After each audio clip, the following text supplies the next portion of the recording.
Alright. I'm here. Kinda. I'm kinda here and kinda not.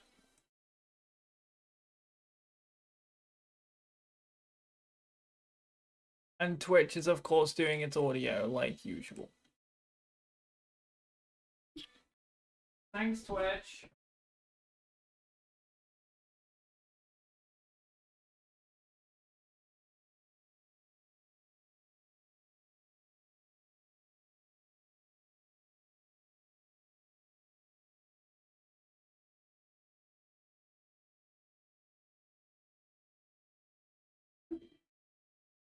Alright.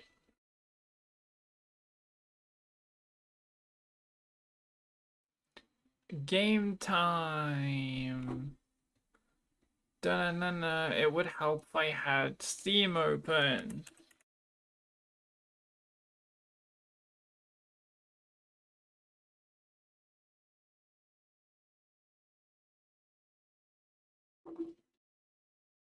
There it is.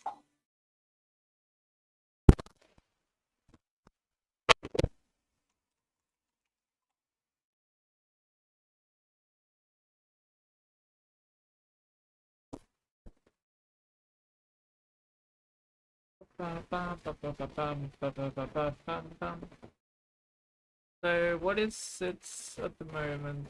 Persona. That's what it is. Persona. Hello. What game we playing?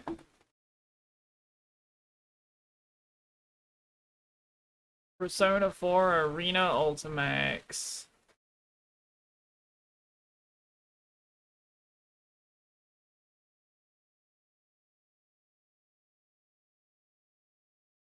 Perozna.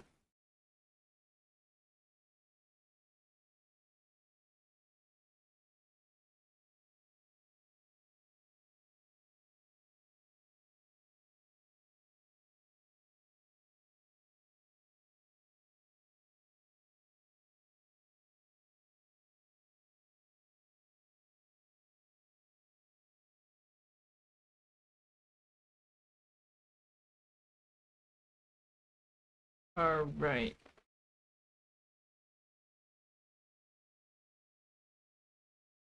Paste and paste this as well.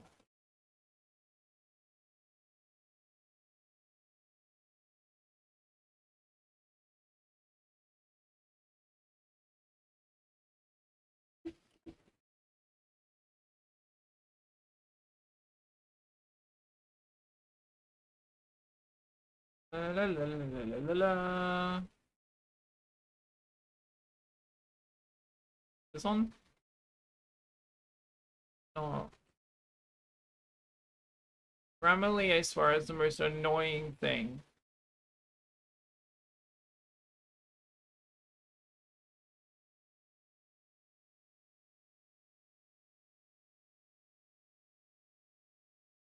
It just is.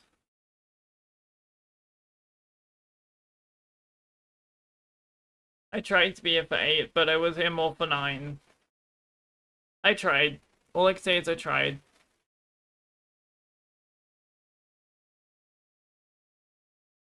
I want to make the regular start time between 8 and half 8 my time, but yeah.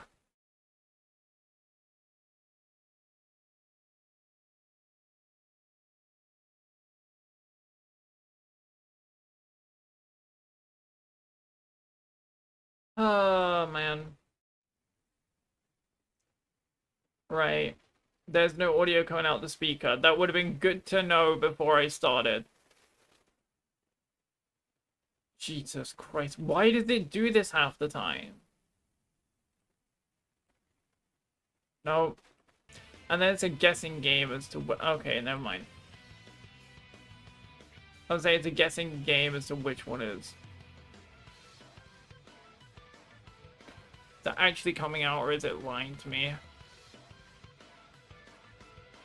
was saying it's a guessing game as to which one is. Okay, it's actually, yeah. It is, okay.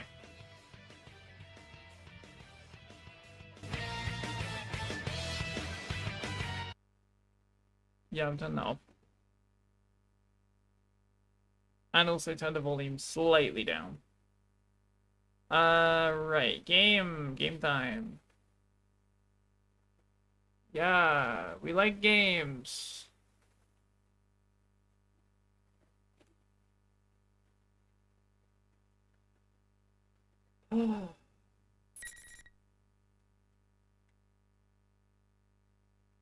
This program is brought to you by the following sponsors. Sponsors.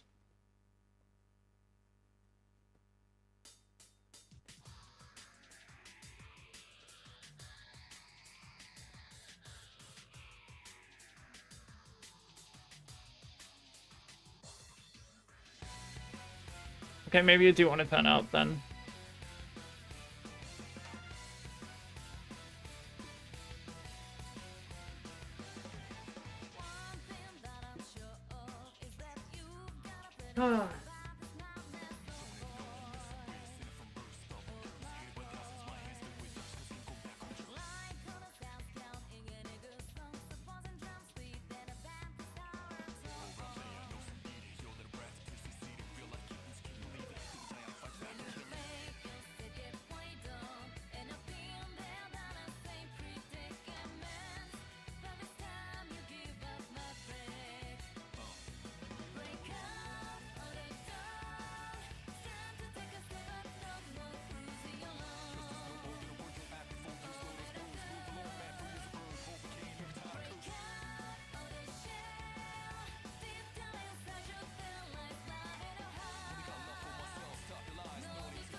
Every time.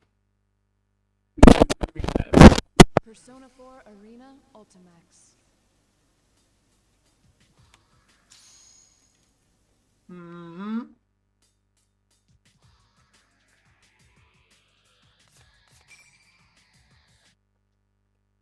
Alright, 50% it says. I aim to finish the P4 side this time and start side P3. Aim to do a bit inside P3, but not like finish. Chapter 7, the enemy's objective.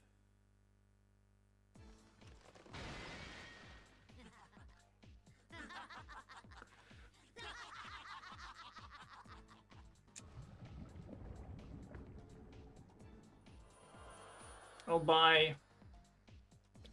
The fake begins to melt, and there's a loud crack as the red pillars shatter. At the same time, the persona fragments that were carved off in the battle turn to particles of light and float into the air. Oh no, the persona fragments! Chie looks like she's about to chase after them, but Yosuke stops her. I understand how she feels, but Yosuke's right. Once they scatter, there's nothing we can do now. It's fine. We just need to hurry on ahead. We're out of time. Yeah! Still, it's so frustrating! Chie seems frustrated, but she agrees. I know it's hard for her to sit around idly, even though she understands. Hey, something just crossed my mind. Personas were originally our shadows, right? Hmm? What's this all about? No, I was thinking about what the culprit's after. I wondered why he'd be so hell-bent on our personas. Huh? Well, think about it. There's a bunch of shadows in the TV world. So why is he so fixated on our personas? Good question. Yosuke's absolutely right. Last time the culprit was targeting our personas to collect powerful shadows. But not this time. If he wanted to play it safe, he wouldn't have goaded a bunch of persona users into a fight with him. Especially since we've already got a score to settle.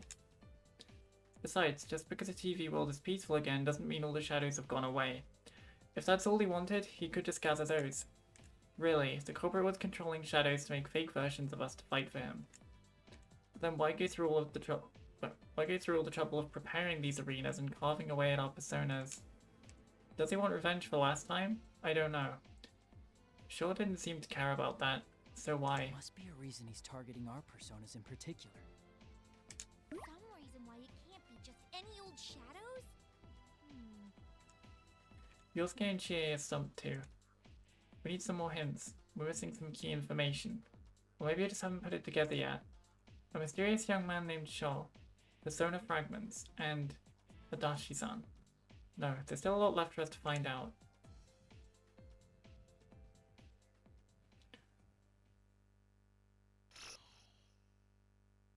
To be continued. Oh, I was gonna say, I thought I did that. Oh, this is where I was supposed to start from. Chapter 8, Saving Akihiko. I'm stupid.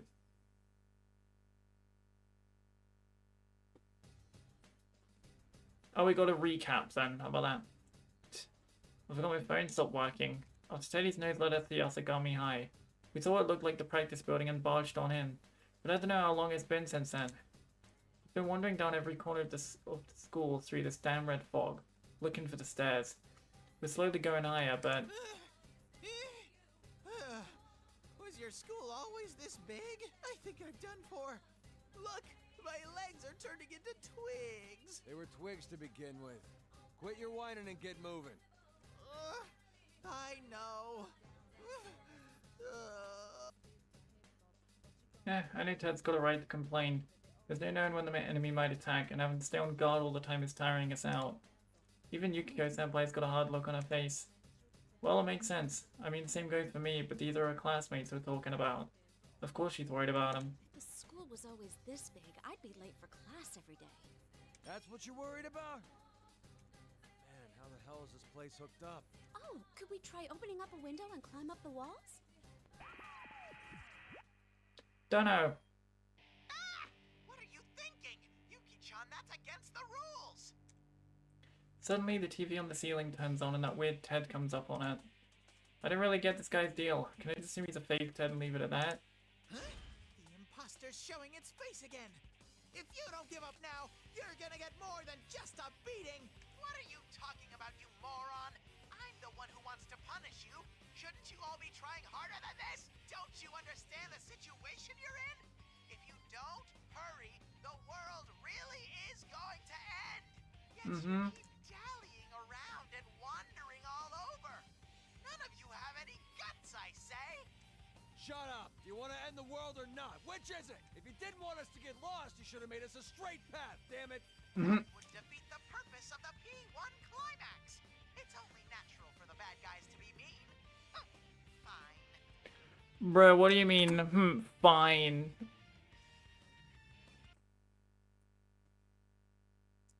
Okay, that is the regular volume, I was just checking. Now hear this. I, General Teddy, I'm gonna give you a warning because I'm so tear-jerkingly nice. Open up those tiny ears. If you don't hurry up at once, the lives of the captive princesses will be in danger soon. What?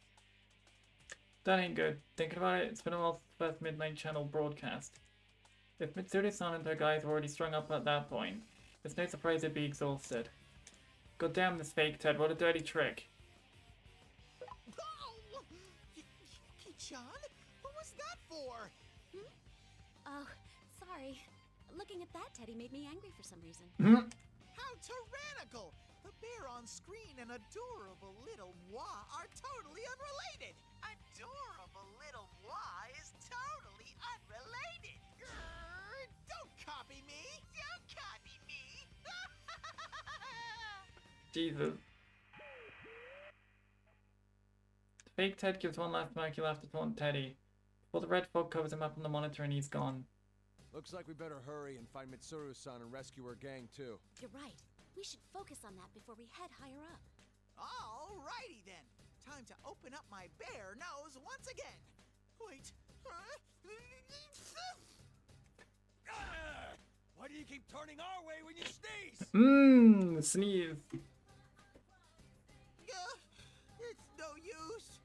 The red fog's been so thick ever since we got into this building. My nose isn't working at all.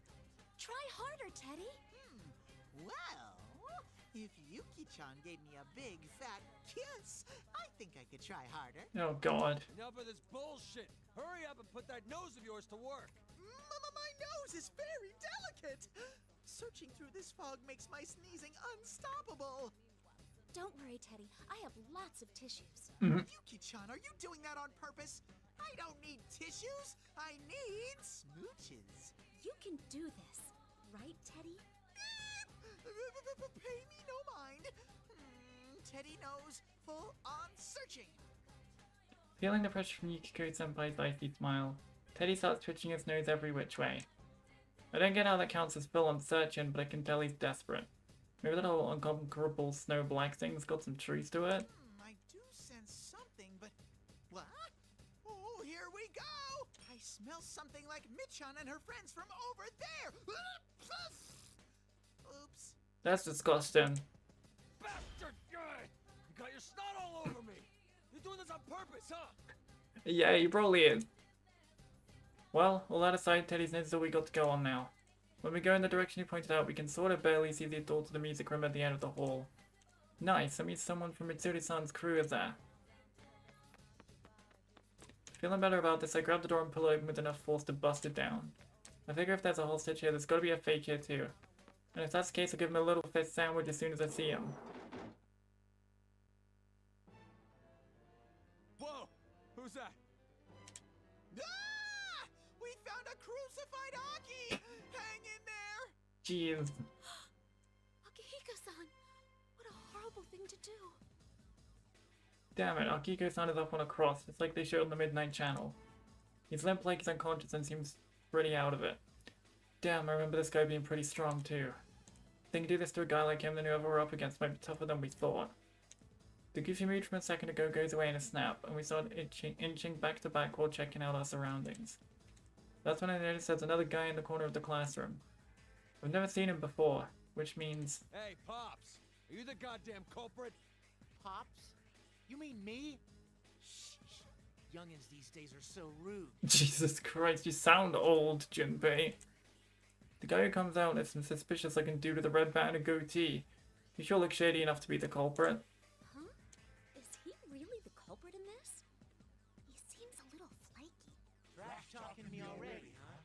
I'm the lethal weapon of the Shadow Hours. Junpei Iori's.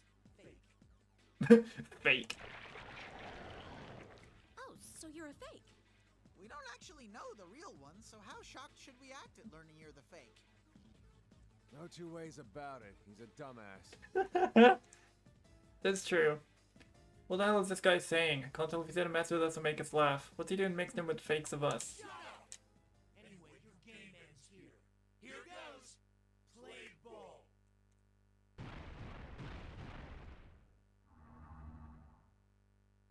Suddenly red pillars descend and we get surrounded by invisible walls. I mean, I can't see them, but going by the other fights, they must be there, right? Well, I ain't gonna sweat the details. No matter who's fake that says it's the enemy, and that means he's getting an ass Hold it whooping. right there. The real Junpei Iori at your service. Bruh. Huh? Just when I thought I heard a voice from up above, something comes falling down. Could that be...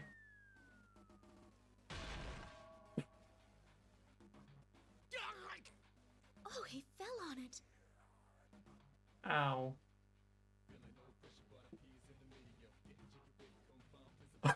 He's not moving at all. I guess he's out cold. I knew it. Dude who looks just like fake here is stuck on the invisible ceiling stretching between the red pillars.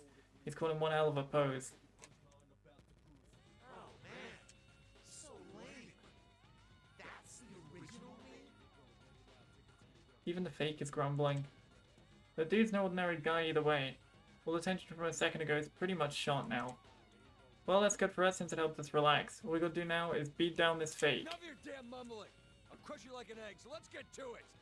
Mm-hmm. We need to make him take responsibility for doing such a horrible thing to Akihiko-san. I don't really care about Aki, but I never forgive an evildoer. Jeez, Teddy. Oh, they're totally pissed. Good thing the rule say this has to be one-on-one. All right, youngins, feel free to come at me. Oh, I just hit the first one. First one's Yukiko. I'm gonna go kanji.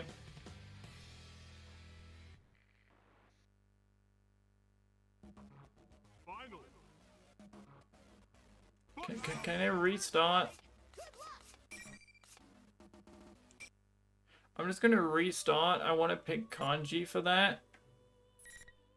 For the versus Shadow Junpei. I want to pick kanji because it's kanji's chapter. Makes more sense. That's better.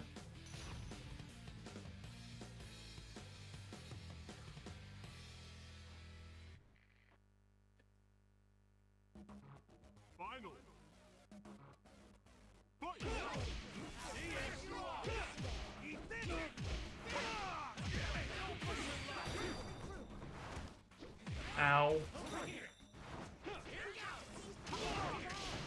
Ow, what the?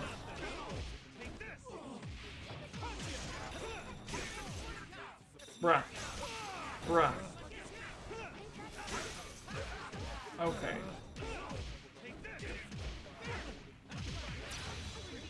Okay.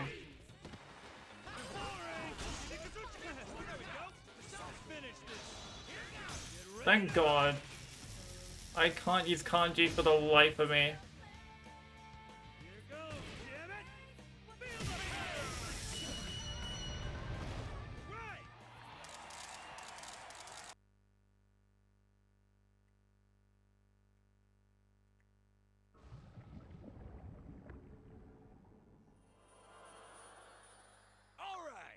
In your face, damn it! Time for fifth pump. The fake seemed like an idiot, but he was pretty impressive. No, these are something operatives, little webbing? Something like that. I guess it means the real one's pretty strong too. That's when I hear the red pills shatter and something comes falling down. Oh yeah, I forgot someone was stuck up there. Oh crap, wasn't he unconscious? Junpei Iori at your service! But we have time to worry. That Junpei guy lands right next to the melting fake with a loud thump. He then tries to strike a pose, but his legs must get numb or something because he starts writhing in pain without a word. Well, yeah, he fell from pretty far up there after all. Do you think he's okay? In any sense, I mean. I don't know. Anyway, we explained quick about our fates and all the other crap that's happened to Junpei-san. He seems like he's doing okay. He says he came to Inaba because he heard Mitsuru-san's crew went missing, but he got lost in the school. He happened to spot Akihiko-san and asked from the connecting passageway and jumped down from there, but he had the worst timing. Well, the best? That would have been a pretty great comedy stunt. At any rate, we hurried to the cross and get Akihiko-san down quick. He doesn't come to straight away. Looks like he's pretty drained. Akihiko-san! Are you okay, Akihiko-san? Damn it! Who did this to you? You're one of the shadow operatives, right, Junpei-san? Huh? Yeah, I am, but how do you guys know about that? Hey, weren't you using personas too? Looks like Junpei-san really doesn't know, so he ended up having to explain everything in detail, including our fight against Akihiko-san and his friends in the P1 Grand Prix the other day. So that's how Akihiko-san got caught. I'm still kind of fuzzy on this stuff about the TV world and whatnot, but I think I get the gist of it. Oh, right. I never introduced myself properly. I'm Junpei Iori. People call me the Shadow Operative's lethal weapon. Thanks for sticking up for Akihiko-san earlier. I'm Yukiko Amagi, a third year at Yasugami High. Sup? I'm Kanji Tatsumi, the second year. And, who's this blue Daruma doll? Who are you calling a blue Daruma doll? I'm an Adora Bear. Adora Bear? Oh, is that one of the monsters that shows up in Featherman? How rude! How could you not know how popular I am, you sweaty bearded batter? Oh boy, they're gonna fight. What's with all the ruckus? I'm trying to sleep here. Akihiko-san! Aki! You're awake! Oh, thank goodness he's alive! You wouldn't come around. I was getting worried, man. Relax. I was just taking a nap to get back some of the energy they stole. Got some balls for a dude in this situation. But Akihiko-san's got a note too. He's saying stuff to keep us calm, but the guy looks like he's got a lot to recover from. He's telling us how that cross-like thing he was on wasn't just for show. Being tied up to it felt like his strength was getting drained. Akihiko-san thanks us all and turns back to Junpei-san. But hey, it's been a while, Junpei. Were you the only one they called out? Actually, I was more of a lone samurai. I got a call from Yucatan, but my phone ran out of juice during the call. When I got here, something weird had happened to the town. I thought everyone was headed for this Tartarus-looking tower, so I came to check it out. Oh, Yucatan should be with Ken, Koromaru, and this Labrys girl, who I guess is Aigis' sister. I never met her, though. Even Ken got called up? Oh, man, I'm ashamed of myself. But why did you come to Inaba? Did you find out something about Labrys' case? Well, we heard that the shadow presence had ramped up in Inaba. We were headed here to look into why that happened. But while we were on our way, our car got ambushed and... well, you know the rest. Damn it. That culprit's one sick bastard. How dare he torture you? Huh? They didn't torture me or anything. They didn't? But you're wounded all over, and your clothes are all ripped up. My clothes? What about my clothes? That's just how he looks. What are you saying, Junpei? Aki always looks like... God damn it, Ted! Shut your damn mouth! Huh? Oh, I get it.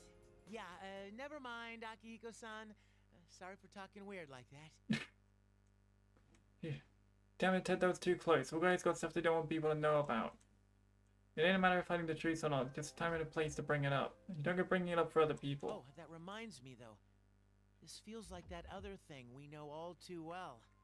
Is it just me? So, you noticed too. I mean, it's like...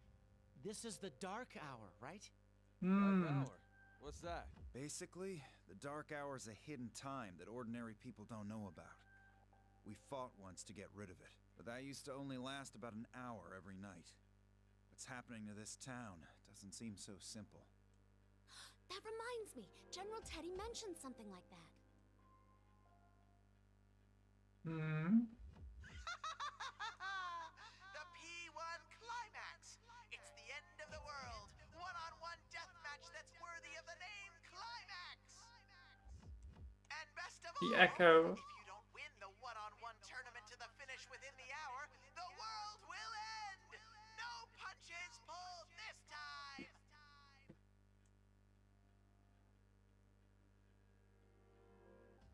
We explained to Akiko-san what the fake Teddy said on the Midnight Channel right before our town got messed up.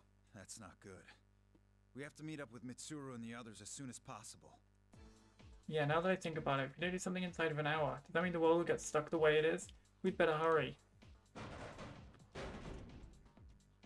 But just as we're about to get going, we run into a problem. Damn door won't open, what the hell is this? Oh boy.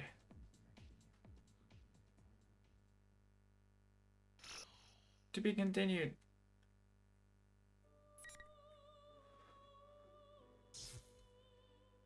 There we go.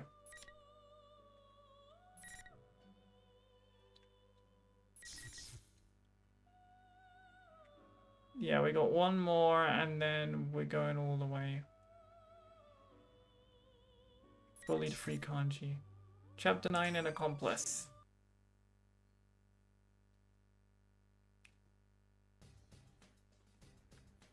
No matter how much we climb, the scenery remains the same.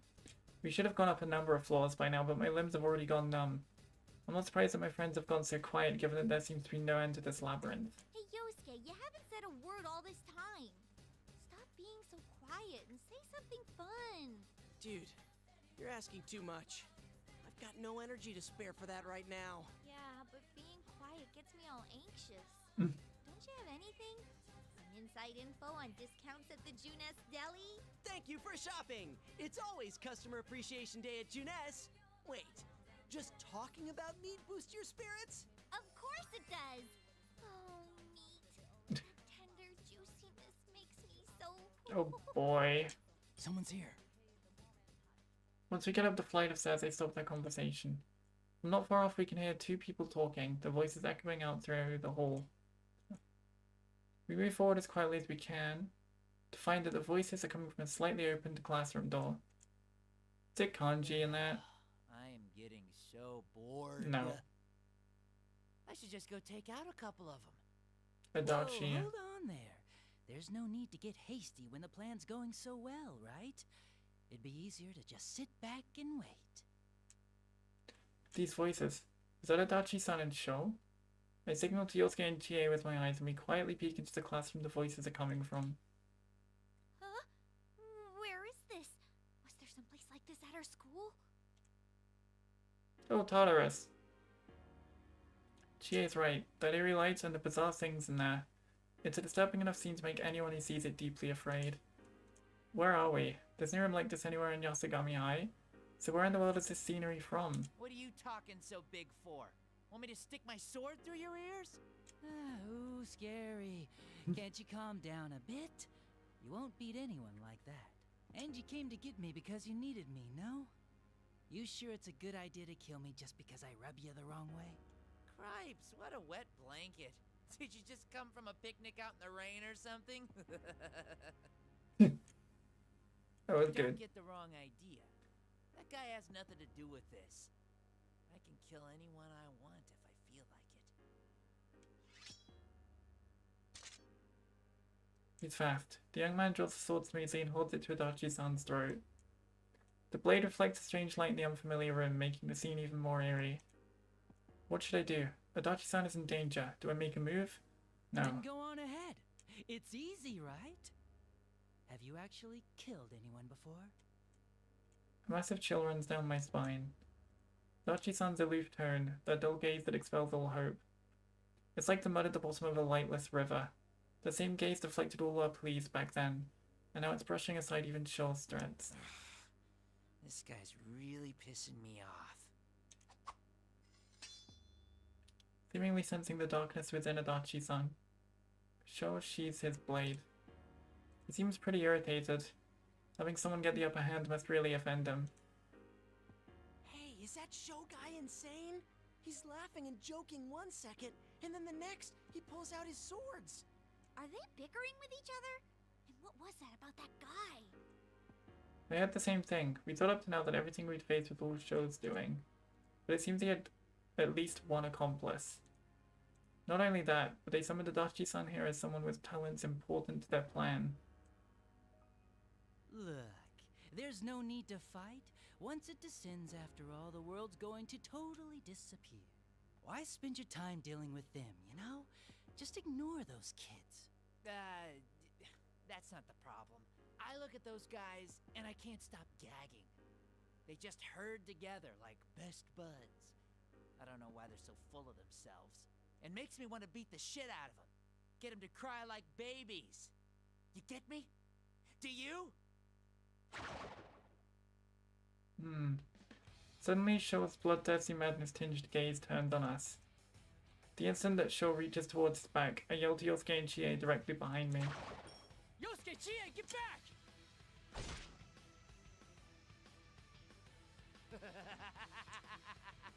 You're so lame. Such a frickin' irritating bunch. I hate to even look at you. I just want to see you completely destroyed. Damn. There's no sense hiding any longer. I give Yosuke and Chie a look before slowly stepping into the classroom. They follow close behind me and we face Sho with the bulk of the classroom between us. Show me Minazuki. What are you planning? Huh? Weren't you listening?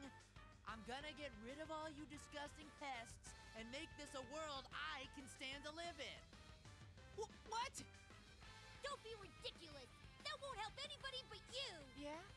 So what? Of course it only helps me. I'm saying you're disgusting, so you should all just die. This isn't funny anymore. You're totally nuts. Are you saying that nothing else matters as long as you're satisfied? Aha! Well, duh! Friends? Bonds? You worthless pests aren't accomplishing anything but licking each other's wounds. Shitty pests in this shitty world have no goddamn call to give me their shitty lectures. That's a lot of I'm telling you, swears. I'm gonna get rid of every shred of everything. You really are a piece of shit that's not worth saving. You've got no right to do that. The world will be much quieter soon. Just like here. A wonderful place where there's no one else. It's all for me! What? A world with no one else? Ugh, shut up, shut up, shut up, shut up, shut up! Just hurry up and get smashed to pieces, you shitty pests! Whoa, what are you getting all worked up for? You really shouldn't do that. And You shut up too, you piece of shit! Come get me. I'll beat the life out of you. You'll be begging for mercy. Jeez. The red pillars in the four corners of the room light up, and Shaw readies his two swords in a sense I've never seen before. It looks preposterous at first glance, but then I see it's actually very efficient and focused entirely on offense. This isn't some amateur style. It's the art of murder, instilled into him to guarantee a kill. As you raise volume a little? Yeah, sure. I thought it was alright. As you raise volume a little? Yeah, oh yeah, it's very quiet, yeah.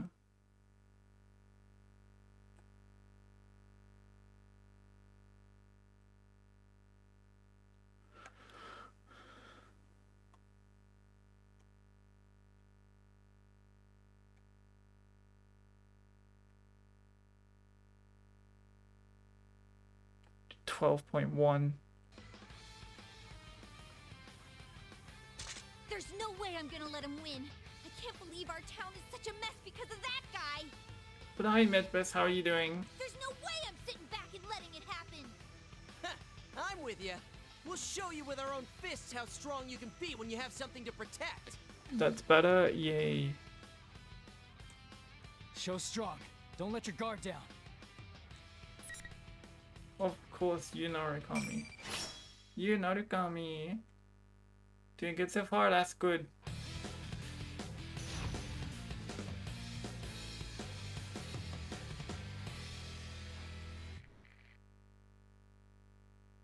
Finally. I'm glad you're doing well.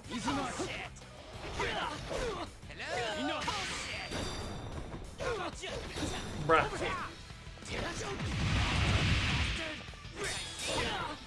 Bruh. Bruh. Bruh.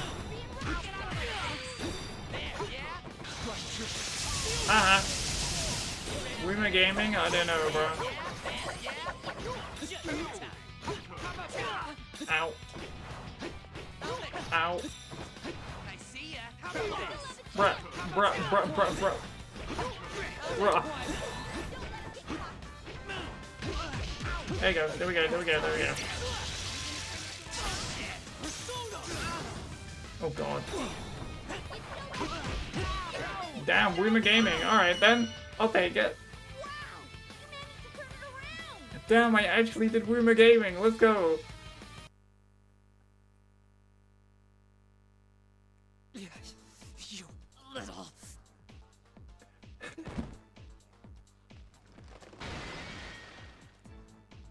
With the final strike, Shaw collapses. The shining red pillars in the corners of the room all shatter at once, and the invisible walls surrounding us seem to go with them. Shaw had us beat on everything from power, speed, and physical stamina, but we managed to win. It's because he never used his persona. We were all worried about the power of those red glowing eyes that kept us paralyzed, but Shaw didn't even use it once. Didn't use it even once during the battle. No, could it be that he actually couldn't use it? What did I tell ya? This is because you kept using those weird powers. You got all puffed up because of someone else's gift. Oh boy. Adachi. Are we fighting you next, Adachi-san? Huh?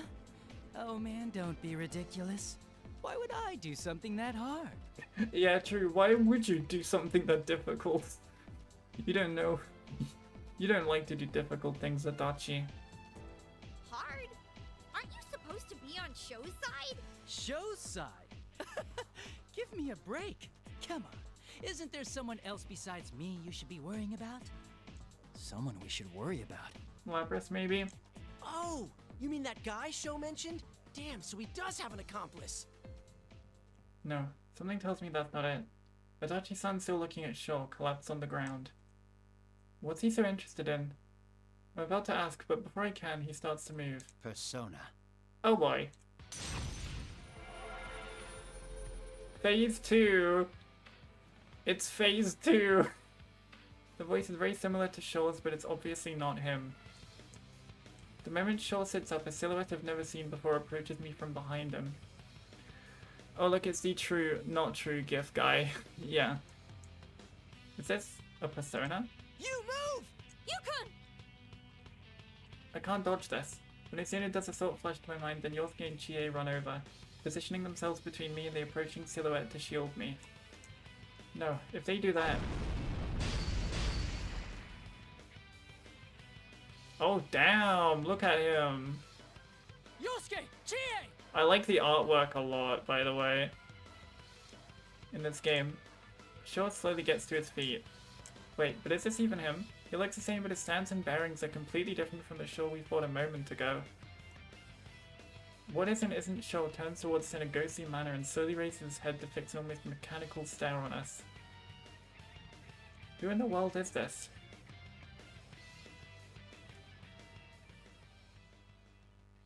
Dunno, different Shaw Minazuki. To be continued, okay.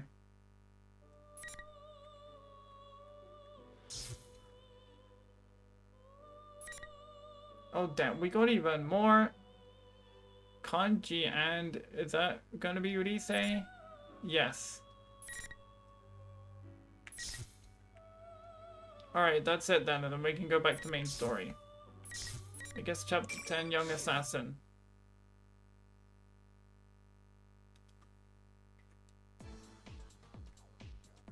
Just when we finally rescued Akiko-san, we're about to catch a break in solving this case. Now we can't even get out of the room. We're all panicking. Damn it. What the hell's going on? All except Akiko-san anyway. He's just thinking calmly to himself. Does he have some kind of plan? Yukiko, how many doors are there in the music room at your school? Huh? Oh, right. There's the door we came through, and... Ah! There should be a door that leads to the prep room in the back. Alright. Junpei, look for that door. It should be around here somewhere. Huh? Actually, is this it? Junpei-san looks around and finds the little door that was hidden behind some stuff further in the room. Will you look at that? Man, I guess I should show up at school more often so I notice stuff like that too. Anyway, Junpei goes up to the little door and opens it, easy as that. Whoa. What is this? It's kind of creepy. Oh no, what is it? Oh, it's this place, okay. The door turns out to be connected to an eerie room that's stained bloody red. Hey, this is the announcement room from the P1 Grand Prix. Those broken robots hung up there are part of Labrys's past. Thing to make us look at again. Labby-chan, are you doing okay right now? I'm really worried about you. Teddy. That reminds me, Ted called himself Labrys's knight and stuff like that, so maybe he was the first one to make friends with Labrys during the P1 Grand Prix. Guess it's only naturally to be worried about how she's doing now. Still. Ah! Stupid kanji! What was that for? Toughen up, Ted. What good is it gonna do you to mope like that? You're Labrys's buddy. She said herself that she was gonna do her best. If you don't believe in her, who will? Oh god, Teddy's putting its fluids all over Kanji again. God damn it, don't get your runny nose on me! Ugh, you're so gross! Ted comes jumping at me with his face streaked with tears and a runny nose. I just washed my damn uniform and he's already getting it dirty. While we're fooling around, Akiko-san comes towards us and smiles. You guys get along really well, huh? But we're running out of time. Let's get moving. Roger that. All right! I'm totally on fire! We're gonna go and kick this culprit's booty! The blue Daruma doll's pretty pumped up. Oh, hey, there's a door over here, too. When Junpei-san opens the door further inside the announcement room, this crazy gust of wind blows into the room, sweeping his entire body out the door.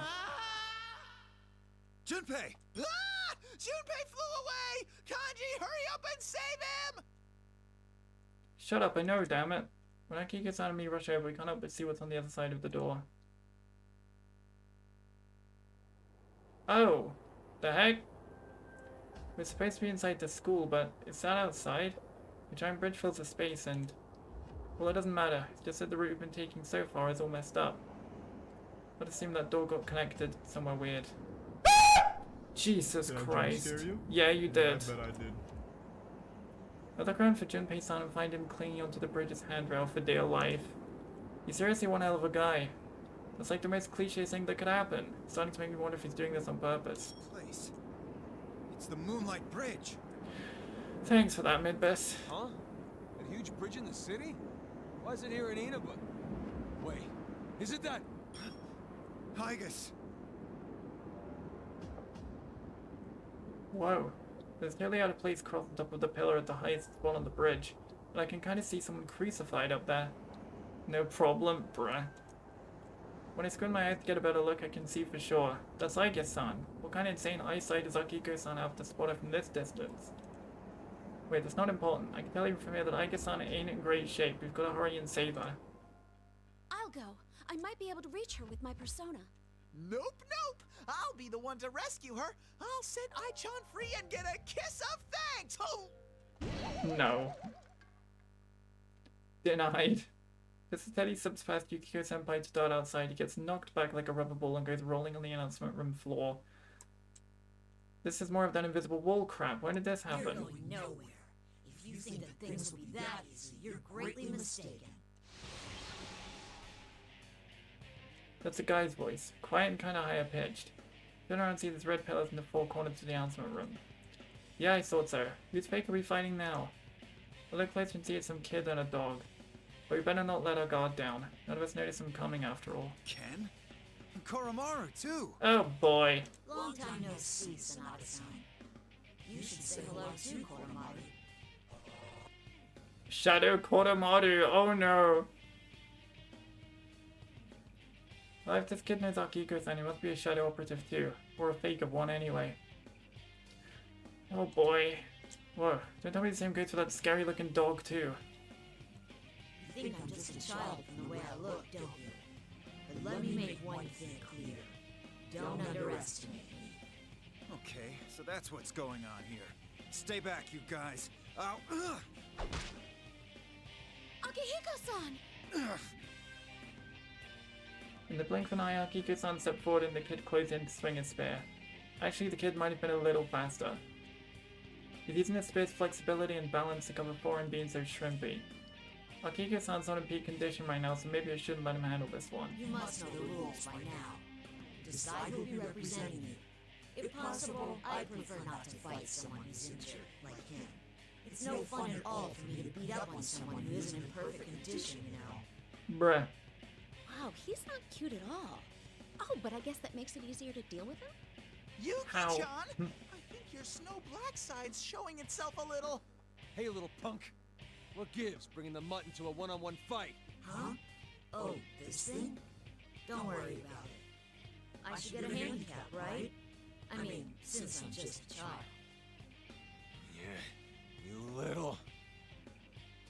Not to repeat Yukiko-senpai on us, but this Brian ain't cute at all. The way he talks kind of reminds me of Naruto, but like, this joke's milking that I'm just a kid thing for all it's worth. Oh, wait a sec. The fakes so far, at least the ones I've seen, act pretty much the way we do. So does that mean the real kid's personality is more or less like this fake's? Ugh. That's not a great train of thoughts, I better stop for now. I gotta focus instead of beating the crap out of this kid. Yeah, let's go Kanji. God's sake.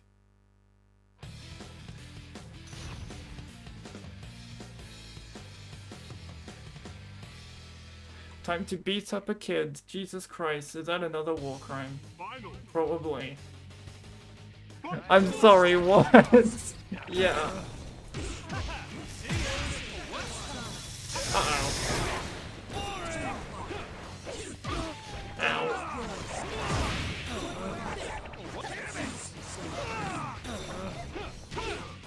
Kanji likes beating up kids. Ow. Bruh. Okay, bro, it's 2v1, bro.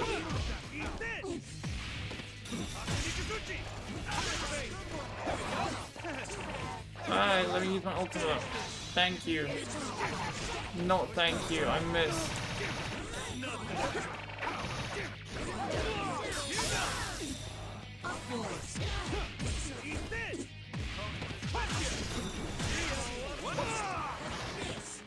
Am I actually gonna... No. Okay, I was like, am I gonna clutch this? No. Right, retry.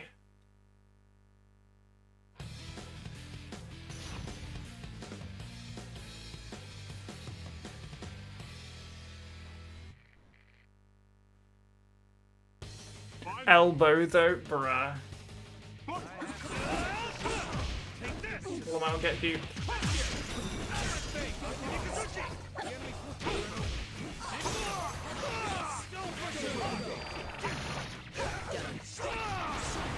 Oh my god.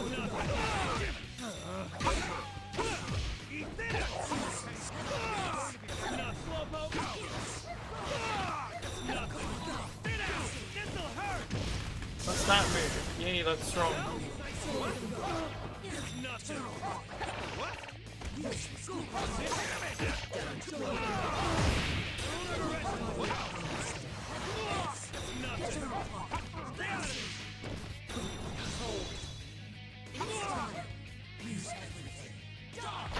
Uh-oh.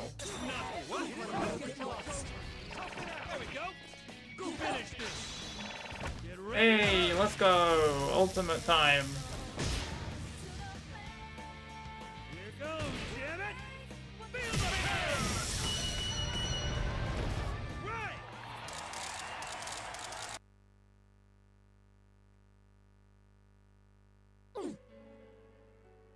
Oh, it's the music. The red pillars in the four corners of the announcement room break. Sweet, the invisible walls are gone now, so we can rescue Junpei-san and Aika-san. Or so I thought, but looks like the last hit wasn't enough to totally take out the kid and his dog. Instead of melting away like the other ones, they just huddled on the ground so far. Oh man, I didn't think you were this strong. I didn't fight because I wanted to, you know. You forced me to do this. The funny music, indeed. Very much the funny music. The hell? This kid was a real down brat until a second ago when he got all soft-hearted and started crying. Even his dog is drooping his head and giving this pitiful whine as he looks at us. Damn it, he's too cute. I can't resist animals when they give me those eyes. Hey, these guys really are fakes, right?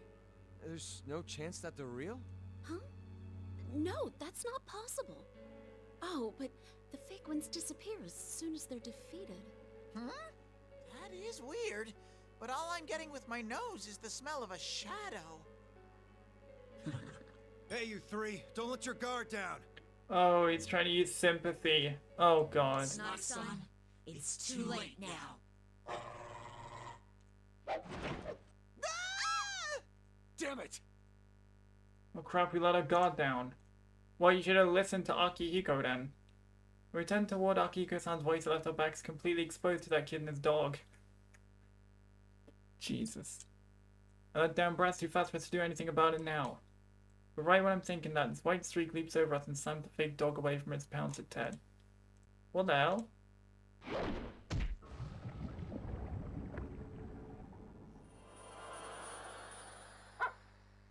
What? Bye, Koromaru.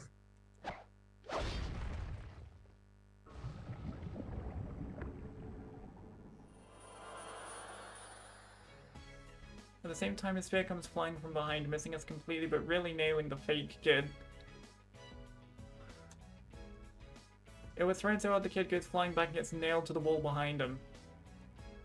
As we watch it happen, gaping like dumbasses, two voices, one human and one animal, come from behind us. Honestly, aren't you supposed to be the adults here? You let your guard down much too soon. It's the real ones. The new arrivals look just like the fakes we were fighting. Actually, this kid looks even brattier than his double, and standing proud next to him is a pure white dog. Several of you I don't think I've met before. I'm the real Kanemata, and this is Koromaru. Oh, you're the real Ken-kun.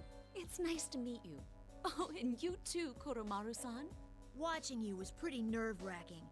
Do you understand what you were doing? It's unbelievable not paying attention during a fight. Oh boy, criticizing. I'm sorry. I'm very sorry, too. This kid's even brattier than the fake. You've stepped up your game, Ken. That was an impressive strike. It's good to see you again, Sonata-san. As you can see, Koromaru's been well, too. I've heard about Cute. you all from Labra-san. A real talking costume, huh? I'm not a costume. I'm an all-natural, totally adorable raw bear. What the hell's a raw bear? Look, I'll let you touch it a little bit. Wanna feel my fur? That's all right. I'm not interested. Still, it's amazing to see a dog use a persona. Come here, Chosokabe. What? Please don't call Koromaru by that weird name. He's not sure how to react. Sorry to cut this short, but we have to move, Ken. How's the situation? We met up with Naoto-san on a rooftop somewhere, and Labra should be on the move with her as we speak. Yukari-san and I avoided fighting there and left. We split up to search for Mitsuru-san, but I can't say that it's going well. You're getting cooked by a child. Yeah. So now Tokan and Labras are okay. Thank goodness. Labby-chan's here too? When I see her, I want to give her a big, fluffy bear hug. Fluffy, you say? Oh, this kid's into Teddy's fur too. I guess he does have a childish side to him. Either way, I'm relieved to hear our other friends are safe, but am I forgetting something? Hey, that reminds me. Where's Junpei? Oh yeah. I can't believe I forgot. I have to rescue Ai-chan. Crap. I remember how now that Junpei-san got thrown out to the Moonlight Bridge and I go running to look out the door. What? They're both gone. Where'd they go? Then I see Aika-san coming down from above while holding Junpei-san bridal style. Whoa, she's actually flying. Thank you for rescuing me, everyone. And Ken-san, Koromaru-san, it's been a while. I guess. Aiga-san, I'm so glad that you're safe. Yes, Koromaru-san. Junpei-san climbed the bridge and rescued me. Junpei actually not being stupid for once. I'm a guy who gets things done when it comes down to it. Is that so? Looks to me like Aigis is the one helping you out, Junpei.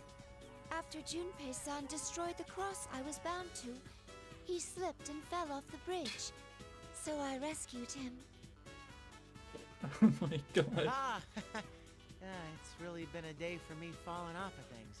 Sounds like a Junpei thing to do. So that's why you're in that position.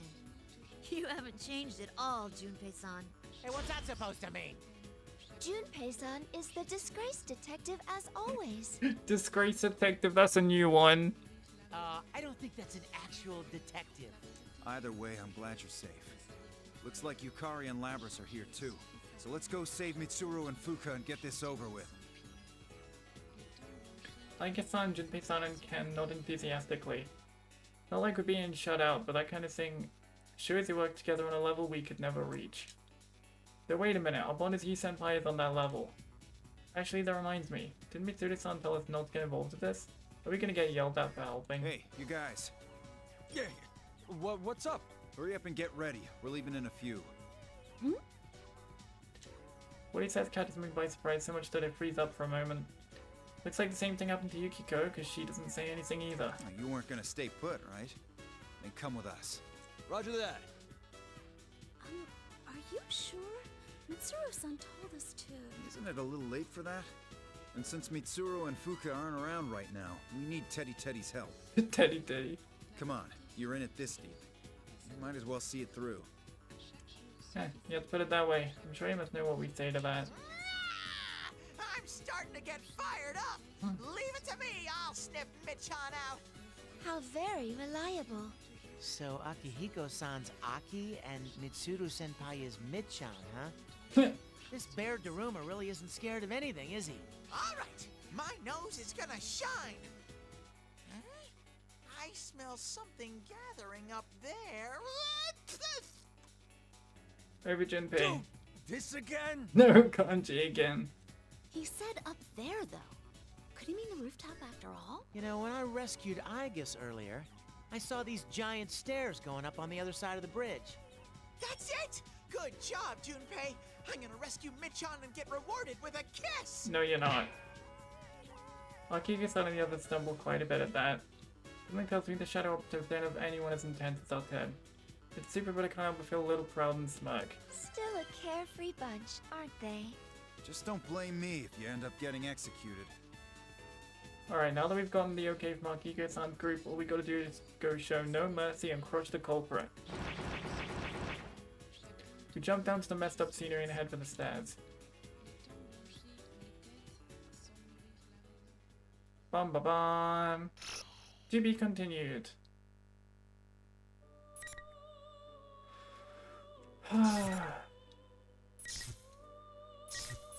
Chapter 10, Idol vs. Hero. Urisei Kuchikawa. What is this? It's just like the TV world. I don't have the words to describe how much the school has changed. The building itself looks about the same, but on top of it is this weird tower. Now that I'm seeing it up close, it's really creepy. P1 climax? So someone's holding one of those events in the real world? It was fine last time since I wasn't participating, but I bet I'm in the same boat as everyone else now. Jeez, I hope I don't get stuck with a weird name like theirs. It's hard to see near the top because the fog is so thick, but I wonder if everyone's already inside the school building. Come, Persona! The theme returns. Yes, it does. I fully open my consciousness, concentrating my efforts on the inside of the school. I had expected the interference to be this bad. Still, I'm sure I can do this now. As I concentrate harder, almost like I'm praying, a faint voice echoes in my mind. Yukari-chan! Yukari-chan! Are you... Wait... Someone! That's Fuka! That voice... Fuka-san? It's not coming from inside the school. On instinct, I run to where the voice is coming from and charge right into the gym.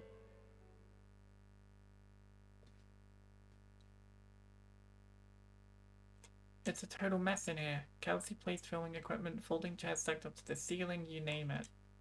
I look toward the stage in the midst of the creeping red fog, where I see an even more shocking sight. Fuka-san! It's just Mitsuru on the rooftop, okay. Oh, and actually Yukari lost. Damn, that is a pose that she's in, though, on the ground. On the center of the stage is a prop-like cross. Fuka-san's crucified on it like she's being held up to public ridicule. She doesn't look well at all and she's breathing in gasps. Who would do such a horrible thing to her? Near the cross is a person in pink clothes collapsed on the ground. It seems like she's the one Fuka-san is calling to so desperately. Fuka-san, hang on, I'll come free you! Rise-san? No, don't! You have to stay back! Huh? Ah! After Fuka-san notices me and cries out, I sense an odd presence and stop. Soon afterwards, a number of arrows pierce the ground in front of me, giving off sparks. That was close. What's going on here? Huh, looks like you have a good sense for these things. No wonder you're their backup. I can't believe my eyes. It's from that live-action show on the air now, called Featherman Victory. What? Feather Pink? I don't get what's going on here at all. But actually taking a closer look, there's something about the stage Fuka-san's on. It's a stage from that club escapade on Port Island. On top of worrying about the girl collapsed on the ground, now I've got some kind of costumed hero attacking me. Is this a hidden camera thing? No, Rise-san! That's... Fuka-san, take it easy! Fuka-san's brow creases in pain as she tries to explain something to me. I don't really understand, but I'm getting a nasty feeling about that cross. All I know is that Fuka-san is in a lot of pain and that I need to rescue her as quickly as possible. But when I try to approach the cross, Featherpink gets in my way. Please move aside! I need to free her! Then that makes us enemies. I hope you're prepared, show this fiend. I, Featherpink, shall strike you down! Bruh. Rise-san! Please, run! You have to get help! No, thanks Fuka-san, but it's okay. I can fight now. That's why I have this power, so I can be useful to everyone. Oh, you're not running away. Then we may as well get started. Bring on the ring! When Featherpink raises her right hand like a costumed hero's finishing move, glowing red pillars descend to surround her. At the same time, the gym's red curtain falls, hiding the escapade stage. I can't hear Fuka-san's voice anymore or even sense her. Peace and quiet at last. Now, are you ready? Persona! Oh boy. Oh wait a second, she can use a persona? Isn't that a little on the heavy side for my first fight? Ready? And action! Bruh. Featherpink attacks right on cue. And it's not a practice attack like in shows, but a full force move meant to kill. I shrink away managing to dodge. She's really showing no mercy. Once again, it feels a fear an actual battle puts into you, but my senpai fought through these feelings. I get a little twinge in my chest from the guilt. I'm different now though, I can do this too. Persona! Damn, bro. Hey, are you sure you should be here? Why not leave this stuff to us and do your thing from a safe distance? Isn't that all an idol's good for? You're more like a mascot than a member of the team, so you really shouldn't be out on the front. That hurt, because I know Featherpink is right.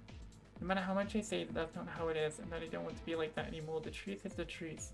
My ideals aren't easily understood by others. All the same, I'm past pretending my flaws don't exist. All I can do is accept them without letting them defeat me and keep trying my best. I won't make any excuses. You're right. But no matter what you say, I won't let you beat me. Damn, we fighting.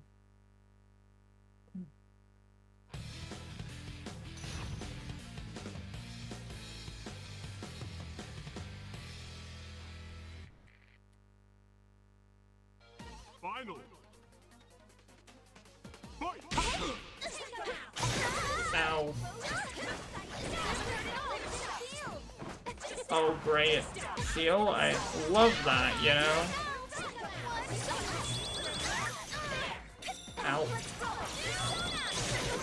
Bruh. Bruh.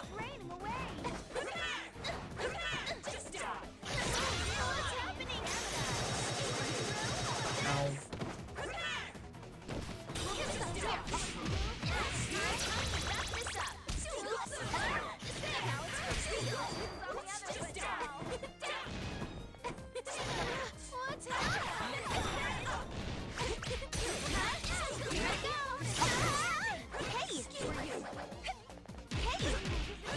Bruh, oh, I'm cooked. Yeah. Bruh, I can't use Rise at all.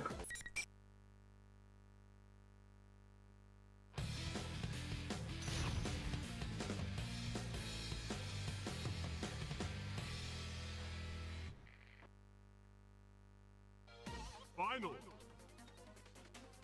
Fight.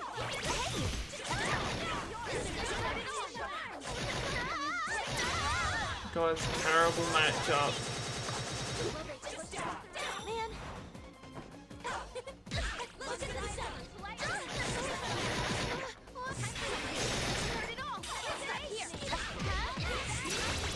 Uh-oh, didn't do that, but alright.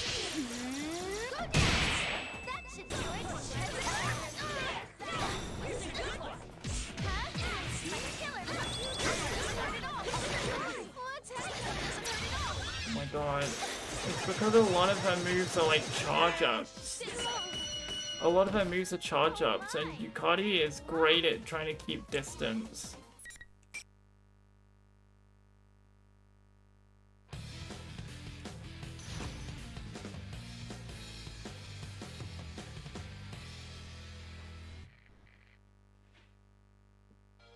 Final. Fight. Ow! Of course, she operates amazing. Bruh, this is just stupid. Like, genuinely, this is stupid.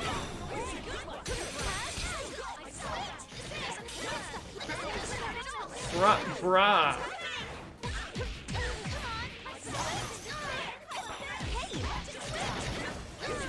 Bro, this is so dumb. It's like a one-sided, you know, victory for a Yukari.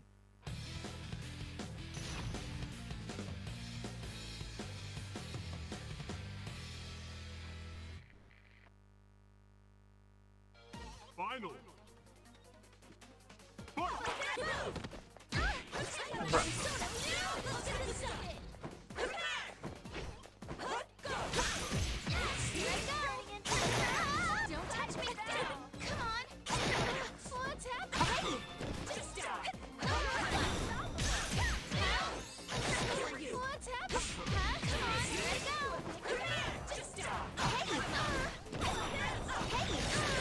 Bruh. Bruh.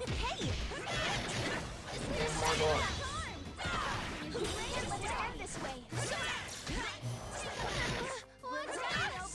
Stop. Oh my god. Are you kidding me? That was like my only shot at winning. Because this is the worst matchup in history. Oh my god.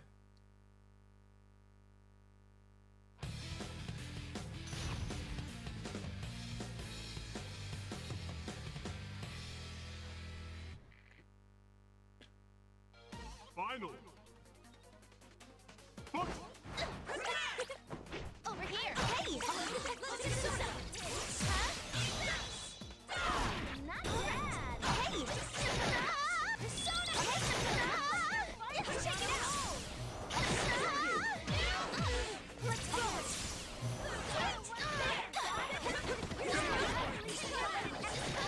Bruh. Why is my thing getting drained? Oh my god. Oh my god, are you joking?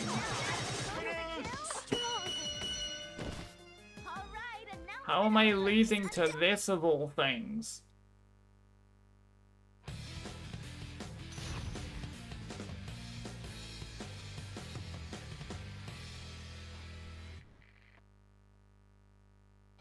Final. Fight. Bruh. Oh my god. These arrows, bro. It's like if you can't hate Ducati enough.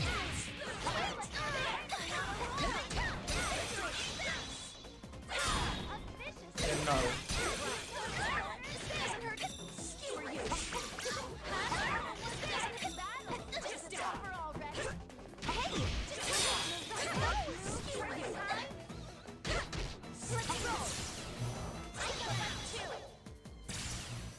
Finally. Heads up! I'm gonna show you what an idol can do. This is my resolve. My chance to win.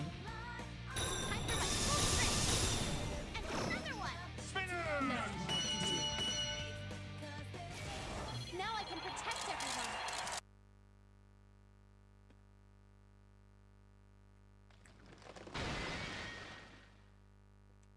When the battle ends and Featherpink collapses to the gymnasium floor, the red pillars surrounding us shatter as well.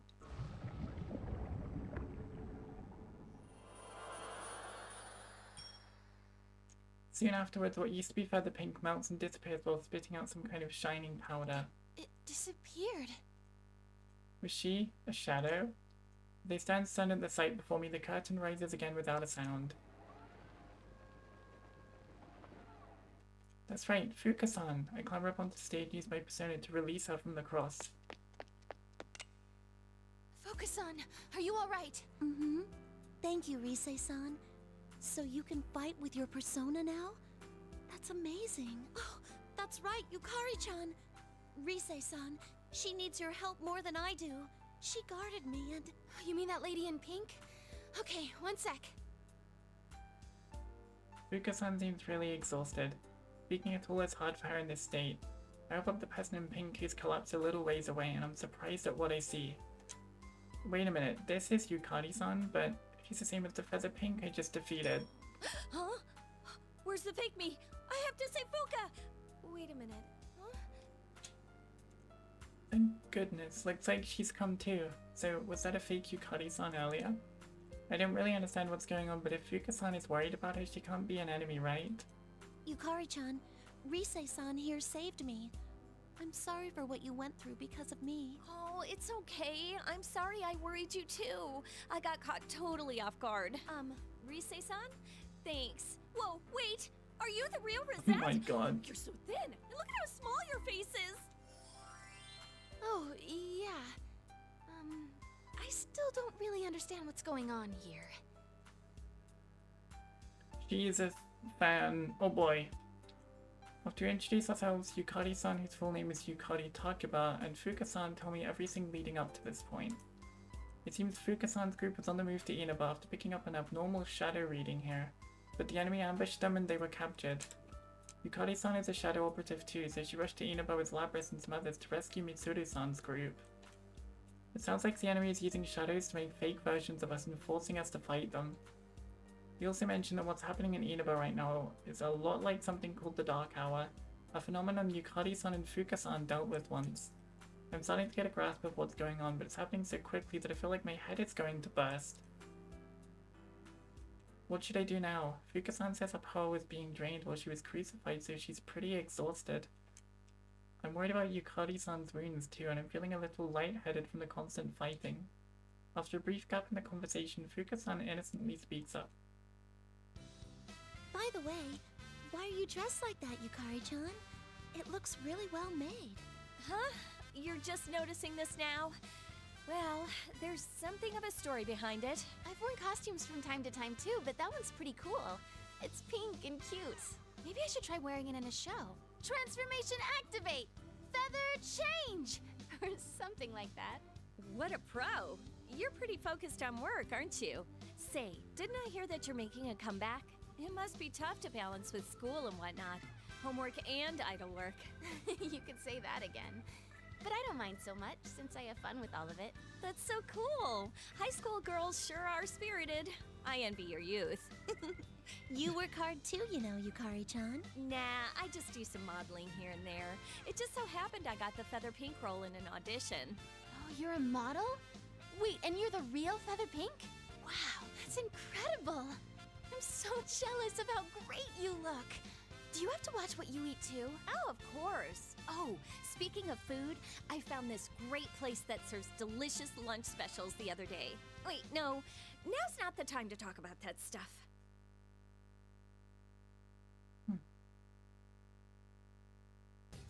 I come to my senses and we can't help but laugh. It isn't a place to have fun and indulge in girl talk. But I think it was also a good distraction, in a way. I can't be indecisive about what to do next. If Fuka-san and I are here, then what I need to do is already decided. I'll try searching around here. Fuka-san, will you help me out? Of course. I'm all right now. Looks like Fuka-san couldn't use her persona at all while on that cross since it kept draining her strength. Maybe that cross can rob us of the strengths of part our personas draw on. Once Fuka-san calms her breathing, she begins searching first. I sensed it last time she did this too, but a powerful yet very kind feeling covers the area. I don't know exactly where, but I sense someone nearby. It seems your friends are here as well, Rise-san. Senpai's here? Great! I knew they'd get here. Fuka, can you tell where everyone is? I still think we should meet up with them. It might be hard by myself, but... Fuka-san reaches out her hand to me. I take it and open my heart. Our hearts synchronize and a warmth I've never felt before pours into me. We may not be able to get in contact with them, but we should be able to sense where everyone is for sure. Persona.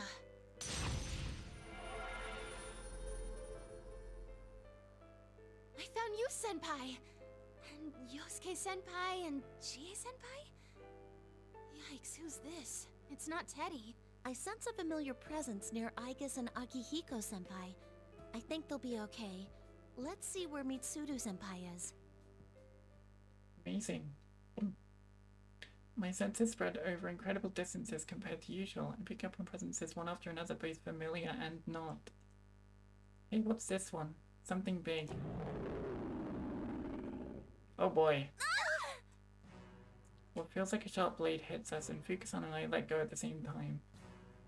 What was that thing? There's something terrible here. Are you okay?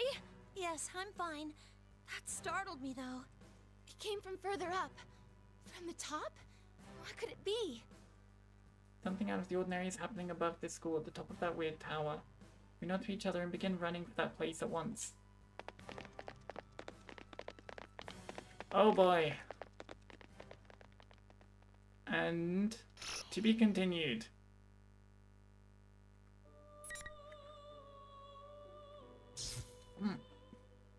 And now just one pass for the rest of the story.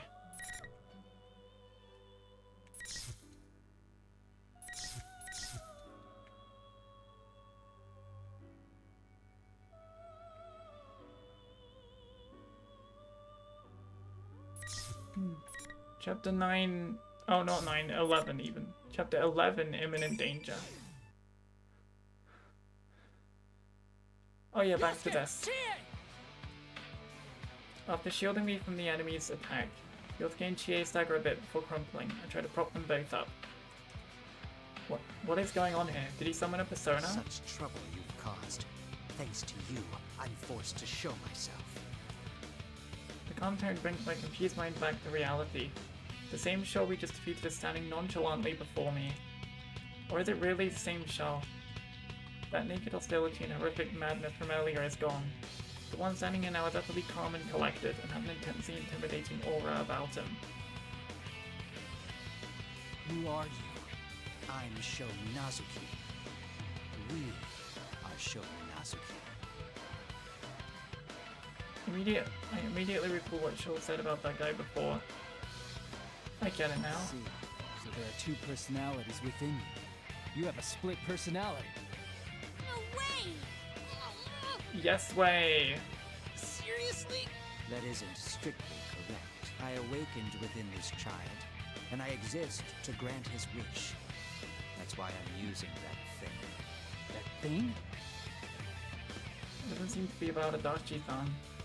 It's hard to believe that what we've been through up to now was created by a human acting alone. Most likely some otherworldly being is involved in this, just like in last year's case. This child's heart was warped due to great suffering at the hands of man. I must eradicate all that lives to win back peace for him. Impossible. He's going to win back peace by wiping out every living thing? Minazuki is serious about this. He'd go as far as to destroy the world for Shell's sake. What good will it do to make the world that way? Humans can't live on their own. That's your perspective. He's unlike you, though, and requires help from no one. Are you that scared of a world with no allies? No, you're wrong. People grow by living together with others. That's how they're able to better themselves. As I said, that's your perspective. Sadly, you have no more friends to save you. Minazuki casts a gaze behind me, to the hallway back there. Seeing as none of them are rushing in, your other friends must have fallen somewhere along the line. I cut out my voice from trembling. I fear there's no needs in it somewhere in my heart. I keep wondering why hasn't anyone come yet, and is everyone really okay? Damn it! You don't listen to that guy! Yeah, we're fine. So You shouldn't try and act tough. You're on the brink of death. What use would you be? Actually, perhaps you were a hindrance to begin with. Isn't that right, Narukami? Since you seem more accomplished than them.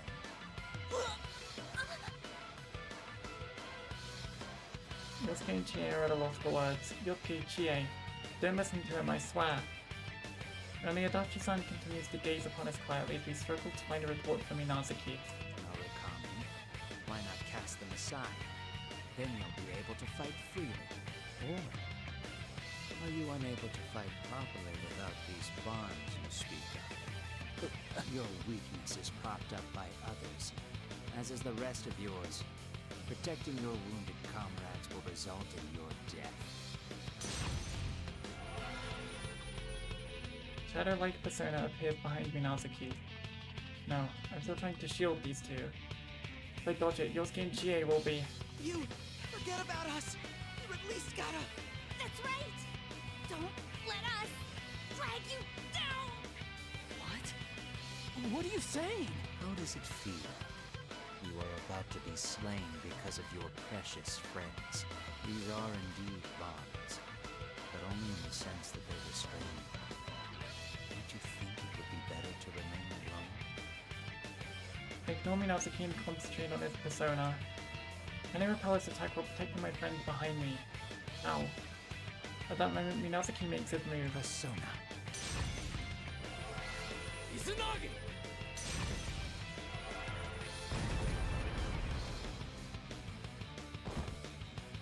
I must roll my strength to send my persona to hit, but it's easily repelled when I fall to my knees from the force. It's no use. I can't completely block Minazuki's attack so long as I'm unable to move an inch. Seeing me off balance, Minazuki's persona draws back its blade to finish me off. Let's end this. If I jump back now, I could dodge its blade. Then I'd leave Yosuke and Chie open. Damn it, what do? I want my legs to keep from reflexively dodging. Strangely, I don't feel afraid. I believe in them. Even if I fall, my friends will protect this town. Persona. Persona! Oh, there's two.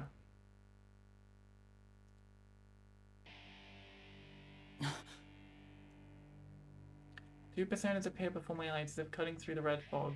They block the incoming attack from Minazuki's persona. The sound of running footsteps draws near. Before I can even turn around, I hear two voices. Senpai, are you all right? Yeah. That's right, my friends aren't a burden to me. I've made it this far because they were with me. I'm not strong at all, but as long as I have my bond with them, I can do whatever I have to. Sure, why can't you see that?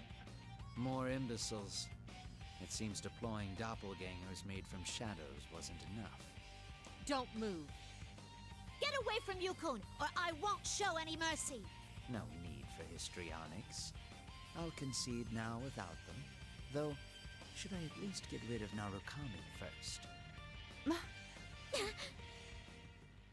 No, they look exhausted from the battle so far, but Minazuki doesn't seem to be suffering at all. Just ignore me and save Yosuke and Chie. Sounds like a bad plan. Haven't you ever heard the saying, the cornered stag is most dangerous? I don't think you have time or energy to waste. Though Naoto was standing at the ready, her eyes open wide at the voice that interrupted us. It's a natural reaction for anyone who is involved in that case. No. Why are you here? Bunny Man! Whoa! What is this shaking? It's begun. I'll be taking my leave. All that's left is to see this through. Minazuki looks up at the creaking ceiling, and then turns his back to us as if we hold no interest for him. Hey, hold it! Naoto and Labrys, deciding they can't let him escape, fan out to flank Minazuki. I'm not sure now's time to fight him, but it's too late now. I readied my own sword again and we all surround Minazuki. You truly love to swarm, don't you? You find your strength by herding together. But there are enough persona fragments now. I have no need to deal with you anymore. What is this? Oh boy, he's frozen, everyone. My legs. This again. Minazuki's eyes begin to shine blood red and we lose control of our bodies. It's that power that held us down at the school gate. No, it's even worse than that. It's got us all in its grip. I am overtaxed. I've been relying on this borrowed power too much. Though now is not the time to hold back. Minazuki's expression seemed to harden for a moment. But in the next instant, he takes a great leap, farther than humanly possible, and descends before the giant door.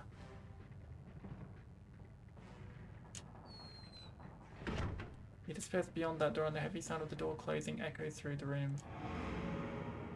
All we could do was watch him go. Fortunately, his exit finally released us from the power that was holding us in place.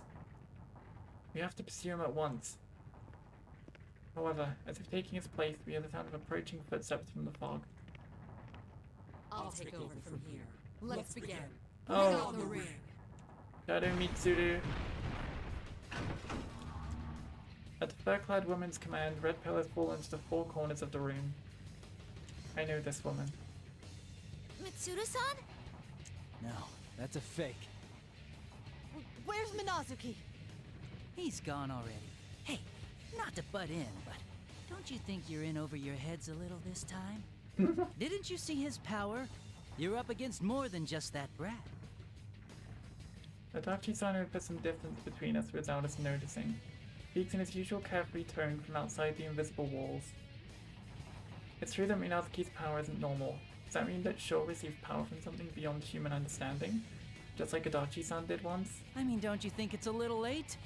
He said he has all the persona fragments he needs. So all that's left is to summon that thing, and then jam the fragments he's gathered into.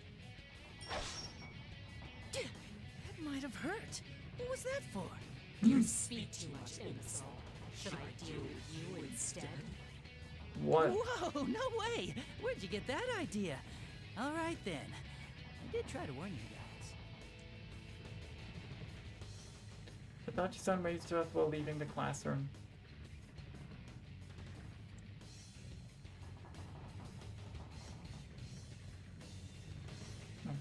Before I can even consider the message you left us with, fake Mitsuru-san points a rapier at Now us. it's time for your execution. I'll send you all to the afterlife, one after another. You, of course.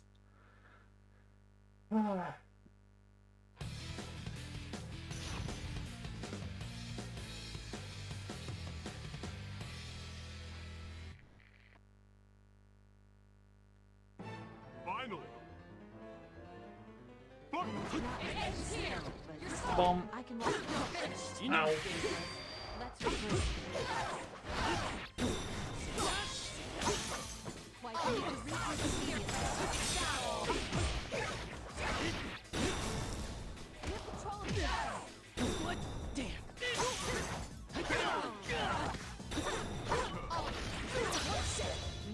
Bruh, this one. I'll show you, man. Bruh.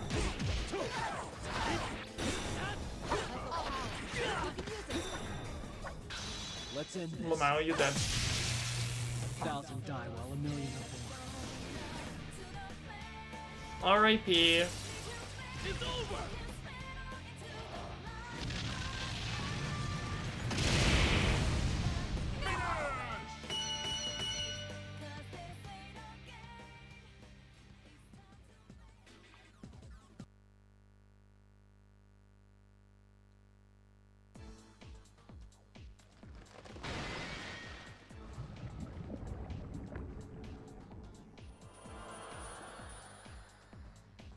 Red pillars shatter and the fake Mitsuru-san melts.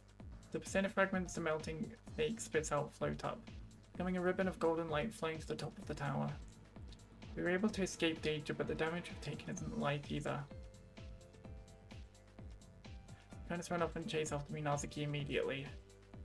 In any case, let's sort the situation out. To give Yosuke and Chie some time to recover, we agreed to Naoto's suggestion and start sifting through all the information and speculations we have. Sho is conspiring with the other Minazuki, and they enveloped this town in red fog. They then set things up so that we would fight our fakes here. When persona users fight inside the red fog, their persona is carved off into fragments, which are being harvested at the top of this tower. So the whole time, this P1 climax was just to gather our persona fragments, right? Right. And Sho and Minazuki are planning on using the gathered persona fragments on whatever it is they're summoning with this tower. But what's Sho going through so much fuss to summon?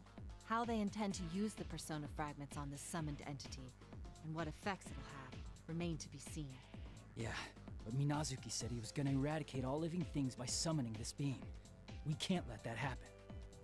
Minazuki's trying to fix it so no one else but Sho exists anymore, right? That's pretty serious. If that's what he's up to, we don't have much time left. We gotta hurry and stop him. Yeah. Oh, hold on a sec. There's something I was wondering about. Huh? What is it? Yeah. That Minazuki guy told you he didn't have a split personality, right, Yukon?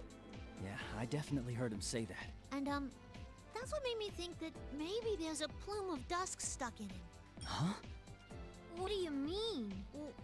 Well, I told Naoto-kun this before, but the plume of dusk has to do with creating Igises in my hearts, right? When I met Minazuki, the plume of dusk inside me resonated, like when I first met Igis. I see. So if Sho doesn't have split personality, but that Minazuki was a personality that showed up later, it got me wondering. Huh? But how? Why? No, it's possible, thinking about it. Mitsuru-san suspected that Labrys's kidnapper had ties to the Kirijo group. I looked into it as well, but during the reign of Koetsu Kirijo, Mitsuru-san's grandfather, as CEO of the Kirijo group, they performed many inhumane experiments, which led to the various shadow-related crises that Mitsuru-san's group continues to deal with. I see. I wouldn't be surprised if Sho was a victim of one of the experiments from that time. So, are you saying Sho had one of those plume thingies stuck into him as an experiment? According to my theory, yes. Seriously? Heavy silence falls over us. If Sho's past was that horrible, it's no wonder he hates the world. I'd expect nothing less from the victim of inhumane human experimentation. Artificially born and then covered up. He probably doesn't even know the importance of the bonds that people form. Either way, we must hurry on. If we can rescue Mitsuru-san, she may be able to tell us more. Everyone nods and we begin heading to the top of the tower. No one person has mentioned a word about our friends who aren't with us. Yusei Kanji, Teddy Yukiko, and the other shadow operatives fighting alongside Labrys. But it's not because we're not worried about them. It's that we believe in our friends to look after themselves. Rather than go back to town to check on them, we can trust in them and put all our energy into climbing this tower. We have to move fast if we want to prevent Sho and Minazuki's plan, and protect the town that's so precious to us. Plus, we need to know what Adachi-san's really up to.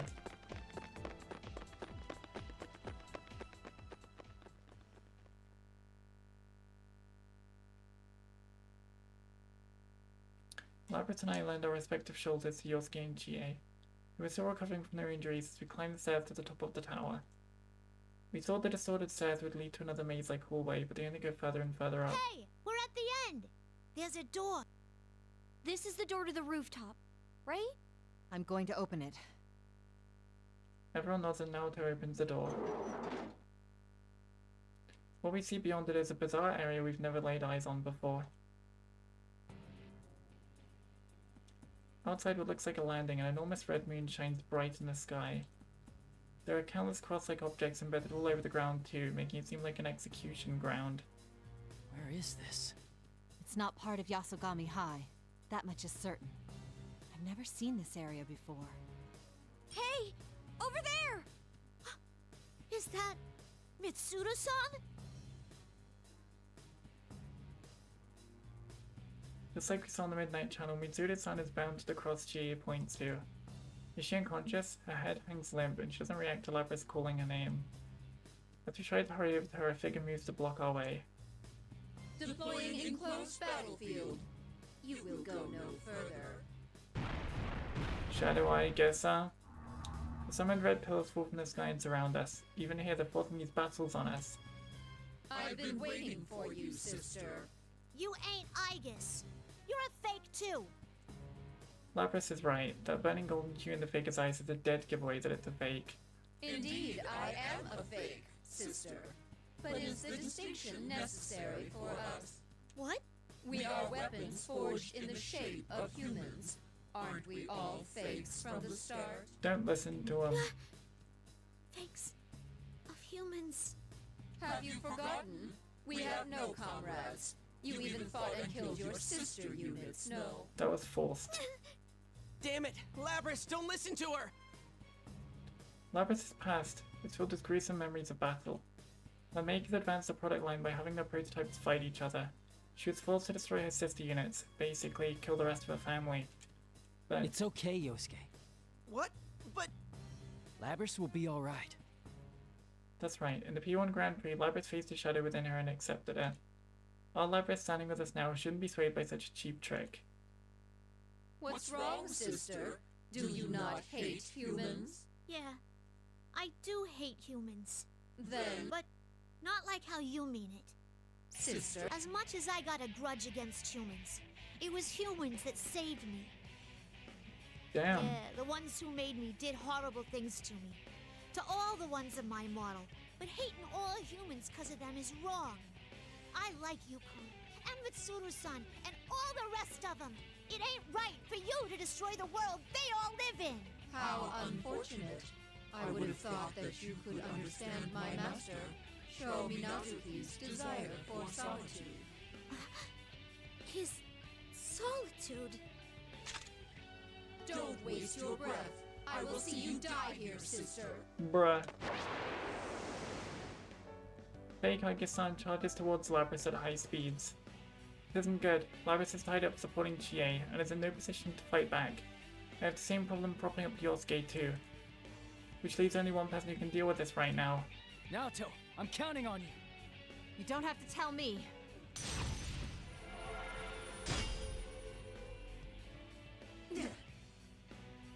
Naoto's persona, summoned with perfect timing, stops a fake Aegis-san's attack and forces it back. Naoto-kun! Great move, Naoto! You really helped, Naoto-kun. Nonsense. Let's make ourselves clear. As long as we're around, we won't allow you to so much as lay a finger on Lapras. I don't know what kind of solitude you or your creator is suffering, but we don't lightly forgive anyone who hurts our friends. Then there's nothing more to discuss. Releasing limiters, switching to battle mode, annihilating targets. You? Yeah, you. Yeah, sure.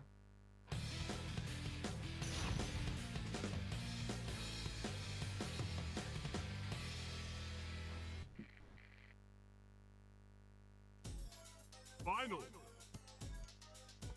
Fight! Ow. Not enough. And that's a lot. Ow. Not enough.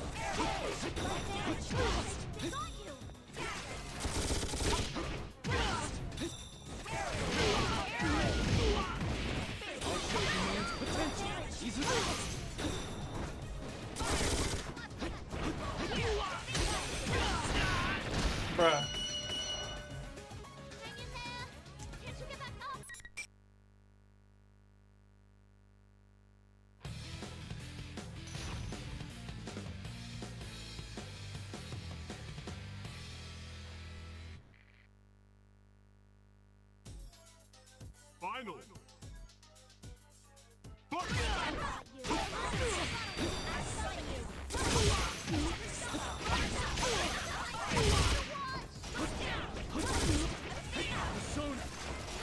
I'm starting to get the feeling I should have used Labyrinth for this. Not only because it's my main, but also it makes more sense with how they set it up.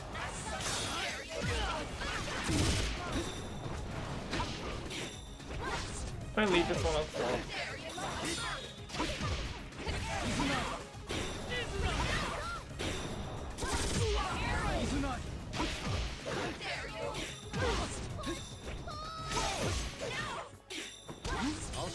I kind of want to lose just so I can swap for Labyrinth, honestly. Damn, you're going crazy. Alright.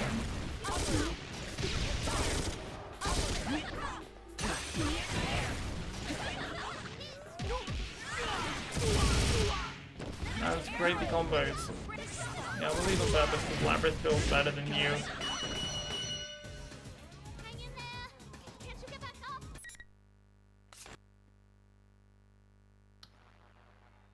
Oh, it just goes to end.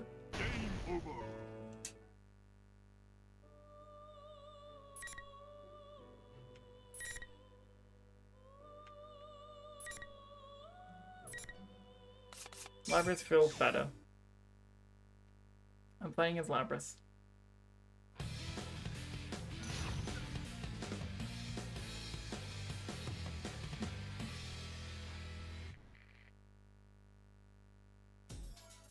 Final.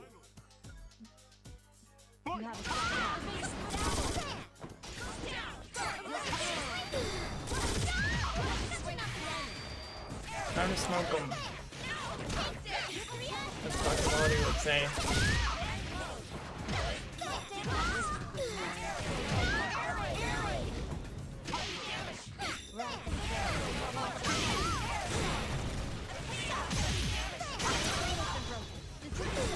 Yeah, bro.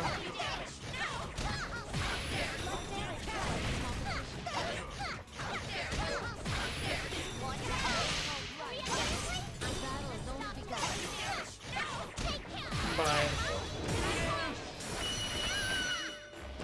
Whew. Even I was excited. Congratulations.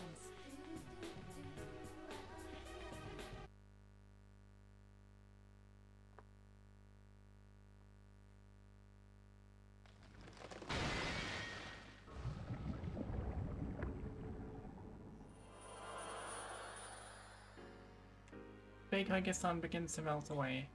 As everyone runs toward me, Tsuru-san, I think about what the fake Hige-san said. I would have thought that you could understand my master, Minazuki's desire for solitude. What I sensed from shore when I met him was an intense, insane hatred for everything in this world. What could have pushed him so far that he decided to pursue an outrageous goal like destroying the world? Mitsuru-san! Where am I? Labrys, you came. Mitsuru-san, are you alright? Yes. But aren't you all a bit too close? Mitsuru-san comes to and we all look into her face. She seems pretty exhausted, but she does appear to be fully conscious. I'm so glad. I'm sorry I'm late. Jeez, look how beat up you are. Thank you, Labrys. Narukami, I thank you and your friends as well. But first, I must apologize. I said I would guarantee your security, but see how that turned out. We had almost identified the culprit, but... What are you saying? You don't have to apologize now. Nobody cares. Damn. While we wait for Mitsuru-san to recover, we share what we've learned so far with her. About this town, about Sho and Minazuki, and about their plan to cool something terrible down. Sho Minazuki, huh? How ironic that he would mimic his father's actions.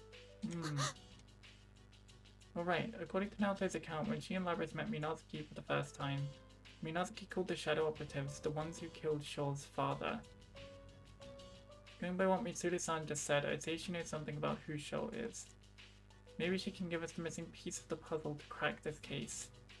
That is, apart from the mystery of who or what Sho is trying to summon. I see. Shuji Akutsuki was his... Oh, damn! I didn't remember him coming up here. Okay, then. Me too. Wait, didn't he die?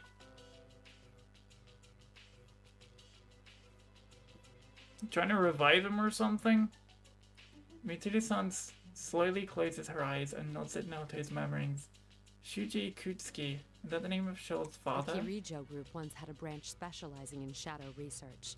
It was the Kirijo Ergonomics Research Laboratory, Ergo Research for short. My grandfather, Koetsu Kirijo, provided Ergo Research with a vast budget to perform various experiments over many years. Oh, he's even more messed up than we thought he was. Experiments like Labrys and Igus, anti-shadow suppression weapons with humanoid bodies that harbor personas, as well as countless inhumane experiments, such as creating artificial persona users through suppressants.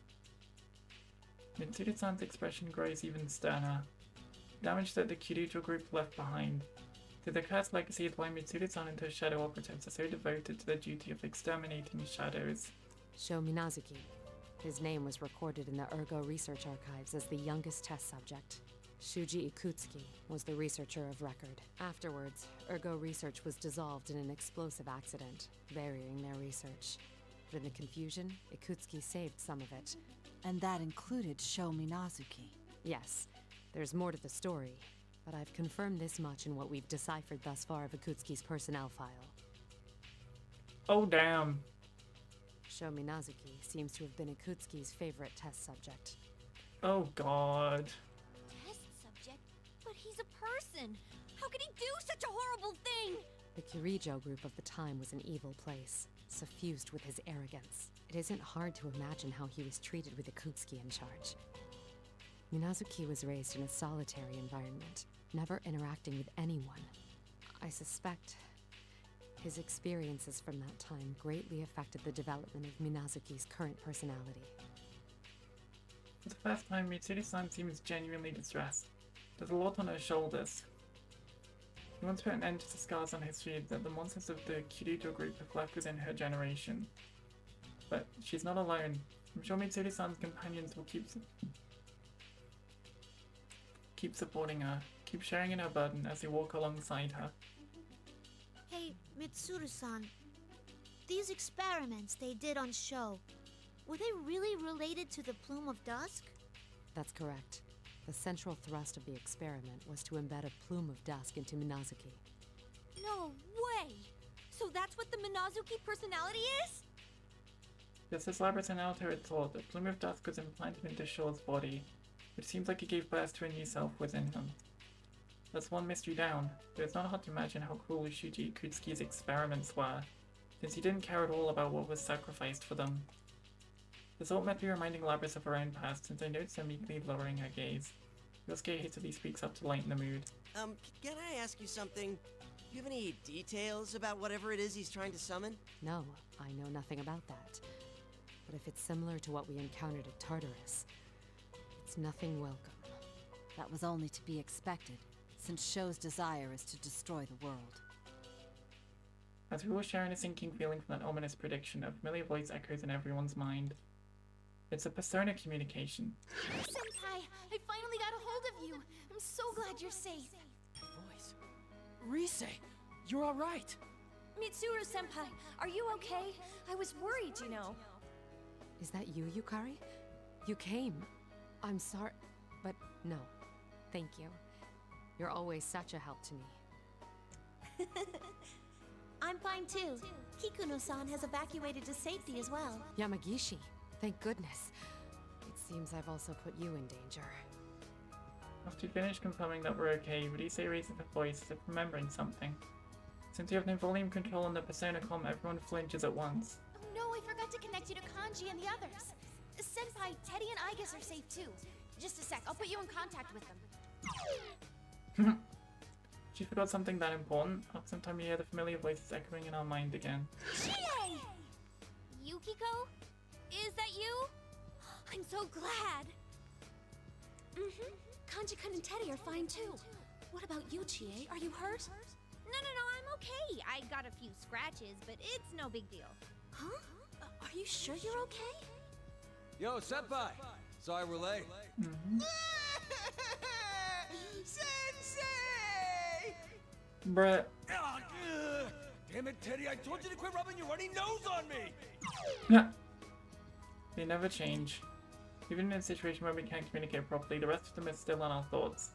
Because we all believed in each other, we're all gathered here now without anyone telling us to do so. That's when I recall what the fake Aiga-san said to Labrys. I would have thought that she could understand my master Sho Minazuki's desire for solitude. If what Mitsuru-san told us about Sho was right, so not only did he never meet anyone who could understand his burden of solitude, he never even had the chance to form a relationship with anyone. So in that respect, there's not much separating Sho from us. If even one person had reached out to him, couldn't he have had the chance to change too? Sister, you came to rescue us. Thank you. I'm all right. Aigus! Whew. I was really worried about you. Man, it's getting crowded here. You guys really know who's who? You're the only one who doesn't, Junpei-san. Though there are a few I haven't personally met yet either. It seems everyone's alright. You have the devil's luck. Literally everyone now. Both our investigation team and Mitsuru-san's shadow operatives are done being relieved that the others are safe. We have a big round of introductions. But the more I learn about them, the stranger their group seems. A costumed hero, a baseball coach, a middle school student, and a dog. It's already surprising to see so many other Persona users, but these ones are, well, unique. Quite a spirited crowd. But don't let your guard down yet. The battle isn't over. Mitsuru-san smiles upon saying so. It hasn't been long since we met Mitsuru-san and her people, but I can tell just by overhearing their exchanges that they're bound by a strong trust. Just like we are. With the battles behind us for now, everyone naturally starts having a friendly chat.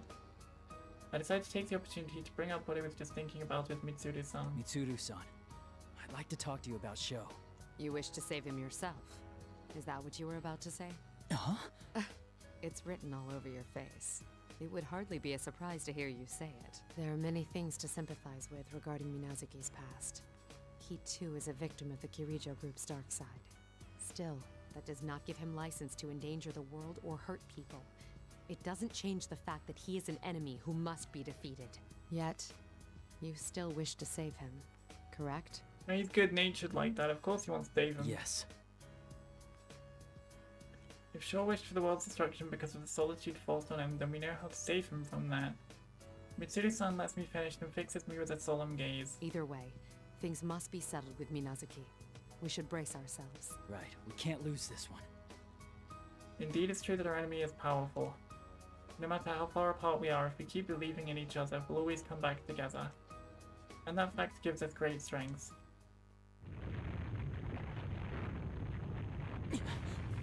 Another earthquake! Uh-oh. Isn't it getting stronger? Huh? This is... Careful, everyone! It stinks of shadows! What? Everyone instantly tenses up. The relaxed mood is shattered and Lisa raises her voice as if bracing herself. Wait, this can't be! What's wrong, Kujikawa? It's shadows. Countless shadows are gathering at this tower. What? I'm picking up shadow readings. 20, 30, they keep coming! Oh boy, that's a lot. We can't stop them! The shadows are passing through here. It looks like they're heading to the top of the tower. Wait, What's wrong, Rise? what's this? The shadows that were already at the top are merging together.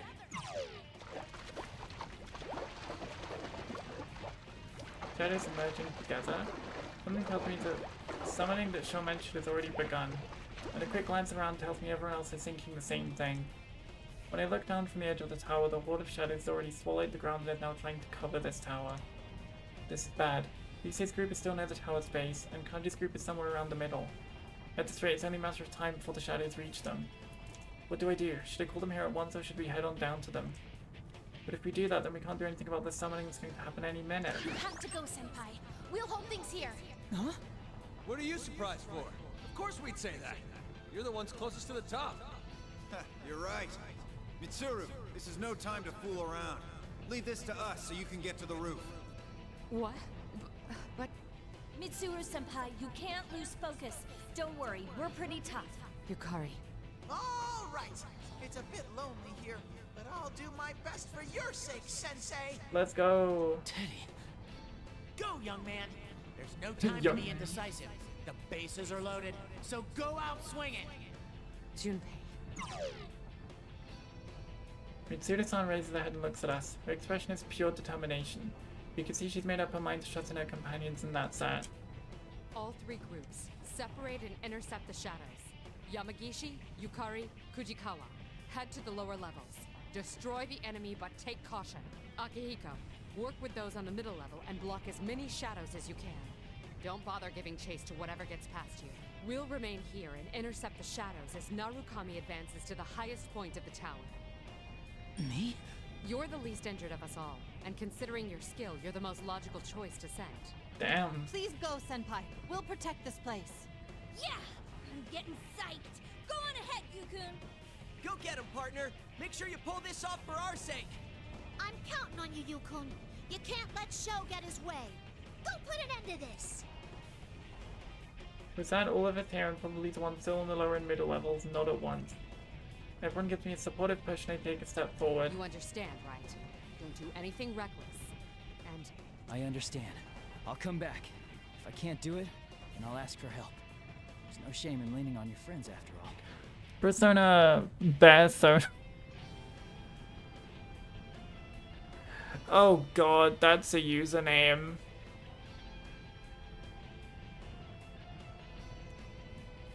Persona. Jesus. Hope all is well, yeah. We're just coming up to the end of the P4 side of the story. Yeah, I'm gonna start P3 side as well, but I'm not gonna go too far into it today. But yeah, I hope you're doing well as well, Persona. I can't take that name seriously. Persona. Sounds like something Teddy would say. No matter how many times I fail or make mistakes, I can do anything with them. I won't give up. I knew someone once who I suspect thought the same way. Oh boy. Oh, you're talking about Dokun. Doing alright, just finished up on some lunch. Nice. What'd you have for lunch? For an instant, Mitsuri-san's eyes are hazy, thinking of something or someone else. But the moment passes, and at once her steely eyes are turned to the countless shadows surrounding us by climbing the tower's outer wall. We will clear a path for Narukami. Is everyone in place? Yeah!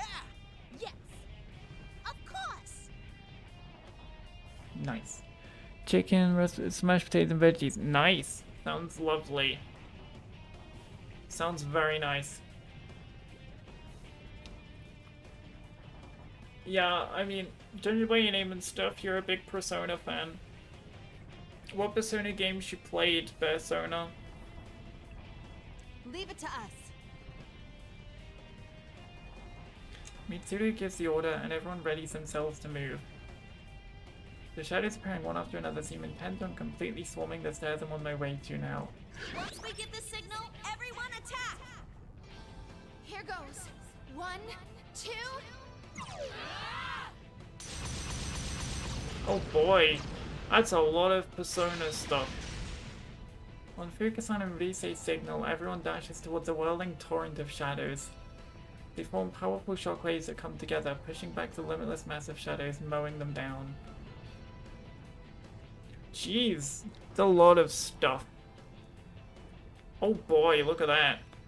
Path clears in the center of the black wave, and I run towards it as fast as my legs will carry me.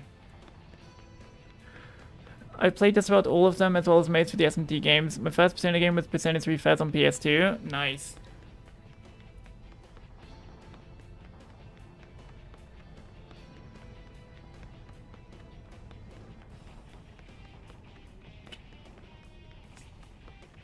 Nice. There's a lot I haven't played. I mean, I started off with the original Persona 5.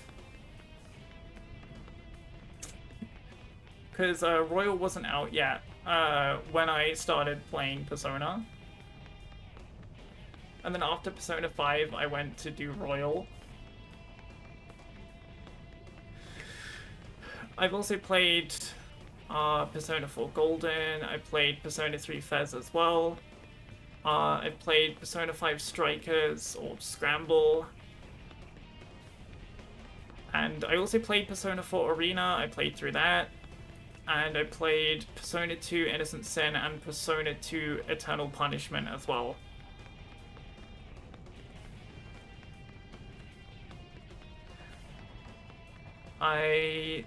As far as story modes go, I think that's it. I mean, I have the Persona dancing games as well, but yeah.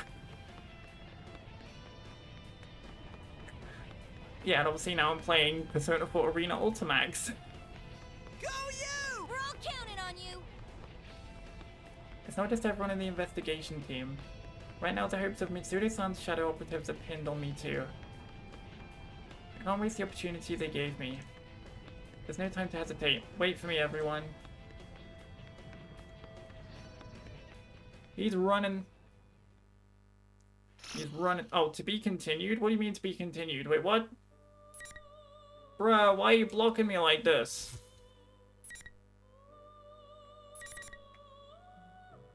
That was all the one Damn, okay then. This is gonna take a while. I thought we were pretty much at the end. What the heck?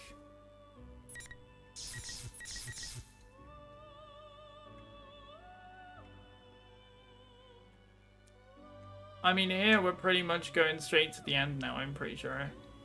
Like 9 of these things left. Well, chapter 12, Before the Battle. Hopefully it should be quite short because, I mean, we're literally at the end. I don't see what much else they could, you know, put in. When I come to him surrounded by blue, I'm seated in the usual place in the usual room. Why did they summon me now? Actually, it's probably because of my situation that they summoned me. There's no need to be impatient. I already know that this place exists outside of time. You seem surprisingly calm. Your third ordeal has arrived. Do you think you can overcome it? Yes. Well, I see you've gotten around a large portion of the games. Decent portion, yeah. I still have yet to play Persona 1 and play the Persona 4 dancing story mode. And I haven't played Persona 5 Tactica yet either. I'm pretty sure, as far as like missing story content goes,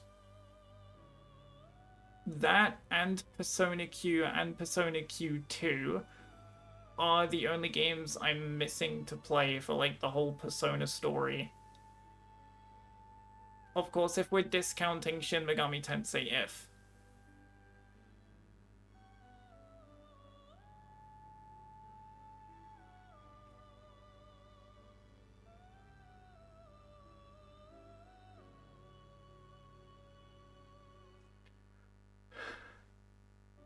Have you played Persona Q and Q2? No, I have not. I played a bit of Q. Sorry. I was about to ask about SMTF, lol. I played a bit of Q, but not like a lot of Persona Q. I played a little bit, but I was just like, I don't know, I couldn't really get into it.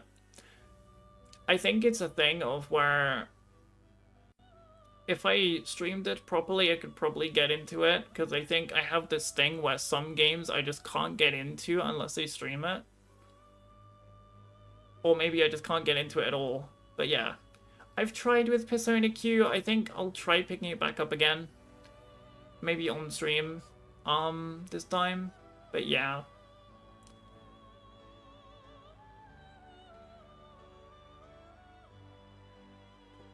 I do have Persona Q and Q2. Gotcha, yeah. I do have a lot of... See, I went through a whole game collector phase, so I have pretty much most of the Persona games and SMT that I could get my hands on. I just remembered I forgot about Persona 3 Portable. I've not played the FemC route in Persona 3 Portable either.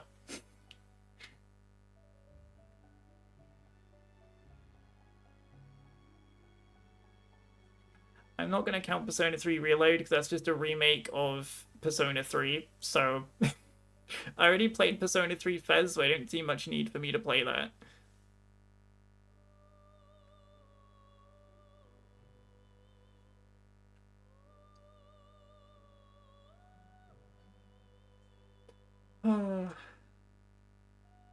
I don't answer. Whether I can do it or not isn't a question. I have to do it.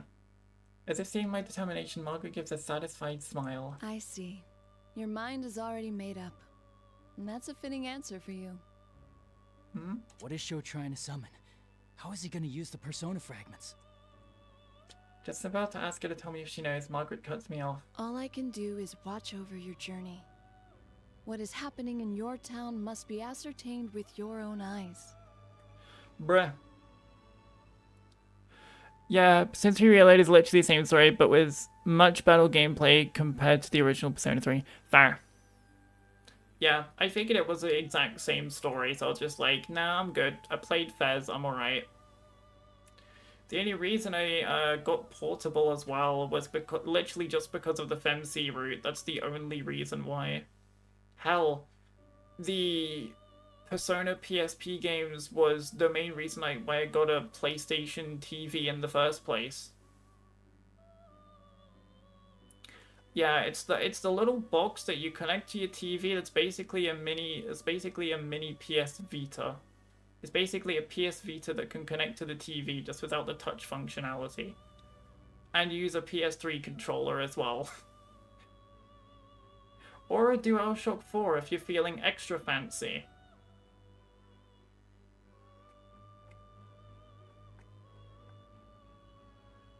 Yeah, safe to say Persona 3 Portable didn't release on PC and all of that and Switch before I actually got it. I bought a PS TV a long time ago but never got a chance to actually use it. I wouldn't mind modding it. Yeah. I mean, I don't really mod my stuff. The only consoles I've changed a little bit was my Nintendo Wii and my Nintendo 3DS. Hence why I can stream from my 3DS. I basically just wanted to make it so I could stream from my 3DS. That's literally all I wanted to do with it.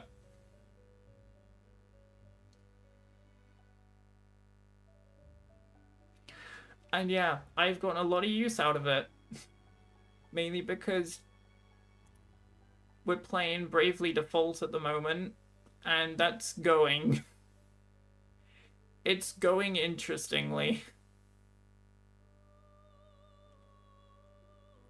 Honestly, I knew she'd say that. I can only shake my head and smile. Instead, I decide to ask something that's been bothering me all this time. Is Marie alright? Oh yeah, Maria, forgot about her. Marie is fighting desperately right now. Calamities in your town directly affect her. Your actions will decide the girl's fate. The fact they forgot about Marie just existing. A lot of my older consoles ended up modding, so there's no way I'm going to fork over a ton of cash for direct games. That's fair. I mean, I went into a whole phase of getting a bunch of games that I wanted, so pretty much all of the games that I wanted, I basically already have, without the need for modding, right? Like, I explained why I did the 3DS, but the reason I did the Wii was so I could do the Mario Kart Wii custom tracks, because I wanted to do those for the longest time, and honestly, it's so fun. And I can play Mario Kart Wii online as well, which is really cool. Just as I thought, she seemed so weak when I saw her because the abnormalities in this town are affecting her. Looks like I've got one more thing to fight for. One last thing. The young man who rejects everything and wishes to destroy the world? You hold the key to his salvation. Of course you do. Of course I do.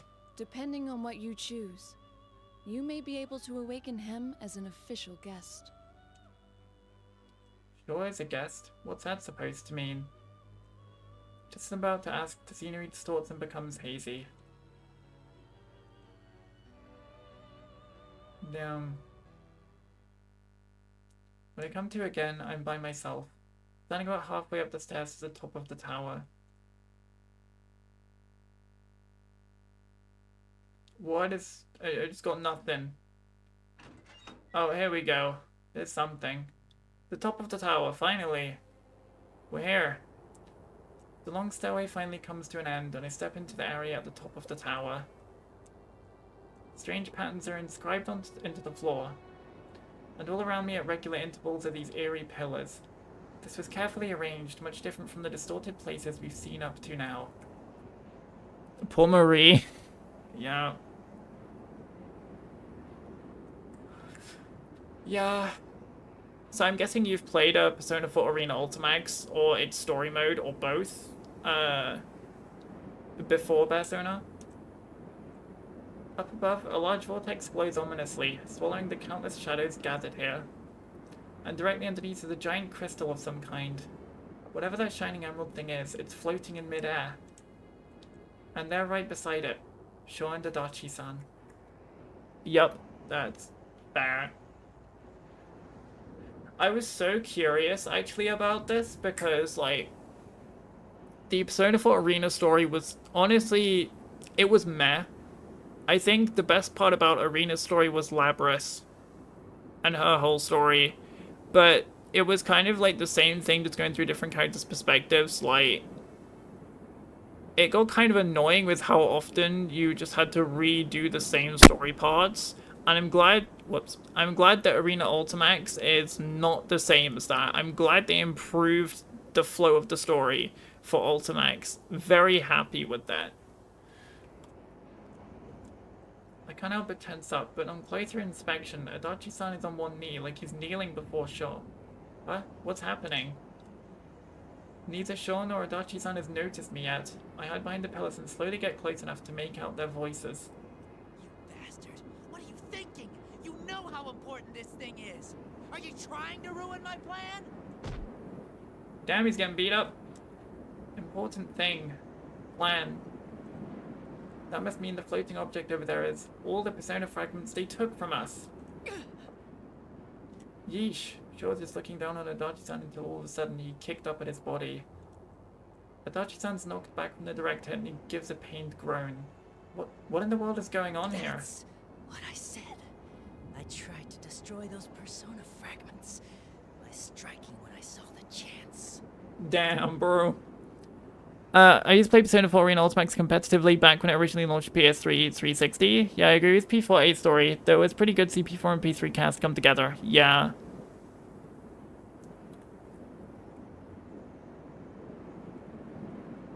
Yeah, because I actually, funnily enough, I actually bought a copy of Persona 4 Arena Ultimax, not Arena Ultimax, Restart, a copy of Persona 4 Arena specifically for the Arena story mode, even though it was already in Ultimax. Simply because I wanted the original game, and that was the only reason. I wanted the original game for the PS3. It was like, what, 15, 20 pounds or something? It wasn't crazy expensive, and I was like, yeah.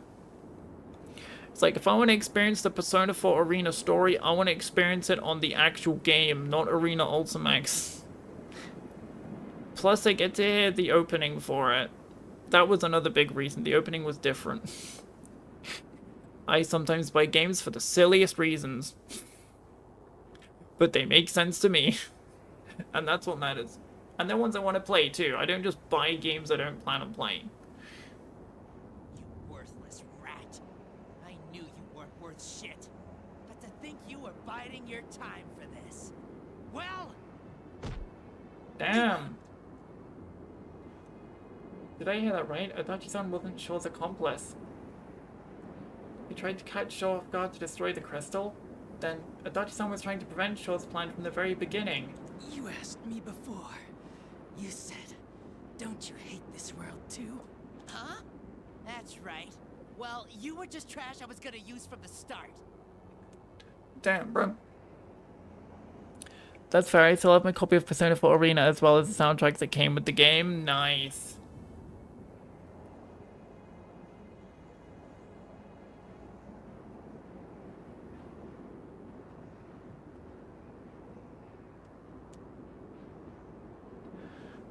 Cool. Honestly, prefer P4A's opening over P4AU.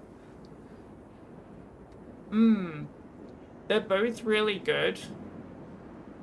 I think I prefer P4AU's over P4A's, but I do like them both quite a bit. They're both really good. Once everything was ready and I cut up the rest of them, I was gonna kill you slow. Still, I at least gave you the chance to have some fun, you piece of shit. I was gonna let your crap slide until I showed you the end of the world you never got to achieve. Why not? Right? Damn. Don't think we're the same, you little brat. What? What was that? You think the whole world hates you just because someone didn't treat you right. You're nothing but a little kid throwing a tantrum. Damn. Oh, damn. Oh, no. Yeah, they're both really good, yeah. Oh, Adachi's laying it on him. You know, I seriously hate this world. Don't put me in the same shoes as a half-assed brat like you. Please.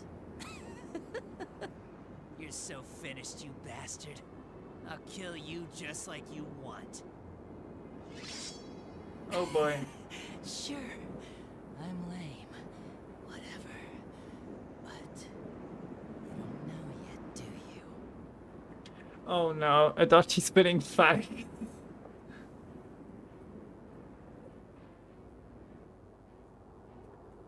Oh jeez.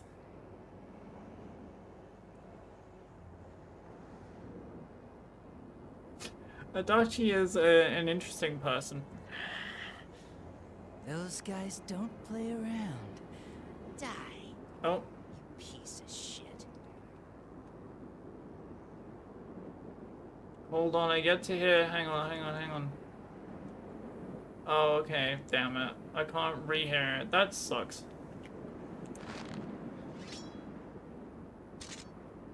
Whoops. Sometimes I accidentally skip the audio. Like a bit of audio on a thing. I'm like, no, I want to hear it again. I didn't get to hear it properly. Shaw grabs Adachi-san by his collar and points his sword at the detective. I've bided my time long enough. I was hoping for a better opening, but I rush in now. Stop it, Sho! Shaw glares at me while breathing heavily. There's nothing but hate in his stare. Oh, you're early. Wait. God damn it, I did it again! Is Adachi-san safe? I glance to check on him and feel a slight bit of relief. He's hurt badly from the beating he took at the hands of an agitated Shaw, but it doesn't seem to be life-threatening. Right, what I'm gonna do is I'm gonna only hit the second time on X to skip when it's on text like this. If it's voice, I'm not doing it, because apparently I just end up skipping it anyway. Just to be clear. Unless at the beginning. I didn't do it for you guys. I just wanted to set things right for myself. I know. You're not that type of person. Adachi-san came here to honor his promise in his own way. Finding that out was more than enough for me. The load on my chest that's been there all this time is gone, and I actually feel good now. You're such a know-it-all. It's not very attractive. Sure. Sure, Adachi, why not? Yeah. Who's your, since you did it competitively, who's your, or who was your main, or who is still your main in, Persona 4 Arena Ultimax? Barisona?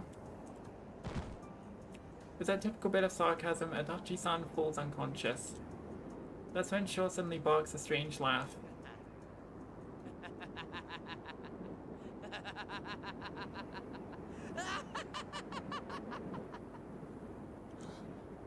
What's so funny? Red? Blood red. What are you guys getting all desperate for? It's disgusting. It makes me sick. I hate it when people get all goody-goody. Even more red, oh god. Everything! Everything! I'll destroy every... Damn, so much red he blacked out. Oof. It happened all of a sudden. Like a machine blowing a fuse, Shaw's enraged rant stops and he falls silent. His body goes limp like a marionette whose string's been cut, but eventually it spasms and stands eerily straight. He's Oh, getting there we too go. worked up. That's a bad habit of his. You must be the other one. Minazuki. I didn't think you would put up this much of a fight. Perhaps I should have killed you back then after all. Minazuki, you said then that you did all this to grant Sho's wish. But this isn't the way to save him. And I said that's your perspective on the matter. All I'm here for is to grant this boy's wish. Do you still not get it? That's not Sho's wish. Are you delusional? I know the boy. I know of his hatred and his suffering. His father, Shuji Yakutsuki, abandoned this boy. Jeez. He used the child for his own desires and then discarded him when he was as good as dead. Shuji Yakutsuki. Yup. In P4A, I used Teddy and Mitsuru. In P4AU, I mostly used Teddy.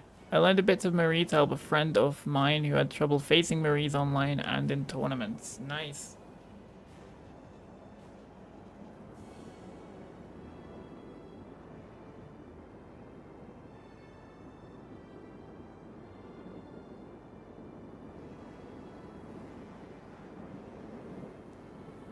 Nice.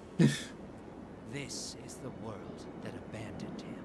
That's why this boy came to detest everything about this world and wished for it all to disappear. No, Sho just doesn't know yet. What he's been through isn't all there is to the world. It's not too late. Silence. I know what I am. I am a shard of one who brings about death. If this boy wishes for the death of all, then I will use my true nature to destroy this world. Damn.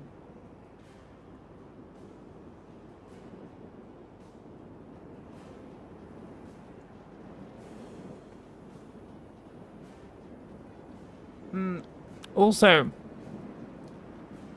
I don't know.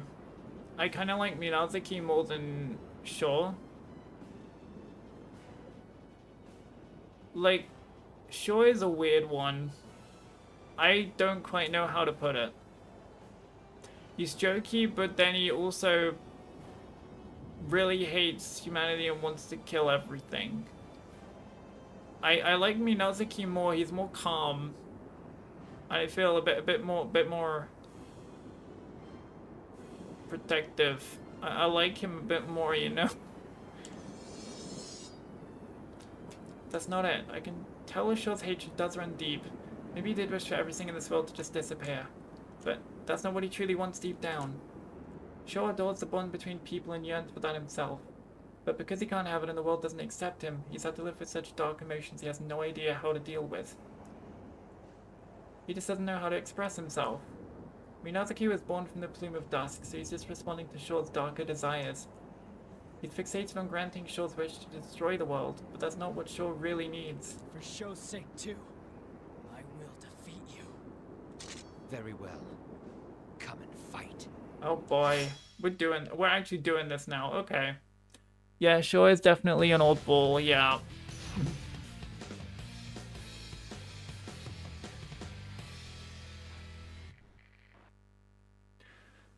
I wonder if this is the final fight of the whole thing. It just said final. It might have just said final round. Yeah. Ow, I should pay more attention. You know? That would help. Ow. Ow. Bruh. Hey. No. Aha, blocked, you fool. Come here. There you go. What? I did the thing. Oh, I thought I could jump over it. Ow. Ow. Stop.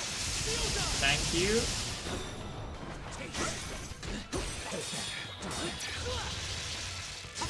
Oh, I actually hit. Nice. Hell yeah.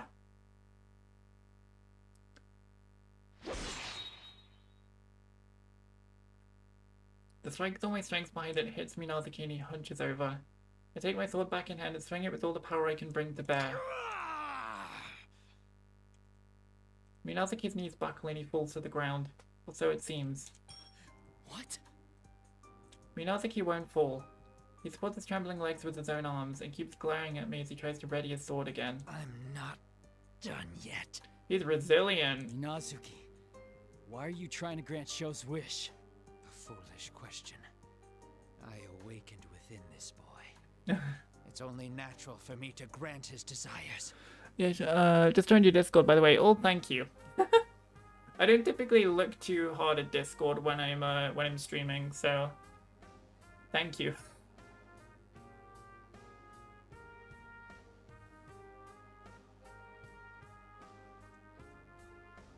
Though he'd kept a cool head thus far, Minazuki barks his response at me.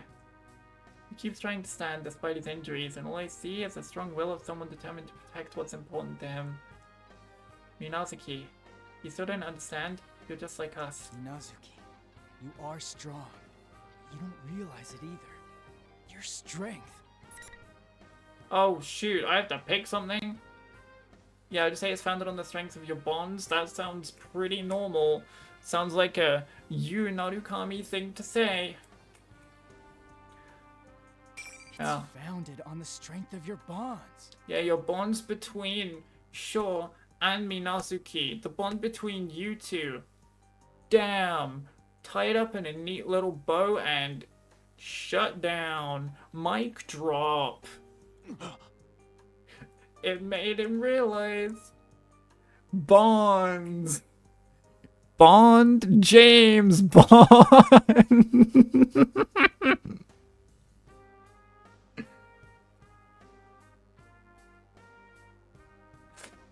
don't know exactly what you are. Since you were born from a plume of dusk, maybe you really are a shard of one who brings about death. But no matter how you hurt, or how badly you're about to fall, the power that lets you stand up for someone else, that comes from bonds. Impossible. I am this boy's. No one lives alone. You protected Sho and supported him all this time. You should know that by now. Damn. That's right, no one can live by severing ties with other people. If Sho doesn't know how to do this because of the life he's led, then we just have to show him how. I'm sure even Mitsuri-san and the other Shadow Operatives will accept Sho, just like they did with Labras. It's such a simple thing that even the fake Aiga-san figured it out. There's no way that you can't see this. Right, Minazuki? I see. What's with this sappy drama? You're... General Teddy, bruh. Aha! You must be Sho-chan's Minazuki-kun. You're disqualified from the P1 climax. Time for you to make your exit! What the hell, bruh? Can we kick the sparrow across the room and yeet him off the tower? Kagutsuchi, you bastard. Just like he fall from going the Kirby falling cliff. Also Kagutsuchi, what the frick? Who? Huh? Nani? Who? Who the frick? Kagutsuchi? Did you think I didn't know? Of course I did! I knew from the very beginning about your idea to use the power left inside a Dachi baby to suppress me! So you deduced even that. Oh, and... Oh no, it got spoopy. The General Teddy before us. No, this thing that Minazuki called Kagutsuchi. Gives me a look that makes some unexplainable fear rise in the pit of my stomach. You, Narukami, you defeated this fool, so you're the champion of the P1 Climax! Congratulations! Thank God, no more fighting. Your prize is your execution. Well, actually, to be fair, I would like some more fighting. Because I like fighting games. Execution, nah, get out of here, bruh. It happened all in the blink of an eye. Minazuki, who should have been behind me, disappeared, and in the next instant he was closing in on General Teddy. And then, the blade he was holding was run through General Teddy's body. Ow! What do you think you're doing? Minazuki, yay! He's saying, yeah, you helped me realize how I was protecting this boy called Sho. And I'm gonna protect you because you're my friend now. Fighting games and RPGs are my favorite video game genres. No way, mine too. That's crazy.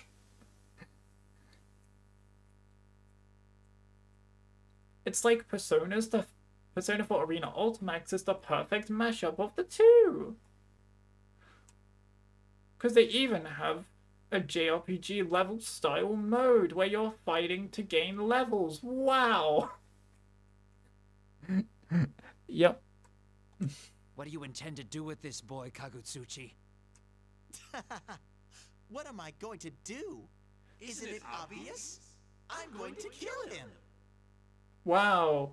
No way. Who could have guessed that? I'll grant that brat you're so fond of what he wants. A world of solitude. But I'll be the only one there. It will be a world all for myself, where only I exist. Yeah, time to die. Oh, what the hell? General Teddy's mannerisms changed and he effortlessly hoists up Minazuki, who just pierced him with his blade. What the frick, man? What the heck are you doing, bruh? Ain't no way, bruh. Get this clown out of here, bruh. Get this absolute clown out of this game. Delete him. Delete him from the game files. This ominous, hate-drenched voice sounds like it's coming from the depths of hell. What in the world is this thing? This body had reached its limit anyway. It's only a fake made with shadows, after all. It was never meant to support itself for long. Fortunately, a horde of shadows to create a vessel, and persona fragments to control it have been gathered. Oh, used. What? Minazuki, well, I guess, because Shaw wanted this goal, and I guess Shaw has been used by Kagutsuchi, because Kagutsuchi convinced Shaw that to get Shaw's goal of creating a place of solitude only for himself, because he was kind of you know, said to have that, he was tricked by Kagutsuchi.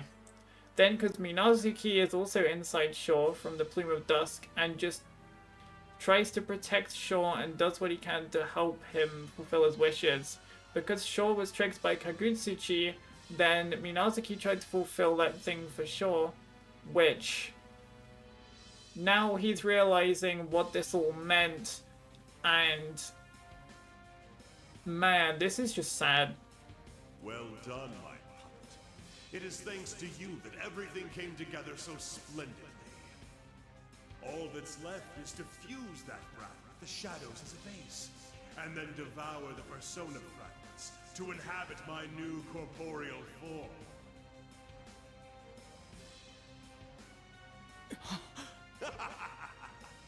You, Narukami. I was born when this town was enshrouded in fog. I have quite the connection with all of you. What? Also, did we notice how big General Teddy's lips look right now? I have massive lips.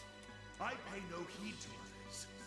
I am the collective will of those who abandon all connections and strive to live only for themselves. I will incinerate everything. I will rob, murder, trample, and cast you humans down into the depths of despair. Despair, I could easily reference Danganronpa right now. My name is Hino Kagutsuchi, one who kills all who live in this world. Hino Kagutsuchi. Okay. Alrighty then, noted.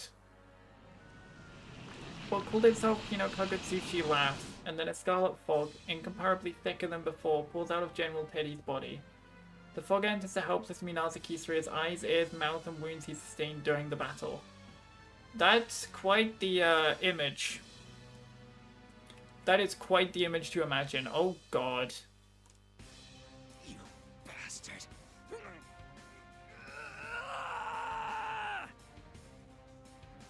Show!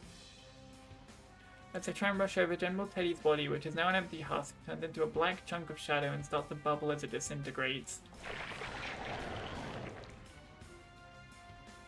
At the same time, what used to be Minazuki turns its evil red gaze towards me.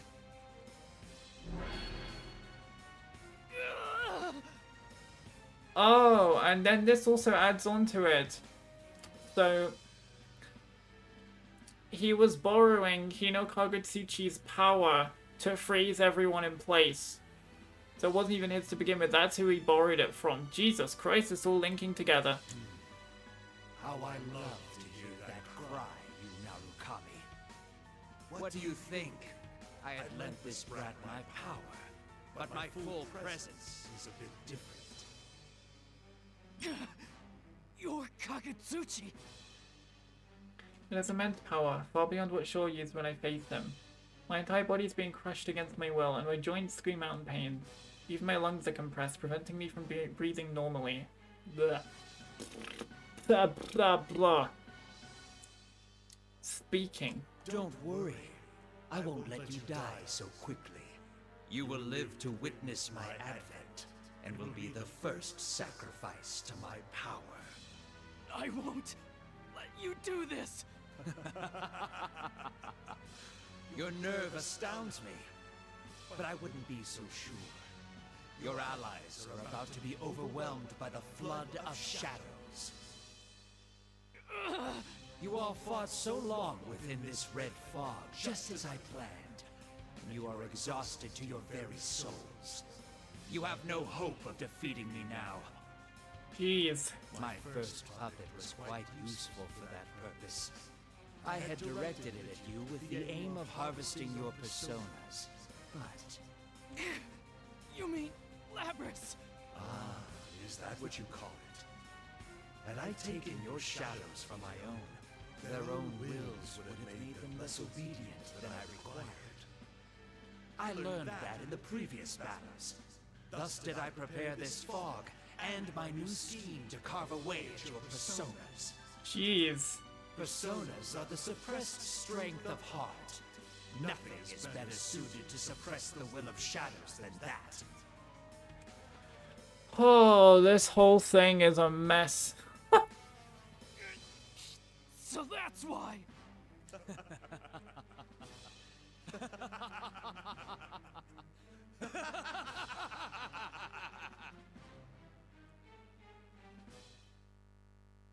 Are we fighting? Like, what are we doing? Okay, no, we're getting a cutscene. Okay, then.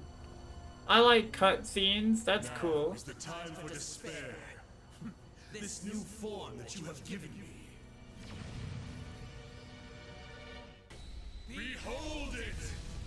Oh god, what the hell gonna happen now? That's my first time playing Ultimax's story, by the way, if you couldn't guess already. The frick is that, bro? What is this Evangelion type robot looking thing?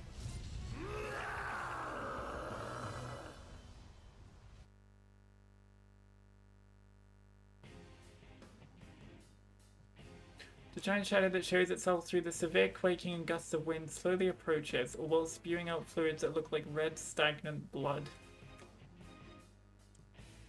This is the vessel we ended up giving Hino Kagutsuchi. A giant form made from the fusion of countless shadows, a real monster. This is the body it was gathering shadows to put together, but... Everyone, lend me your strength. I'll... Izanagi no Okami! I will defeat this monster and return to you all. The frig? Oh god, I'm fighting a boss. Oh Jesus. What the hell? What in the hell? What in the hell am I supposed to do? Bruh, I have to... Ah! I'm blocking. What in the animated head? I want to be careful. Ow, what the frick? No, I don't want you to do that to me. What? That is blockable. What?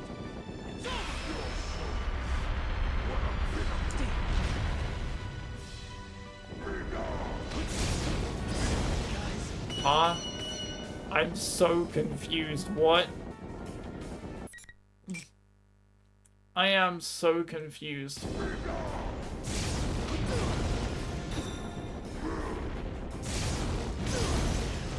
Bruh.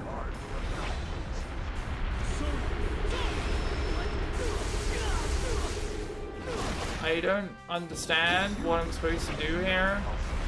Okay, what the frick? Why are you doing that again, bruh? How do I dodge that? Okay, bruh, don't do it 3 times in a goddamn row.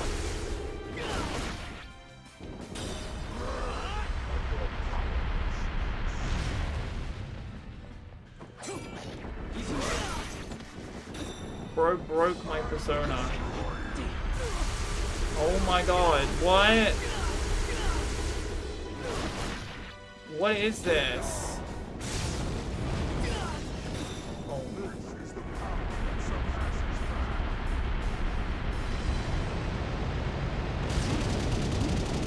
Oh, I got a duck for that. Okay. If I duck, I can block most of the attacks. I don't get it. What am I supposed to do against the thing? I can't hit it. It keeps blocking everything.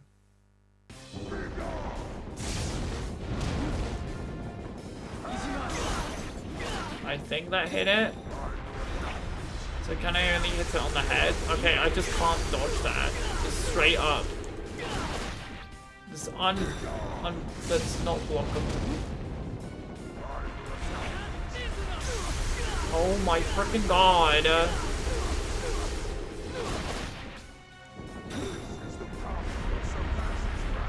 Anyway, bro's doing it again.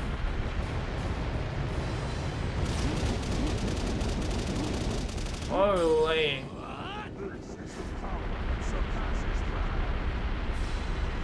If he didn't do it the same thing again, he is, yeah.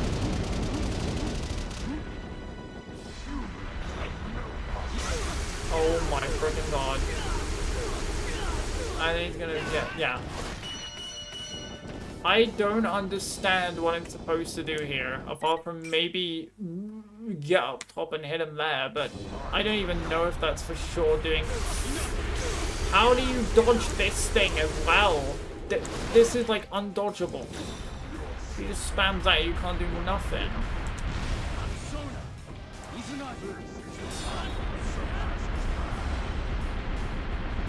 So he's lasering. Holy, yeah, you can't jump that. You cannot jump that.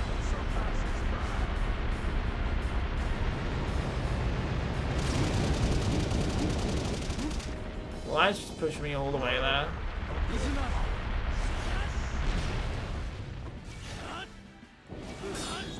I'm hitting him or something. Okay, that's not gonna work. Okay, it still killed me. Yeah, why not? I don't understand what I'm doing. I don't understand how I'm hurting him. Okay, that's just unfair. Okay.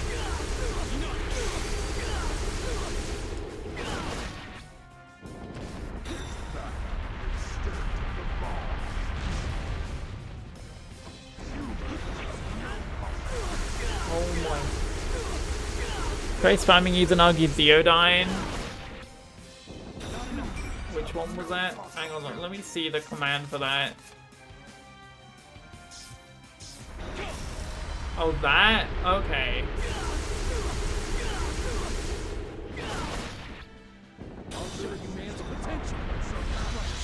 Oh, wow. Is that even hitting him? How do I know if that's even hitting him? Ow. Bruh. Also, yeah, if I didn't say before, the Discord is quite welcoming. We got very nice people there.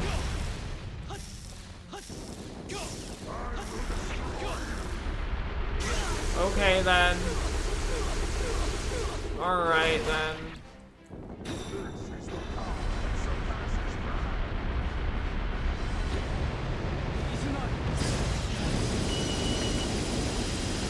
Oh yeah, I forgot my persona doesn't come out. I'm so confused, like, what?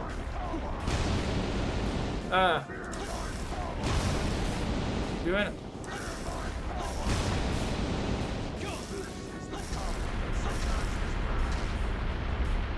I'm hearing something that's hitting him.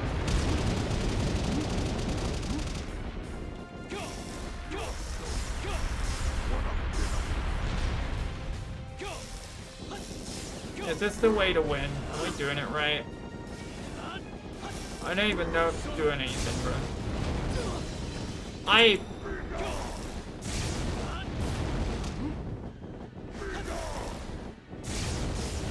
Nah. Okay.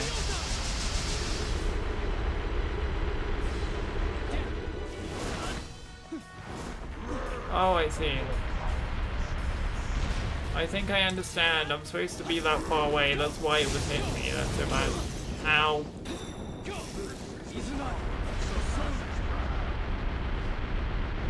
Let's do something. Oh. Okay.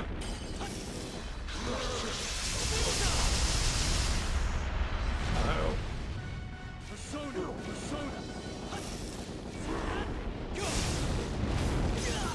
Bruh.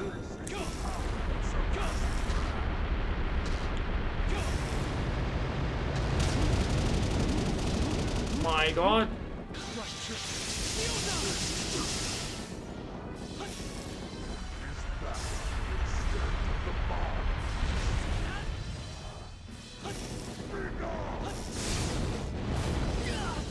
Bruh.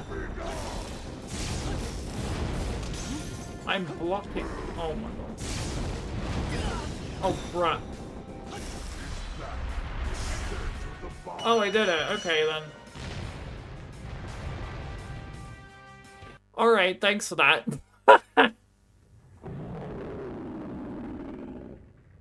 Did it, yay! Impossible! What power is this? How can one human's power alone be enough to best me? Hino Kagutsuchi. That's what holds you back. The power I wield. The power we wield. It will never succumb to someone like you! Silence, pest! I will not lose! I am stronger than anything! Yeah, sure, buddy. Hino Kagutsuchi's giant arm swings up high into the sky. This isn't good. Its place takes a direct hit from that enormous thing. Never mind sweeping me off my feet. It could destroy this entire tower, what with all the quaking. Persona! What the frick are you doing, Adachi? Faster than I can call my persona, the other Izanagi flies toward Kagutsuchi from behind, slashing at its giant arm and knocking it back. Adachi-san? What are you doing? I set everything up perfect for you, and you still didn't finish it off before I woke up. That's just like Adachi to say something like that as well. This is the Adachi redemption arc right here. Arena Ultimax is the redemption arc, chat. It's Adachi's redemption arc. The way he scratches his head and rolls his eyes. Without a doubt, that's the Adachi-san I know. Did he save me? Up until now, he's just dropped hints for us here and there, never doing anything to help us out directly. The fight is total BS, but yeah, just spam 0 and 0 down from a safe distance. Yeah. Seeing me surprised at this small change, noticeably only to those who know him, Adachi-san furrows his brow. He's displeased, in an ever so slightly embarrassed way. Hey, what are you spacing out for? I don't have time to waste either. So let's hurry up and put it into this! Right. Yeah. The hell? I can feel it. The two Izanagis respond to each other and melt into one. I've never felt this fusion as of conflicting powers before. I can't speak. Domain expansion malevolent. Welcome back, Sukuna. Hello.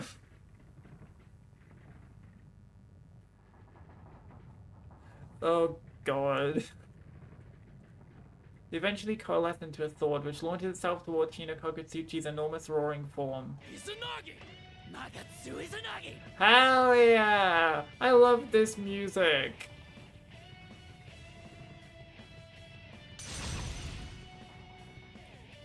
Hell yeah!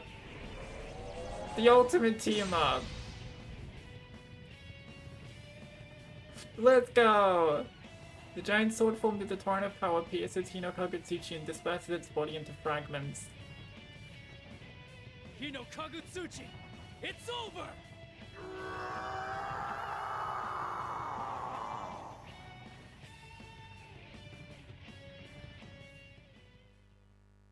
Yo, I love that. I love that.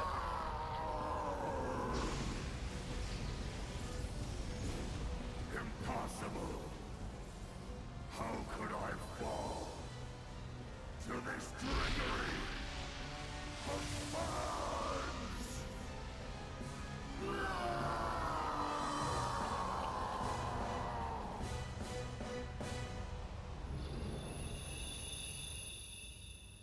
That was so cool.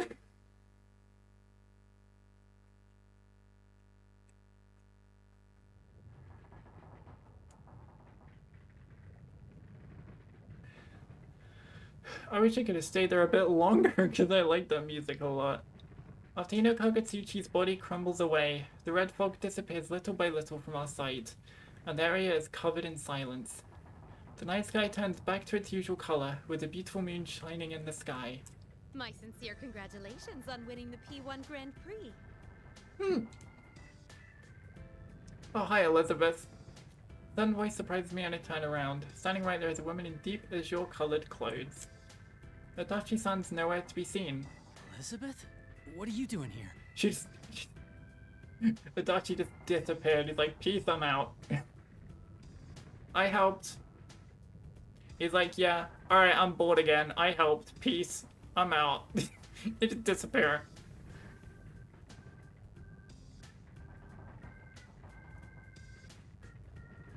Oh, yeah, that man is funny.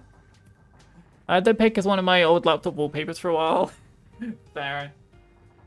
Though what you just defeated now was different in form, it appeared to be another embodiment of man's consciousness that wishes for death. So, like... So I'm guessing similar to Nyx and Erebus then. And suffice to say, I had my own reason to witness its end. Your own reason, huh?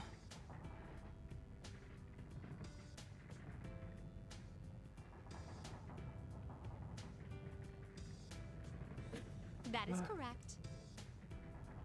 I don't really get it, but she probably means that she came to witness Hino Kakutsuchi's end.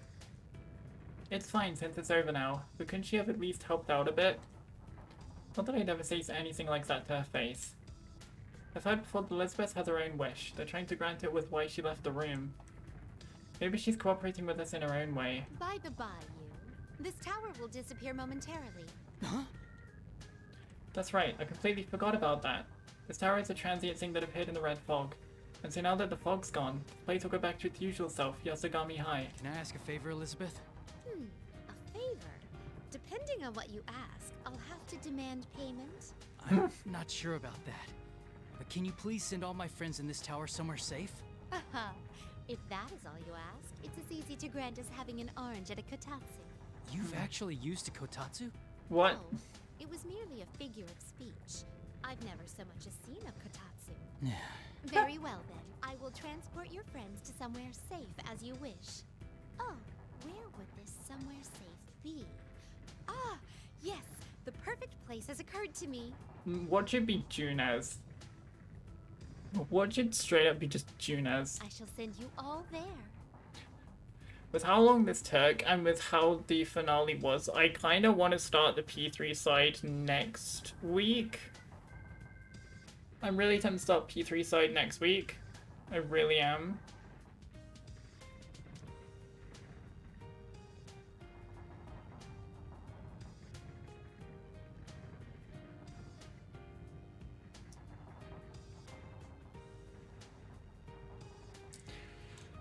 So yeah, I might do that.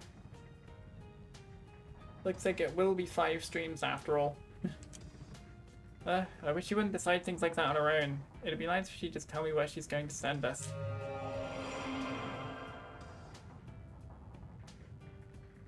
But before I can ask her, she raises her hand and my vision fills with such brightness that I forget to argue. Wait, where is she sending us? Well then, you. Hasta la vista, baby. Until the day we meet again. Farewell. Oh, bye.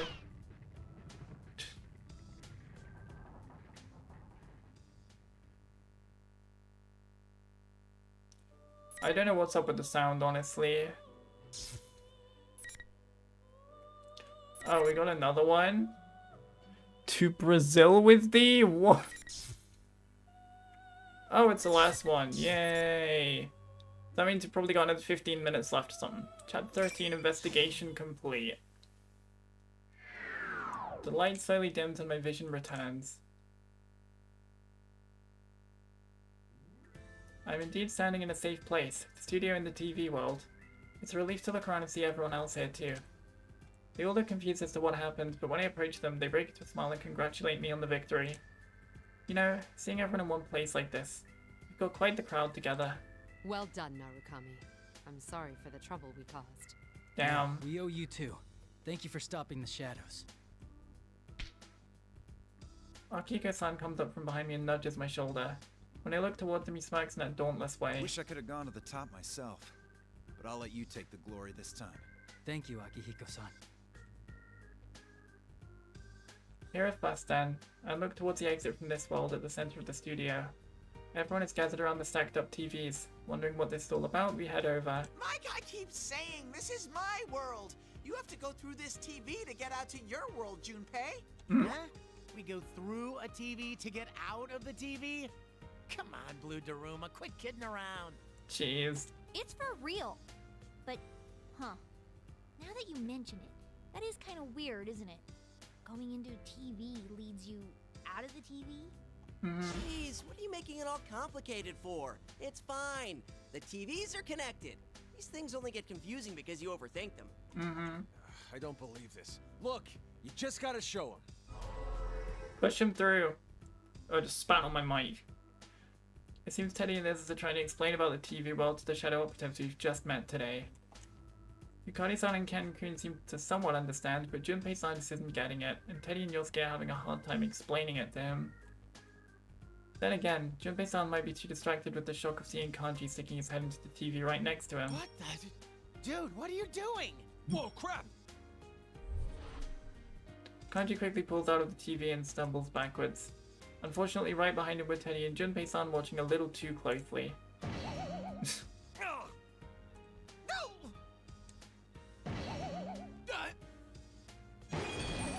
Oh god. The back of Kanji's head hits Teddy's face, and the back of Teddy's head directly hits Junpei-san's face.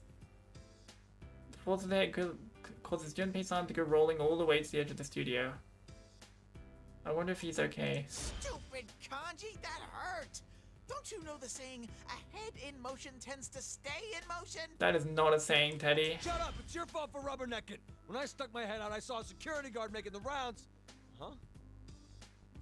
Very hard. Junpei, why are you sleeping on the floor? And just when we were trying to explain things to you.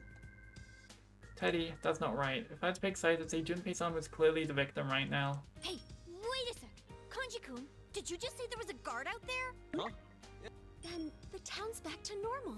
The people who disappeared must be safe now, right? Yeah, surely. Ooh, that's right! Good job, Junpei. You did great! I'm not sure what I had to do with it. Yeah. All right, it finally feels like we won. We saved the town our very own selves. We did it! I cheer up from all my friends on the investigation team at once. Seeing us in high spirits, the shadow operatives also come forward and join us as we all congratulate each other on the brave fight. I'm so glad I was able to protect my friends. I sense someone looking at me, and when I turn around, I see a figure watching us from a distance. The red hair, the uniform jacket tied around his waist, the sword in each hand. That's Show. Everyone turns around at this and tenses up, but Shaw doesn't say anything. He just points the tip of the blade he's holding at me. He must mean that he'll come challenge me to a fight again someday. Come at us however many times you want, but next time we'll fight one-on-one, fair and square. For a brief instant, it looks as if Shaw's mouth forms a smile. It doesn't last long though, because he turns to run and quickly disappears. Was I seeing things? No, I doubt it. That boy. So he survived. Yes. Regrettably, he is a serious criminal who tried to destroy the world. We cannot leave him be. I understand. But I won't be so stubborn this time. I ask that you all cooperate with us in capturing Minazuki. Let's go!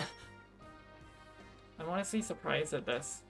After the P1 Grand Prix came to a close, Mitsuru-san clearly told us to not get involved any further, and rejected all our offers to help. I understand that she did it so as not to drag us into anything dangerous. But we decided to save Shaw. Mitsuru-san must have come to understand our feelings and included us in the search for him. Shaw's never had a chance to interact with people. He has no idea how.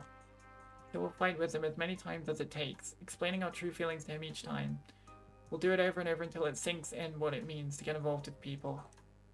As long as Shaw keeps trying for us, I'll answer him with all my strengths. So in a way, my answer is already decided. Yes, of course. With that, the members of the investigation team who seem to have been listening chime in from behind me. Leave it to me. My persona's gotten real strong. I'll find that show in no time so Senpai can breathe easier. That reminds me, that dude was wearing our uniform. I guess we should start by beating the crap out of everyone at school? No violence yet, Kanji-kun. An investigation must be carried out based on thorough examination and confirmed evidence. Huh? Was he wearing our uniform? I didn't notice at all. I remember Minnie's smell, too! He can run, but he can't hide from Teddy's nose! Oh god. Dude, will you stop giving everyone and everything those weird nicknames? Minnie Mouse. Does your nose even work anymore? You've been sneezing this whole time. No, I haven't. That was because of the red fog. It was filled with a terrible curse and... Curses don't exist. Although given what Kagutsuchi was after, I suppose it did have an effect of that sort in truth. Why are we so scatterbrained? Can't you guys stay on one topic for 10 seconds? Oh, sheesh. Good, it's like always, so I can't help but smile and join in with everyone. I'm not alone. Even if it turns out I have to fight Shaw again, my friends and I will handle it. With the investigation team, after all.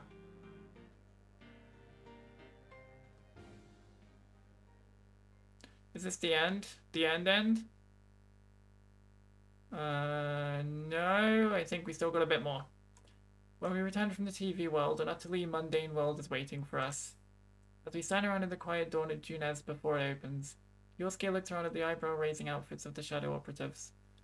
I think I'll not tell anyone about him, sighing, thank goodness we came out at this hour. Then again, I'm at a loss for what to do when we go to Yasugami High. Clothes for the holiday to see Mitsuru-san off, and a pitch-black military helicopter lands on the grounds. After seeing them all off, we return to the empty pre-dawn food court and take our usual seats.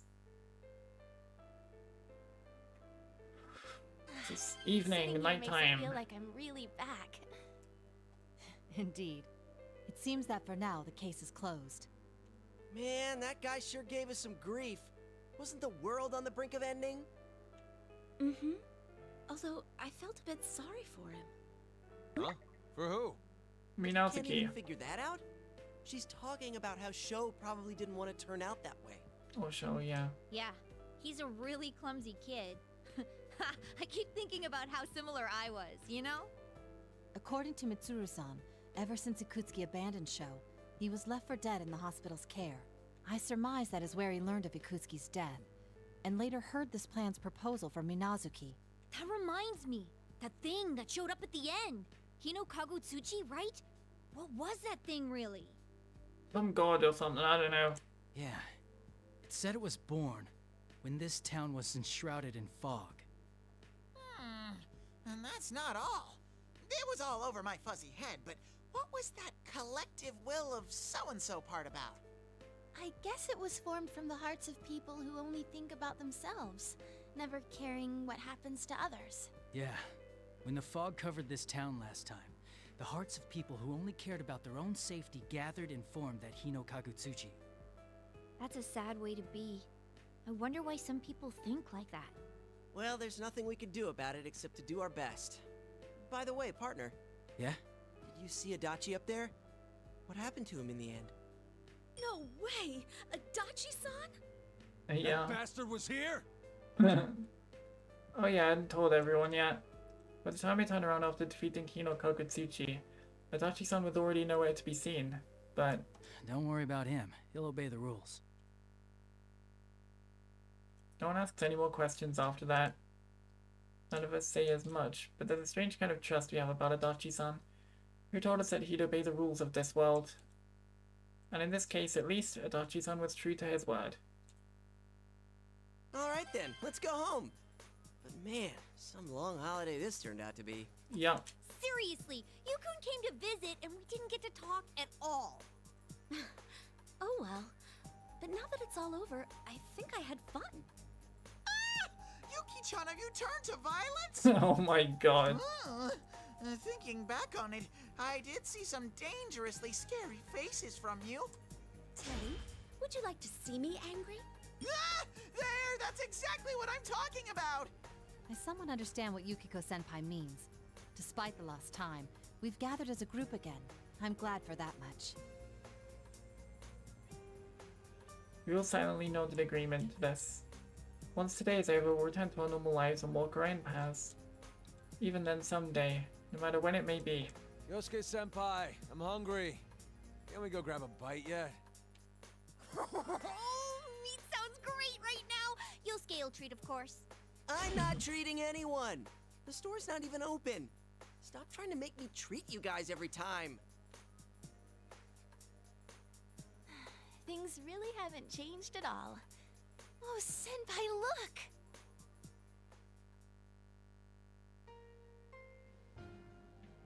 What is it? What is it, Rise? I look to where Rise is pointing and see the sun starting to rise from far beyond the town. Those thick thunderclouds that had covered Inaba yesterday seem to have disappeared along with the fog. Let's go, everyone. It's going to be some nice weather in Inaba today.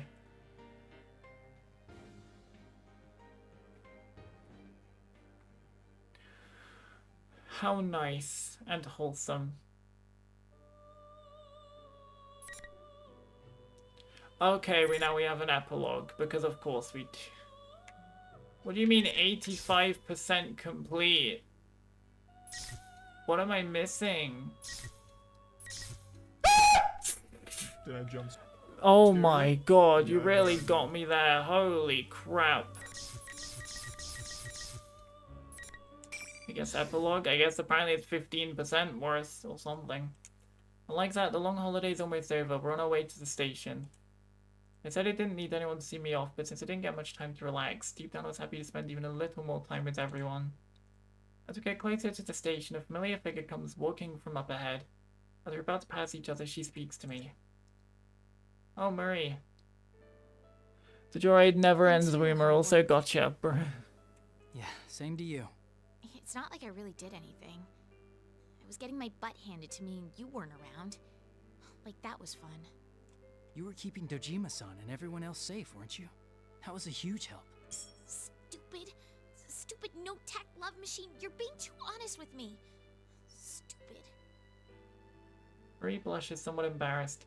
She was protecting this town from the worst of Kagutsuchi's effects. It must have been extremely hard on her. Hey, this town, do you like it? Huh? Yeah, I love it. Go home already. Get out of here and come back soon, jerk. Brett. That was an even bigger outburst than usual. I wanted to express my thanks to her more, but... well, seeing her in good spirits again relieves me. I'm sure she'll continue to watch over everyone in this town. Marie is such a tsundere. Very much so. As I watch her run off, I hurry and catch up to my friends who've gone on ahead. When we reach the platform, Dojima-san, who was already here, hands me my belongings. Thanks for bringing my things all the way here. Don't worry about it. Man, you seem pretty busy. So, if you're headed back, does that mean things are settled? Yeah. There's a hint of reproach in Dojima-san's eyes. A detective's intuition is an impressive thing. I can tell he still trusts me since he's stopping short of grilling me for details. I just wish he'd stop with that drill-like stare. Yes. Take some more time off the next time you come. She seemed pretty lonely. Nanako looks away sadly as Dojima-san pushes her forward. She's pouting a little. Nanako, I really feel bad that I couldn't spend more time with her. Oh, Yukun, it's almost time. Well then, time to disband the investigation team for real this time. I feel a little down when you actually come out and say it like that. Yes, but disbanding means that the case has been solved. We should take pride in that, at least. Investigation team? Oh, crap! Chie's dog went missing, so... Huh? Really? If you had told me, I would have rushed to help in a jiffy. Oh, you stupid. Why are you falling for that? Just stay quiet. That's not fair. I wanted to help too. I'm sorry, Nanako. I'll be back in the summer. Really? Whoa, for reals? You're gonna stay the whole summer, right? Oh. Yay! That's more than a month. We can do anything then. Let's see, the summer festival? Going swimming in the ocean? Ooh, and the fireworks show. Somehow we've gone sidetracked to the subject of me staying here for my whole summer vacation. I actually hadn't decided myself how long I'll be here then. In spite of myself, I glanced towards Dojima-san. We wouldn't mind at all. Nanako would love to have you around. The train will be arriving shortly. Please step behind the white lines for your safety. Big bro! As I left my luggage, Nanako rushes over to hug me. She was pouting before, but it looks like her sadness has reached its limit. I don't want you to leave. I want to play with you too. Nanako. You really didn't get to spend much time with her. Nana-chan, I'll play with you. I know, Nanako-chan, come over to my place. We have a dog. No, I want Big Bro. Nanako, if you keep saying such selfish things, I'll tell you a scary story before bed. Oh no, spooky. Nanako freezes for a moment with a sudden jolt before reluctantly letting me go. Dojima-san, I'm not sure it's a very good way to keep her in line.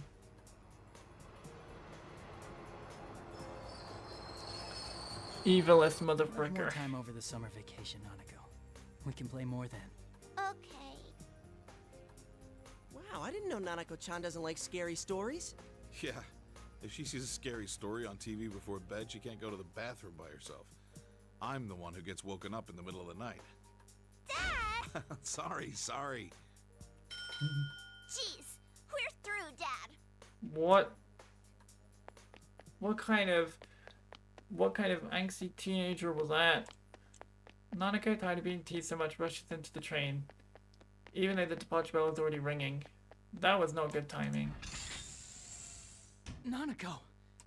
I chased after Nanako and rushed into the train just as the door closes behind me. Dojima-san and my friends are left behind on the platform with dumbfounded expressions. As the scenery begins to slowly move, they all start chasing after our train. Nanako looks back and forth between me and the others outside and seems a bit panicked. I grin and then look around inside the train for a seat where we can both sit down until the next station. Oh my god. Nanako's coming with you. They're coming with me. God.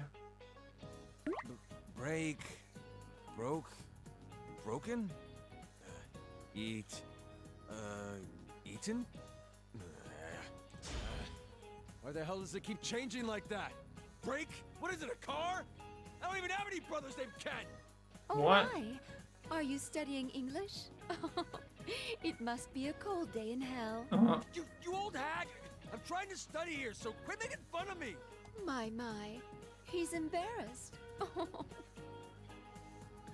Damn, my mom looks so happy. I ain't doing this because I want to. Ignore her and turn back to the study aid thing. Oh, that's right. There's something I wanted to ask you. Well, what is it? Quit bothering me. I just hurry up and ask already. Well, our dyes seem to be running out much faster lately. Do you know anything about that?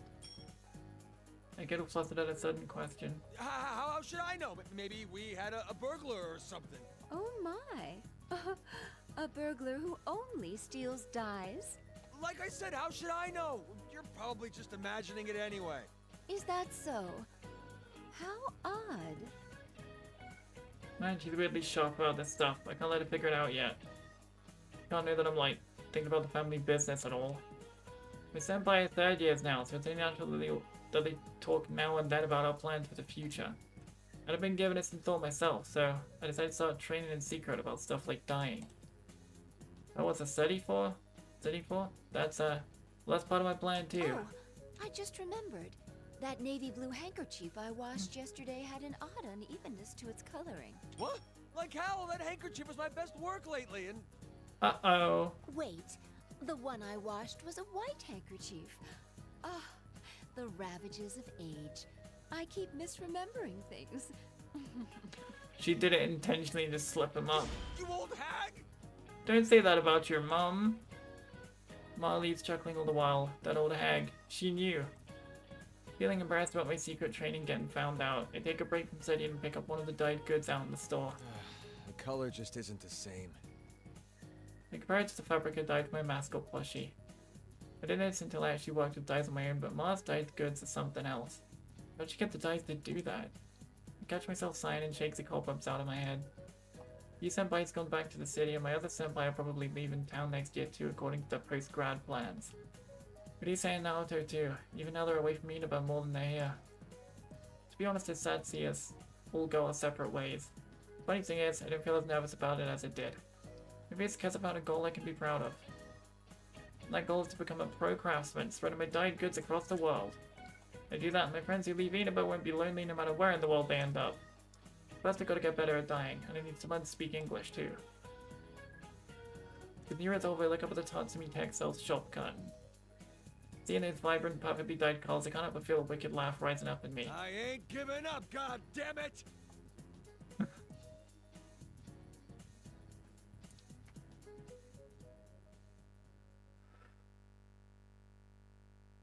Are we going through everyone? Okay then. Excuse me. But then picking up the empty plates from the parlor, which is as lively as usual, a guest beckons me over. Whoa, you're a high school girl and a manager? That's awesome. Hey, could you wash my back later? Sir, please don't joke like that. Well, I might consider it if you held a party here every day for the next year. Wait, what? Really? I'll take you up on that. 1 hour long epilogue, apparently. Thank you for your patronage. Of course, I must ask that you pay for everything up front. Huh? Well, I guess it's Sunday eggs at the parlor. Even people like him are important guests. It would be easy to lash out, but I started to learn lately there are other ways to deal with them. Yuki-chan, are you okay? Are you sure you're not pushing yourself too hard? Don't worry. I'll make sure to lean on you and the others if I'm ever feeling stressed. Please help me out if that happens. Really? You've gotten so dependable all of a sudden. I can't help but smile a little at waitress's delight. The reason I'm able to try my best like this isn't because of my strengths alone. It's more that I want to keep pushing myself further because I have people who depend on me. And I think it's because of that case that I'm thinking this way now. I've made my decision to take over the inn and everyone is cheering me on. To live up to their expectations, I need to train hard so I won't be a disgrace as the inn's manager. Even when it comes to cooking, I don't have to be as good as the chefs, I just need to be able to make some simple appetizers by myself. As I move to the corner of the kitchen I was borrowing, I check the contents of the pot. Oh boy. I think it's missing a bit of tartness. Maybe I should use yogurt. Huh? It burned? That's odd. I was sure this was how the chefs did it. Yuki-chan? I smell something burning. Are you okay? Mm-hmm. I'm okay. For now. You're improving as a manager, but I think your progress as a cook is still bumpy. I can't help but sigh at the waitress's gentle rejection as I stare at the burnt pot. Maybe I should get more people to help taste my food. Yeah, I'm not alone, so I'm sure my friends will be eager to help me out. Oh my god. Oh, time for like 4 more of these. Jeez, man. Huh. I'm gonna leave math for later. I gotta start with general ed questions first. I wave the white flag, the incomprehensible row of numbers, and open up a different book. Sheesh, this one's pretty thick What too. is this? Some kind of old manuscript? Oh. I'm in great shape, at least. How come there aren't any practical skills in the primary exam? I give up at the endlessness to formal sentences and plop onto my bed. The comfortable feeling of my pillow slowly lures me to sleep. So sleepy. It's no use. I know what I'm beat. The sample questions for the police employment exam are too tough. I bet Master would totally ace the written exams too. I mean, he'd make it to the top easy.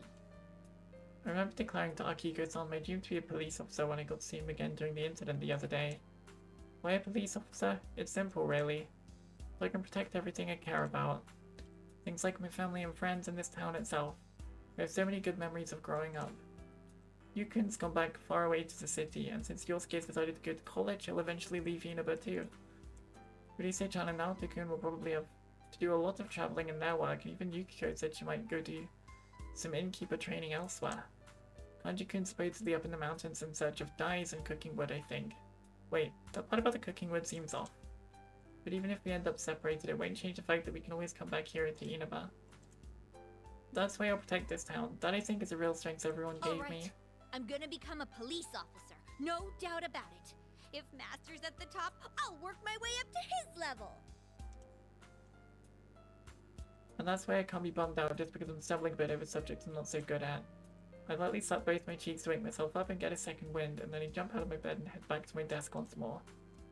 These sample questions are a tough enemy right now, but the stronger the enemy, the more a true fighter welcomes a challenge. Once I become a police officer, I'll bust up bad guys at crime scenes one after another. I need to be on the streets, not behind a TV. Ah! Oh jeez. Akiko-san, a government official with the police, will be my strict but kind boss. But I bet if the case comes up, our ace detective Naoto-kun will help us out in the investigation. Yu-kun and the others will be amazed at how I take care of business. It's kind of embarrassing to think about that though. I'm gonna do my best.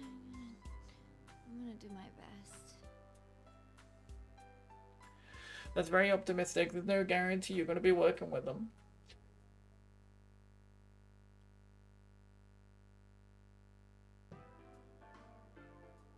Sometime after the Golden Week incident, I was in the drawing room of a certain dummy company in Okina City.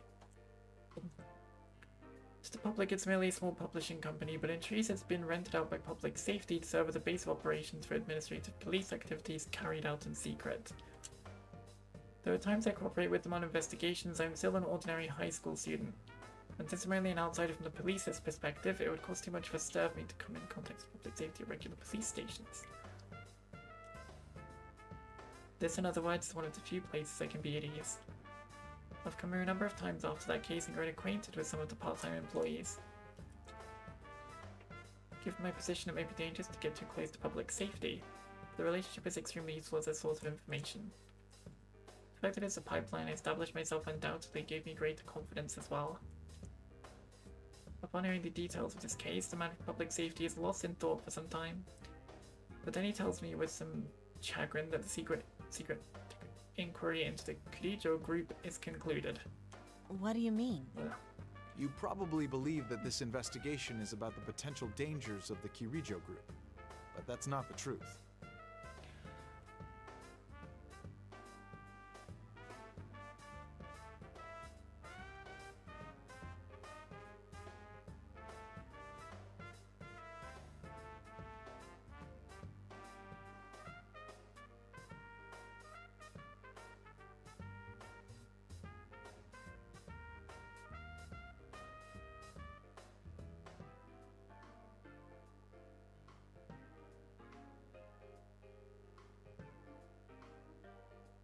Yeah, it is 7. Yeah. And we've gone through...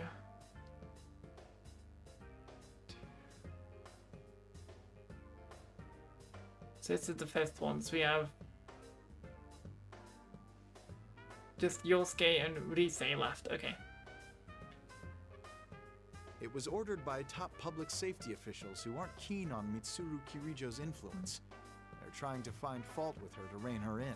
Then, were these top officials dissatisfied with my report? Oh, your report was detailed and accurate, but that was too fair for their liking. Are you asking me to report a distortion of the truth? Don't glare like that. The officials used Kirijo's disappearance this time to order an investigation on the Shadow Operative's facility. Yes, I know about that. I'd heard from my friends. But these investigation results aren't what those at the top hoped for. If this continues, they may abandon rational judgment in their desperation. In other words, you think they would begin to suspect me as taking sides with Kirijo? Yes, but that's not what we hope to see happen. In all honesty, enabling their power struggle has no upside for our organization at all. Then what? We are very satisfied with your work. That's why it would be less than ideal if you lost favor with the top officials and became unhireable. I understand. Though they're all part of public safety, you're saying the top officials and the on-site investigators have different views. That's the nature of the beast. Jeez. You have my permission to continue visiting this place from now on. So, I ask that you play along this once. Permission to continue? So, you leave a thread for me to follow while telling me not to get too involved. A bit self-serving, wouldn't you say? A harsh assessment. Both the inner truth and the outer veneer matter in society. That's how it is. I was only joking. I thank you for your generous consideration. Okay. I give a bow and leave the room. When I step outside the building, I see a clear blue sky spreading overhead. I take a seat on a bench that catches my eye. The afternoon sunlight, just now beginning to heat up, shines down on me. It's been a while since I've had times that there's nothing pressing to occupy me. This case forced me to think about several things. First, shadow-related incidents are not limited to the Midnight Channel. Second, the Shadow Operatives, the only organization that can counter those threats, are in a politically unstable position. Finally, there may be more powerful remnants of Ergo research Lake Shore somewhere. This bears further investigation. Since I am both a detective and a Persona user, there should be truths that only I can unearth from my unique position. The scope of this investigation will be vast, and I may no longer be able to remain in Inaba. But no matter what kind of physical distance I put between myself and the friends I made here, our hearts will never be apart. Having made my resolution, all I must do is make the first move in my investigation. It seems I'm about to be very busy.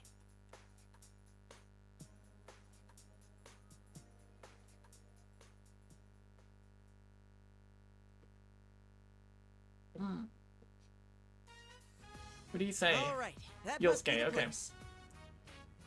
A few days after the incident during Golden Week, after coming to Okina City, I find what I'm looking for and start walking towards it. What am I looking for, you ask? The sign for a cram school. See, I've decided to go on to college after graduating from high school. I know I'm off to kind of a late start, but that's my fault for ignoring my guidance counseling results. Thanks to this case, I feel like I'm finally prepared to face my future. It's like I finally made a breakthrough. A breakthrough? When I was chatting with you or reflecting on the case, it gave me this puzzled expression when I started talking about this stuff. I told him vaguely about how we could muster up an interest in the future since we'd all be going our separate ways, because I'm having so much fun with my friends here and now. I came off a little unfocused because I tried to cram in everything I wanted to say at once, including how this isn't because I'm unhappy with the way things are. I kept wondering if there was any way I could spend my time with everyone forever and ever. Mm-hmm. But I realized that that's just running from reality. Everything in this world changes and that's what makes it interesting.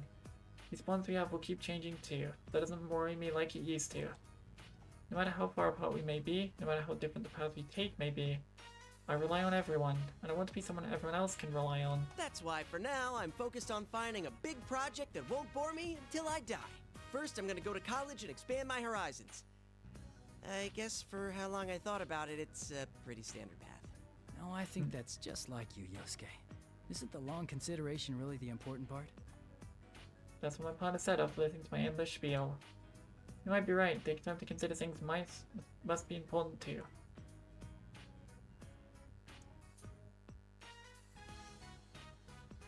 Since after picking up the application for the cram school and coming back home to Inaba, I'm not taking drastic measures at Yomanaido bookstore.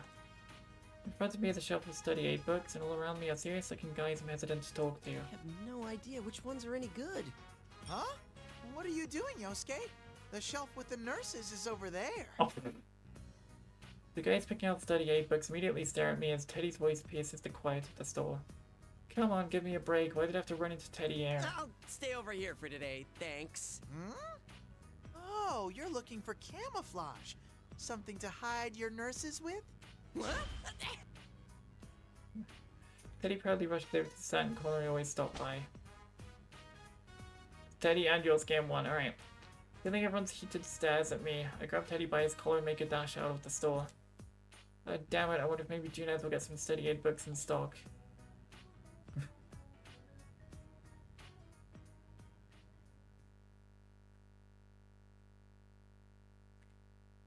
Last one.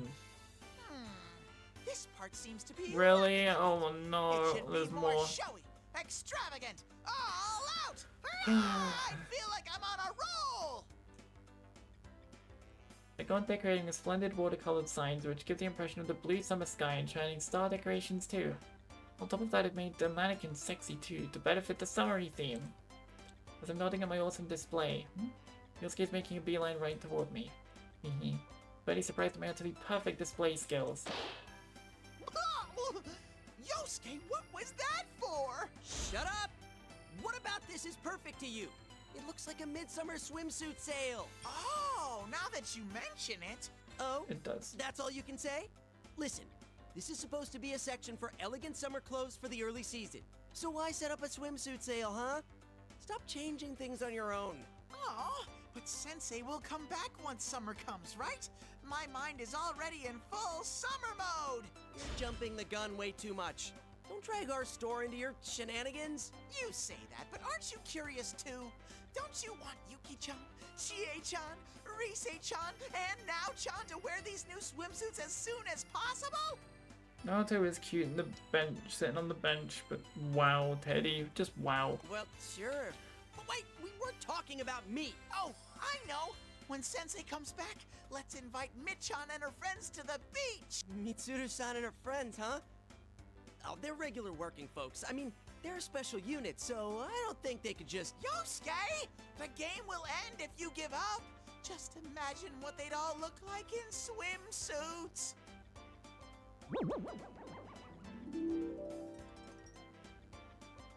My god. Of course there will be Chie-chan and Yuki-chan, Nao-chan and Rise-chan, and on top of that the beauties of the Shadow Operatives, led by the glamorous Mi-chan in a grand gathering. Even I can't help but get excited at the thought. Bruh.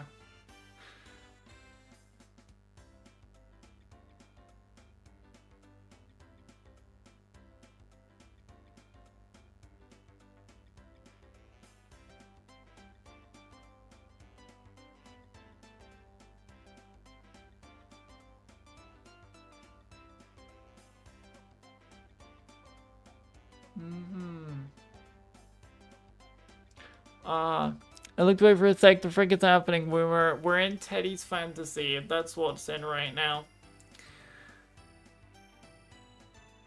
To be fair, it looks like all kind of stuff that they would wear, according to their personalities and stuffs. But really, Teddy, bruh, that look on Yosuke's face means I bet he's gonna get a nosebleed soon. Yosuke sure is easy to read. That's you, you stupid bear. Look, that doesn't change the fact that it's way too early for this. Hurry up and get the display how it's supposed to be. No! I will staunchly protect my paradise! Paradise? Your weird paradise has no place in our store! If you don't hurry and fix this, I'm docking your pay! This is tyranny! Utter totalitarianism! Totalitarianism? Jeez.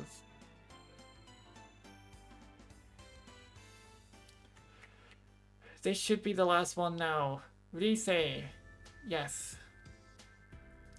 Well then, let's start from Act 3. Ready? Go! Look, a white bird. Could it be the same one we saw together last summer? Who cares about birds right now?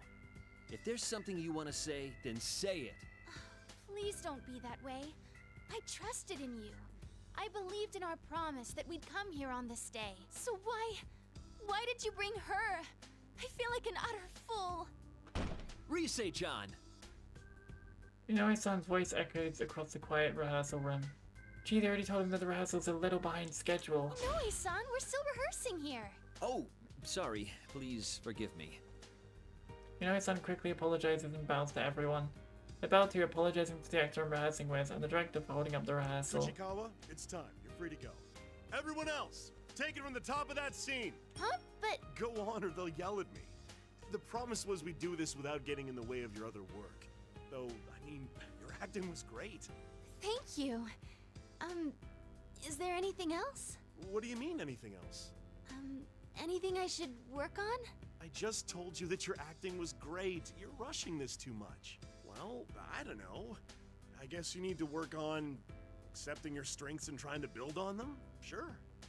Oh. Accept my strengths? That's right. Hey, I take back what I said. Everyone take a 30-minute breather. What?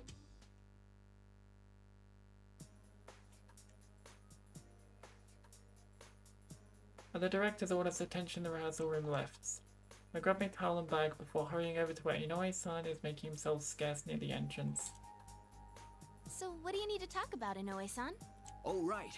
The response to your TV appearance the other day was amazing. We keep getting tons of calls with more work for you. And that's why we'd really like to set up an actual schedule and put a huge media blitz behind your comeback. No, I told you that's not what I want. I'm not even close to my peak performance yet. Huh? But they're all really good deals, you know? Nope. Don't you remember how we talked this over with the agency? I want to put my schoolwork first right now. Oh, can you bring the car to the front? My persona grew a lot during Golden Week.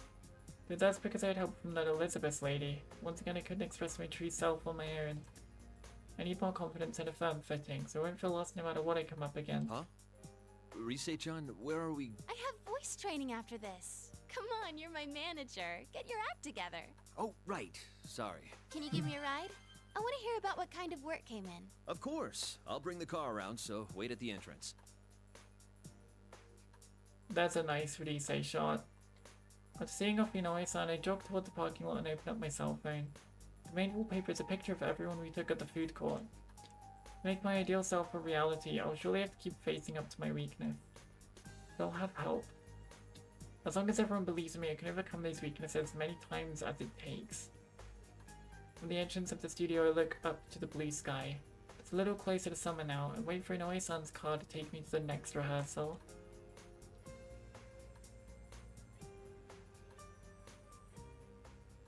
The end.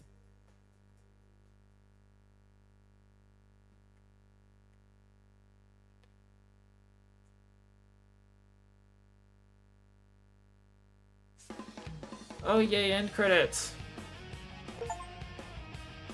P1 climax is over. Completed the story from the P4 perspective.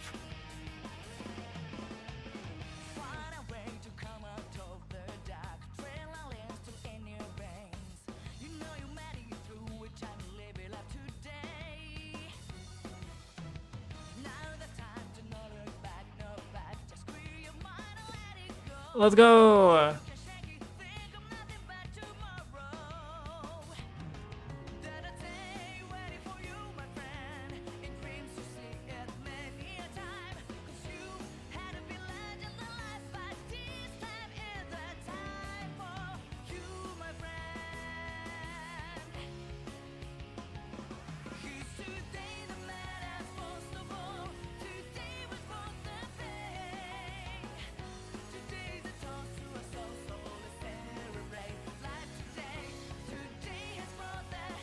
Let's go!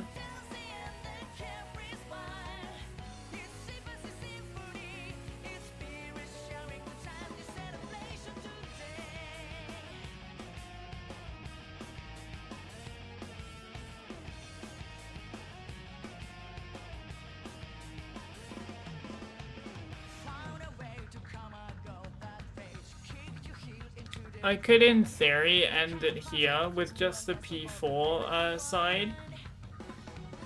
But I do want to go through P3 and the Adachi side as well. So, of this game, we have about 9 hours left. To 9.5.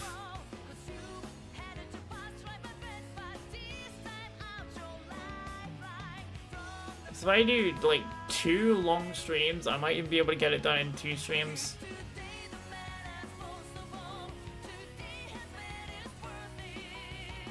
So 2 to 3 streams left, yeah, pretty much.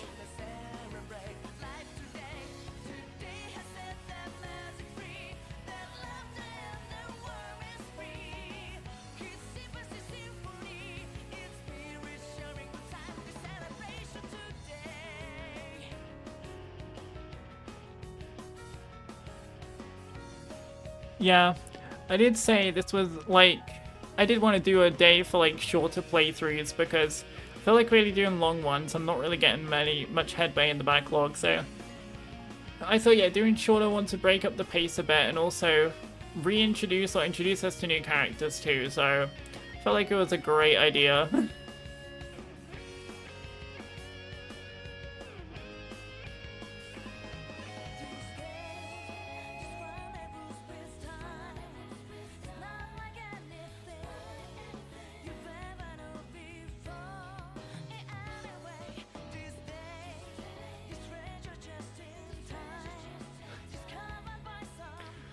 So yeah, we have 2 to 3 weeks left of this. It depends how long the streams are.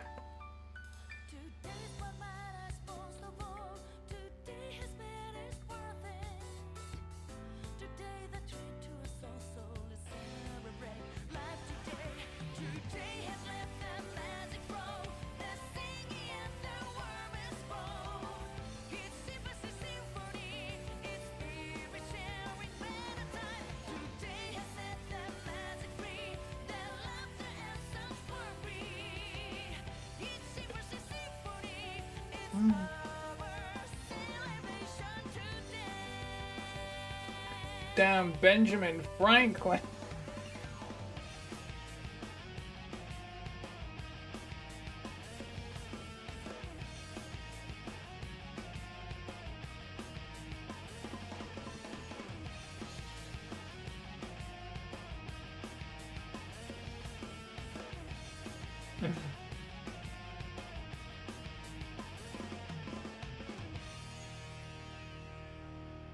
Damn, it's the end and...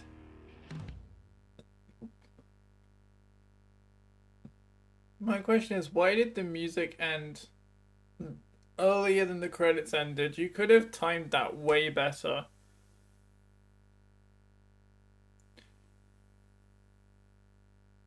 There's that tiny bit of extra credits.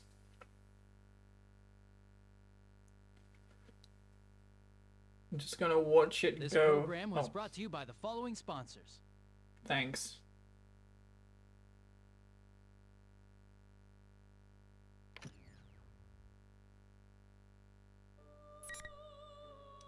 Epilogue, 94%. Episode P3 is now available in story mode. Episode Adachi is now available in story mode. It says 94% complete. I don't know what that 6% is, but I am done with the P4 side. I want to see how much splitting the P3 one is.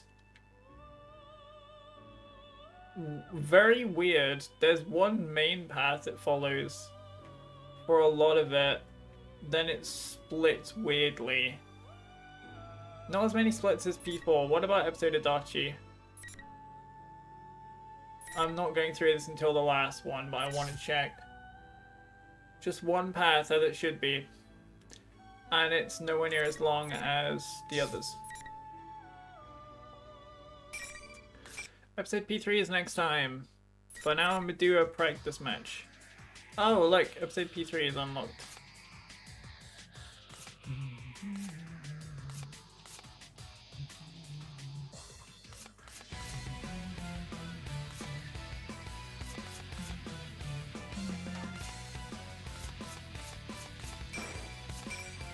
I think on the final stream. Welcome to the Velvet Room. On the final stream, we're gonna do one round of the arcade mode as well. Reality, mind, and matter. Now then, why don't you introduce yourself? Okay, Eagle. Once we're done with episode Adachi as well, we're gonna do a round of arcade mode, just one, and then that's that. Probably with you, Narukami, most likely, or Adachi actually. It doesn't really matter, to be fair. It doesn't really matter. I might use Adachi. Maybe, I don't know. How many people anyway are there in P3? 1, 2, I guess technically 3, but it's more P4. 3, 4, 5, 6. There's less in the P3 cast of things, but Labris is probably going to be included there, so It will equal 7 anyway. Unless you count Elizabeth, but I don't know. I want to use Minazuki. Well. Picture in your head your own appearance as well as your alter ego, your persona. Very well. Alright, it's gonna be my like little send-off thing. I always do like one fight at the end. I did it last stream of this, and I'm gonna do it now as well. To end off, I do like one final fight. The return of Wuma Gaming, I don't know. You can't evade this. Come on. Are you ready to die? Round 1.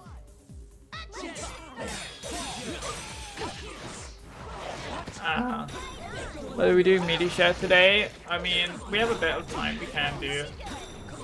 I won't go for very long with the media share. We haven't done it in a little bit, so yeah. Uh-oh. Ow. Ah.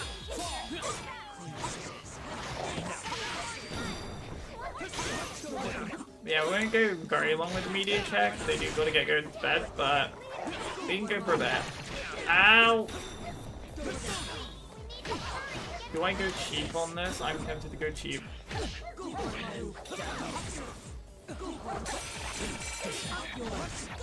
Oh my god. Oh my god. I can't go cheap, bro.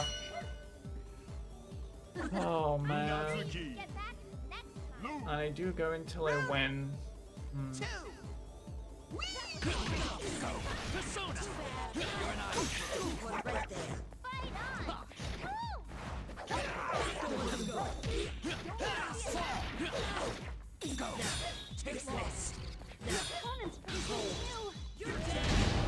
What? Oh damn, teleportation, ow.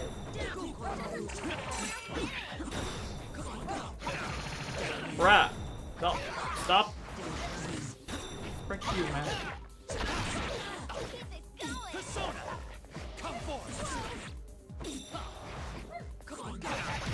Bruh, that's not cool. You're an ice.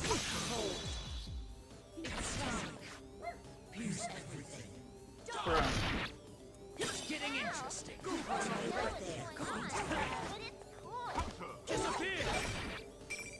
It is? Yeah, it is.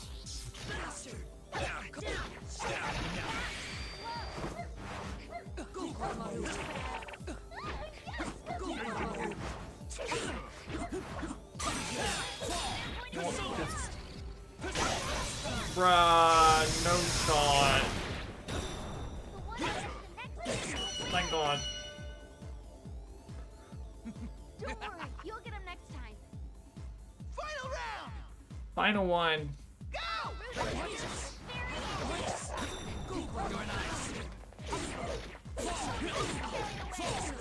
Taste this. Pull yourself together.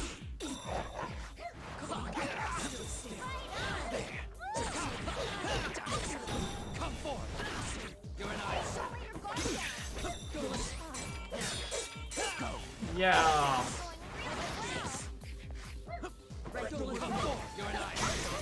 Ow. Ow.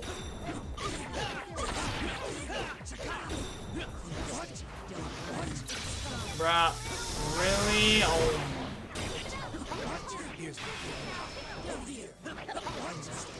What? Huh. Okay then. How about it? Have you learned your place? Minazuki.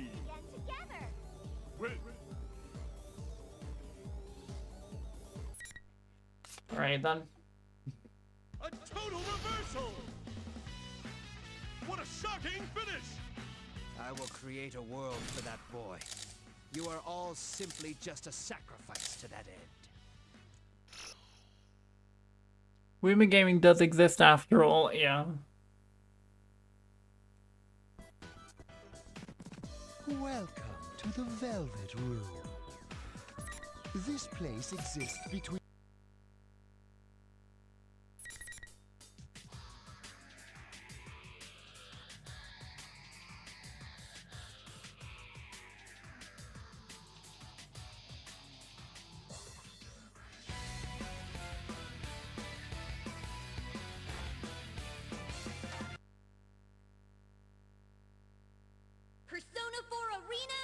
Ultimax.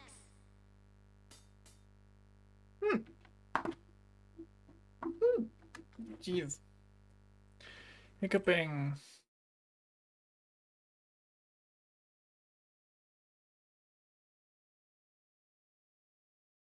Oh, so... Alright.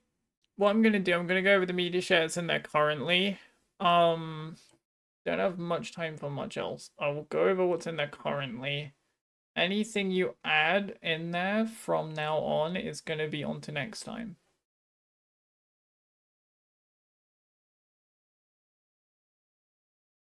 So watch until the Marvel Rivals thing. If you have any more, then we'll watch next time. Yeah.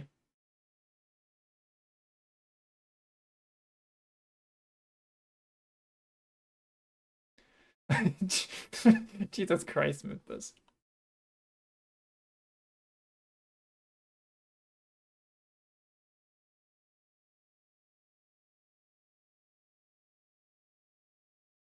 I ran out of material anyway, that's fair.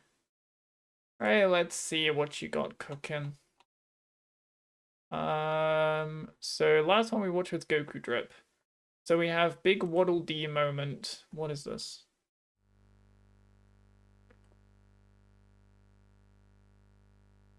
D! No! Ow, my ears. On that D. What? What? Wait, no! I thought what I meant! Oh my god.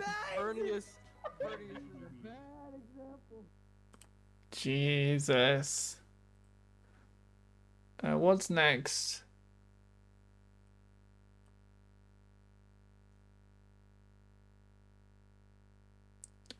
Video.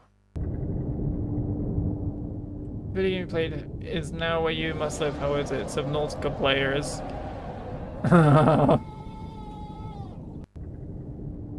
Amazing. No ads. Oh no.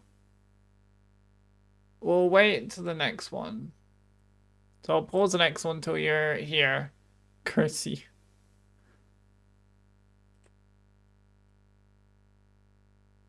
Blinky gets hit with a truck.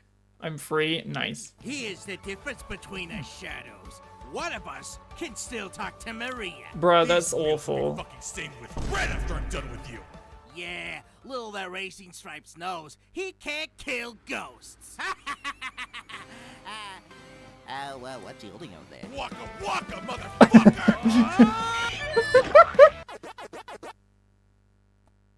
That was great.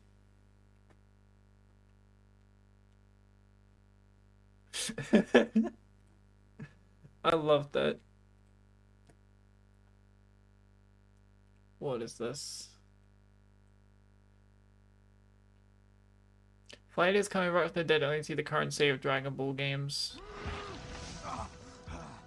When there's no more room in hell, Vegeta shall walk thee. What the hell? What the hell?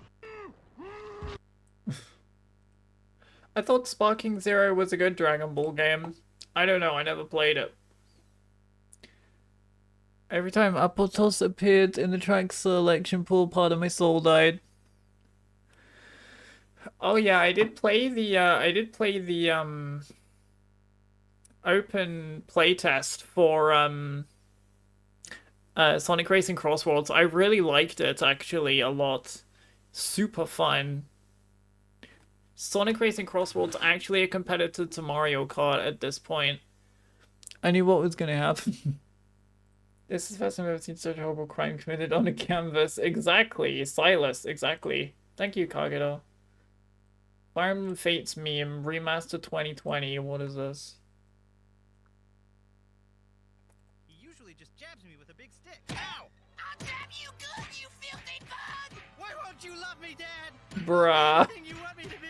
I want you to be dead! Damn.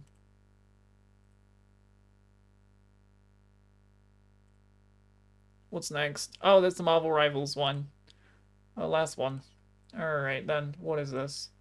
Team Up Trouble. 33 seconds, alright.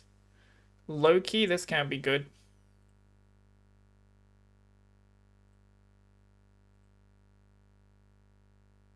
What do you call this in English? A casket. A coffin. What about this? It's same thing. A ghoul. A ghost. I guess kind of same thing still. What about this? A cadaver. A skeleton. Again, he's not wrong. And this? The cranium. Like, he's right there. He's right there. A skull. It's the same thing. It's the same thing. What about this? It's a mansion. A manor. A haunted house. Same thing, man. And this? The cemetery. A graveyard. It's the same thing. What do you mean? He's right. He's right, though. He's not wrong. What about this? Arachnid. A spider. I'm starting to freak out. I'm freaking out. It's the same thing. It's the same thing. It means exactly the same thing.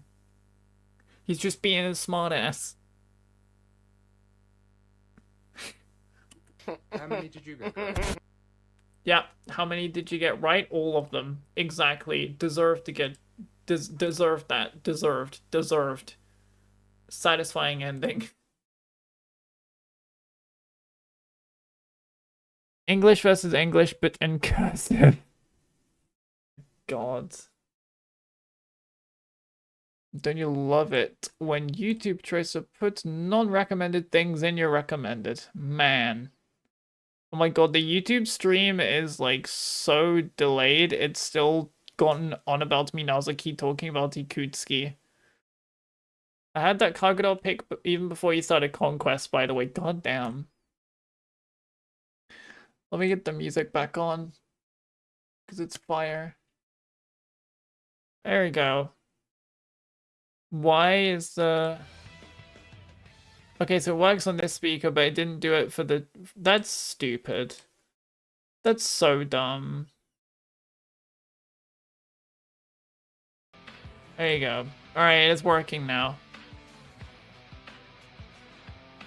A prophecy, a sign. God. Jeez.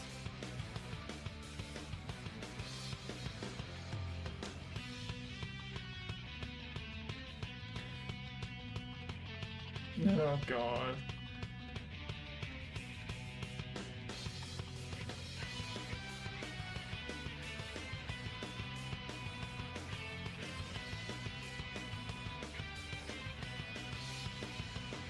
And all of us were none the wiser. Speaking of, oh god. Anyway, you know he shall return someday. I know. He said as much in Borin. He said as much at the end of Borin, so...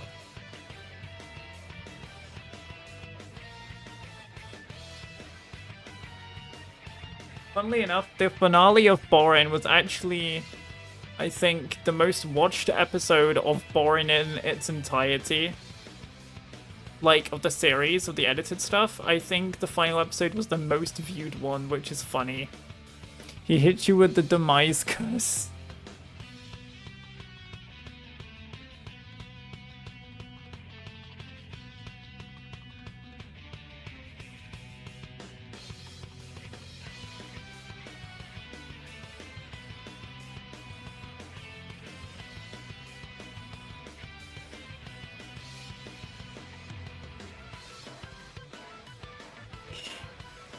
Jeez. Yeah, next week we start the P3 side. And hopefully get about halfway through or something. Get a really long way through, pretty much. And then the stream after, I plan to just go straight to the end. Like, even through Adachi's thing.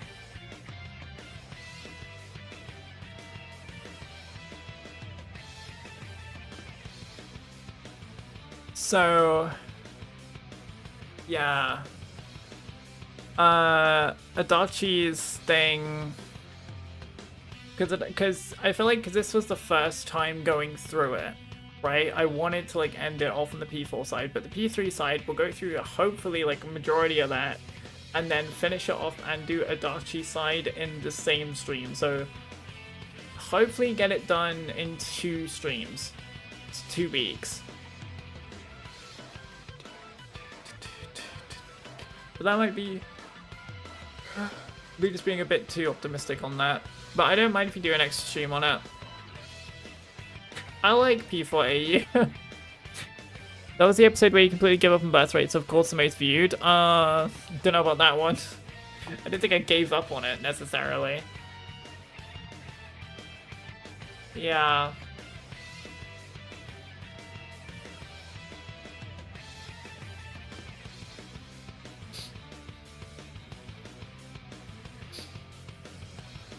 Yeah.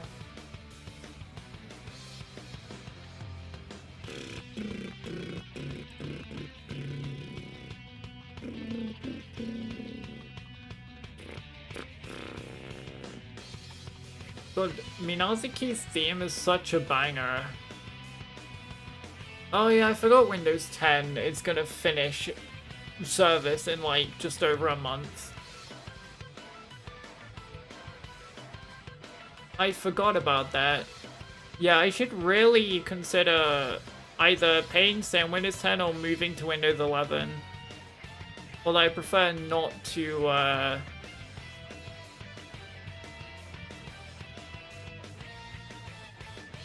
I prefer not to pay money for extra, like, to just pay money for extra time on Windows 10.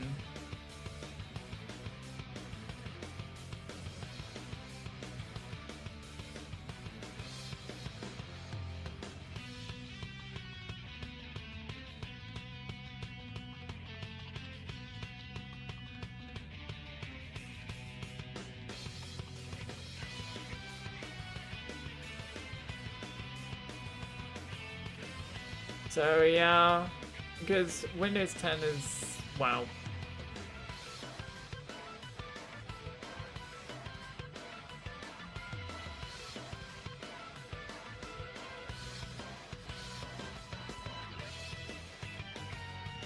Like, Windows 10 is just good. Windows 10 is the best. Well, the writers gave up. Someone gave up in that episode. Okay. That's what you meant. Speaking of new videos, I mean, I'm gonna be releasing a new video tomorrow because I finished editing one for tomorrow. So I'm gonna upload that. And yeah, I did plan it. I did plan for it to be this week, but if I don't manage this week, it'll be next week, to have another video done for the main channel as well, because there's another thing I wanted to do with it. But then in response to the Sparking Zero comment, it's less that it's bad and more like the devs abandoned the game. Oof. Very oof. Very, very big oof.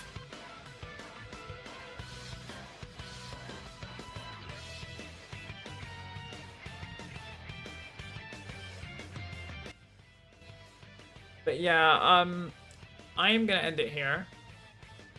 Since I am ending a little earlier, I'm gonna have a look for a raid target. If I don't find anything that I feel like is interesting, then I'll just finish as usual. I haven't raided in a long time. I actually can't remember the last time I raided somebody. Like, genuinely. But also, like, here, also like here, we all have very specific tastes. This game will feed generations of content creators. Oh, back when we were innocent, naive, and foolish. Foolish. I see.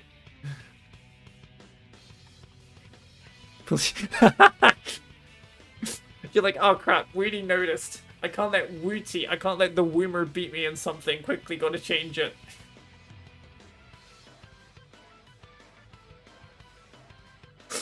You saw nothing.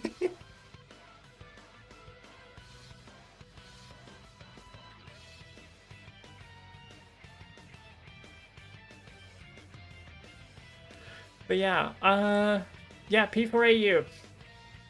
I am thinking about what to do after the absolute awfulness that is going to be DMC2, apparently. As Atlas has said, DMC2 is the worst game in the franchise. And, hilariously enough, the shortest.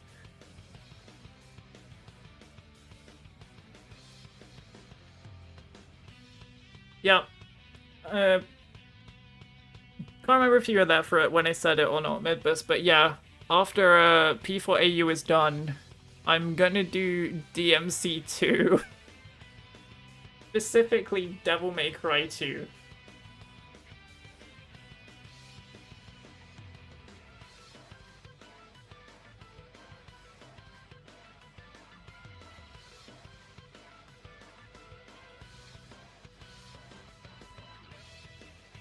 But yeah, that was pretty cool. Kino Kagutsuchi was something, that's for sure. It was more just spam one move. There you go, you win. Hey, you survived Fate so far. You can have that game, surely. Surely it's not worse than the Fates trilogy. I don't know.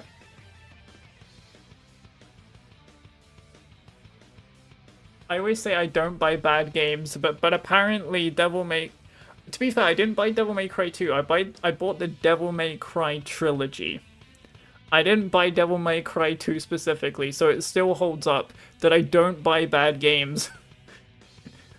I don't buy bad games. It's still true.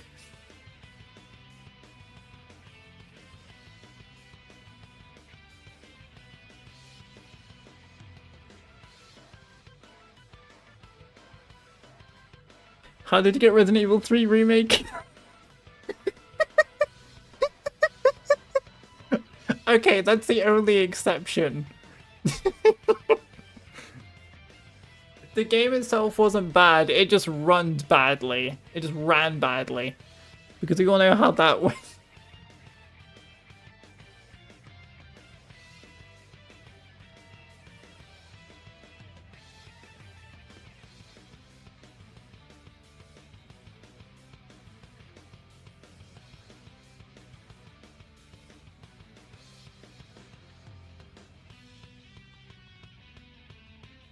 But yeah, I'm gonna finish up here. Thank you for joining. There's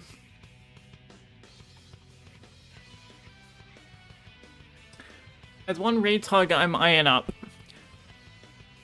I still haven't beaten that game, by the way, mostly because I don't have a place to install the PS4. Fair enough. Are you interested in watching... Which one is it? Are you interested in watching Luigi's Mansion 3? I have... What the hell is happening? What the hell was that? I have, none of the Luigi's Mansion games. If you're interested in watching Luigi's Mansion 3, I can perform a raid. But that's kind of all I got on the radar. The rumor is dying. Okay, now you want me to die. Okay.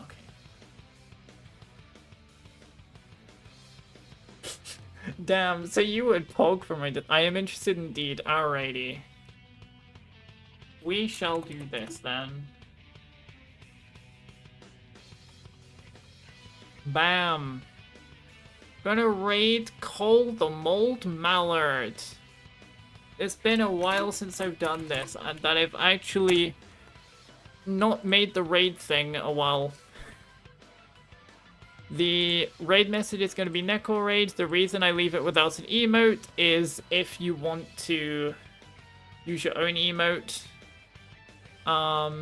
You can use the emote, one of the emotes from the tier 1 if you like, or the love emote, whatever you want to use. Feel free. I 100% second game and I'm halfway in the first game without the third game. Fair enough. But yeah. I will see you tomorrow for more 100 Line Last Defense Academy.